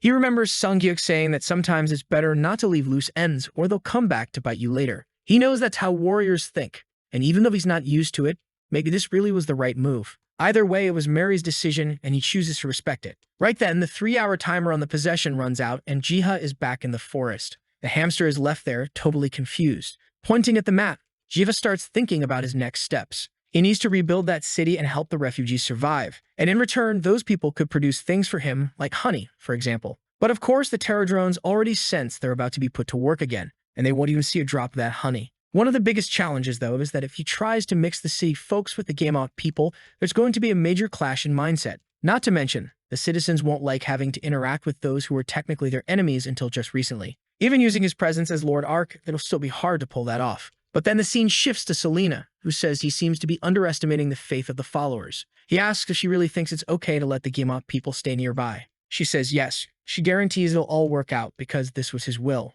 Besides, he's the one who saved this village, so they never deny anything he asks for. She admits there will be some problems, since the newcomers aren't familiar with their faith or way of life, but there's nothing stopping everything from eventually working out. The protagonist thanks her and promises that whatever problems come their way, he'll help her resolve them. The next day, some workers are busy building, saying they need to finish these houses and roads the prince requested. They're amazed that even Edinskal himself is working hard, putting everything he's got into it. One man says he's finished clearing the area he was assigned, and Edinskal thanks him, saying the work will be finished soon. A little later, he walks around and admits he's impressed. They really managed to clear a large enough space for the refugees to settle. Of course, as always, the ones who worked the hardest were the poor Terradrums. Then we get a quick flashback to when Jiha was shocked to find out that 2,000 people were coming to settle nearby. He said the problem wasn't even food, it was figuring out how to house so many people. Jiha reassured them they didn't need to worry. He would send a group to help build paths, homes, and everything they needed. Now seeing the results, Edinskal is amazed. These Terror drones weren't just good fighters.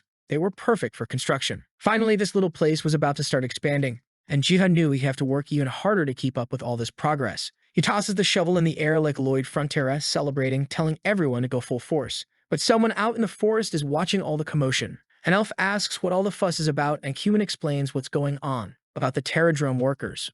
Croydel, the purple-skinned elf, finds it strange. Why would they be building so much all of a sudden? His companion says that if she had a guess, it looks like they're preparing to receive some kind of immigrants or a large group coming from another region. Considering the recent activity around Gamalk, that seems like the most likely explanation. But Croydel finds it unlikely. The two nations are very different. She disagrees, saying anything is possible when it's a matter of life or death. He jumps down from the tree, saying this isn't the time to worry about others. They need to hurry back to Estrim and find the world tree. And just then, they spot a little rodent watching them, who waves at Croydel. I had completely forgotten about those guys. Ah, right. These are the same elves our boy met back when he was in prison. Man, that feels like forever ago. Later that night in Strawn's Great Hall, the prince asks if everyone has arrived. Selena confirms, and even the little elves are there looking awkward and still uneasy about the talking hamster. Then the door opens and Edinskal smiles, saying he's finally here. It's Biam, walking in with his aura active, leaving everyone in shock. Some people don't recognize him and think he's just a regular leopard.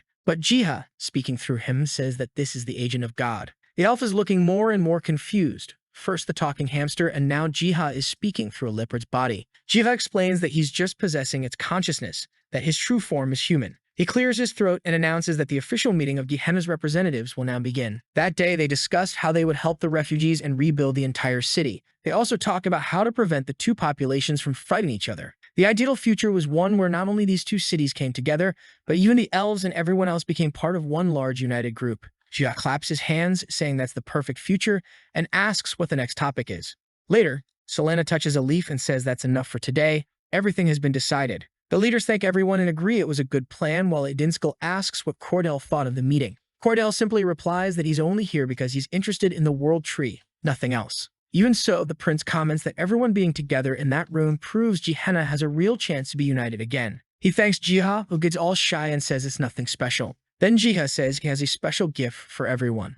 Selena is curious, and he says it's something from the Master's Garden. She's shocked because theoretically that would mean it came from the Garden of Lord Ark, and her eyes widen when Jiha shows them a branch from the world tree. Suddenly, there are construction noises outside in the village. Someone's already put up a do not enter sign. In an instant, they fenced off the area and planted the branch. Jihat is stunned by how quickly they acted and thinks it's a bit much, but Selena says that when it comes to a branch of the world tree, there's no such thing as too much. Meanwhile, the elves, who were the most interested in this, are wondering if it's really true. A few hours later, that little branch had already grown to a massive tree. Now the elves are sure, and some even start crying from emotion. Only the world tree could grow that way. Selena tears up too, while everyone thanks Jiha for letting them witness something so miraculous. From above, Jiha's little pets are looking at the tree and thinking, oh, so now everyone's got one too. One of the problems, though, is that it seems all the world trees are connected to each other. They aren't sure if they'll have to cleanse each one separately, or if cleansing one will cleanse them all at once. 2 hours later in Zone 8, one of the creatures finally arrives at the mission site. What they find is a whole garden full of monsters, and the little bear warns that they'll have to clear all out before the summoning. Bayan, already impatient, says to just wipe everything out right now and lets out a roar. The rocks crack, and the monsters are already bleeding just from the roar alone. Then they charge in, and of course, it's a completely one-sided beatdown. The poor things don't stand a chance. Lightning paw swipes send them flying, while Jia is back at home wondering where everyone has gone. Apparently, it's being broadcast to him somehow because Jiha now seems to know exactly where they are. Sunyuk also notices something and is sure it's Growler. He immediately gets ready, saying he's heading out for a bit, while Heejin gets annoyed. Already speeding through traffic, the radio reports that the monsters had appeared 2 hours ago. But it seems some mysterious beasts have cleared them out and are now dealing with the final boss. Growler lands a perfect hit on the boss, and the reporter wonders out loud if these creatures are actually on humanity's side. Sunyuk finally arrives and immediately asks for a status update, because what he really wants is to talk to Growler. He already knows who that is. The gray-haired guy says the fight is already over,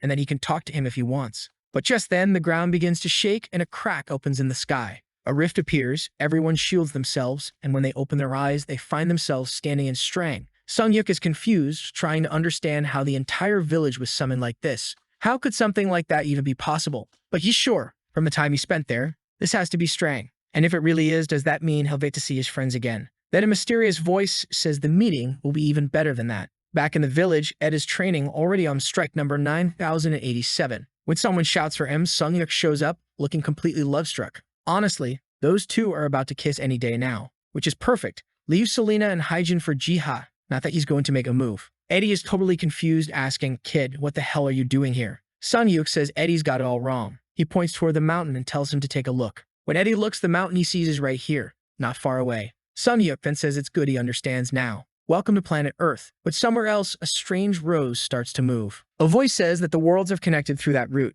And the woman smiles, saying that now, yes, it's finally time to like this video that helps Mamoru make more juicy content for his viewers. Activate the cheeky little bell, and I'm out.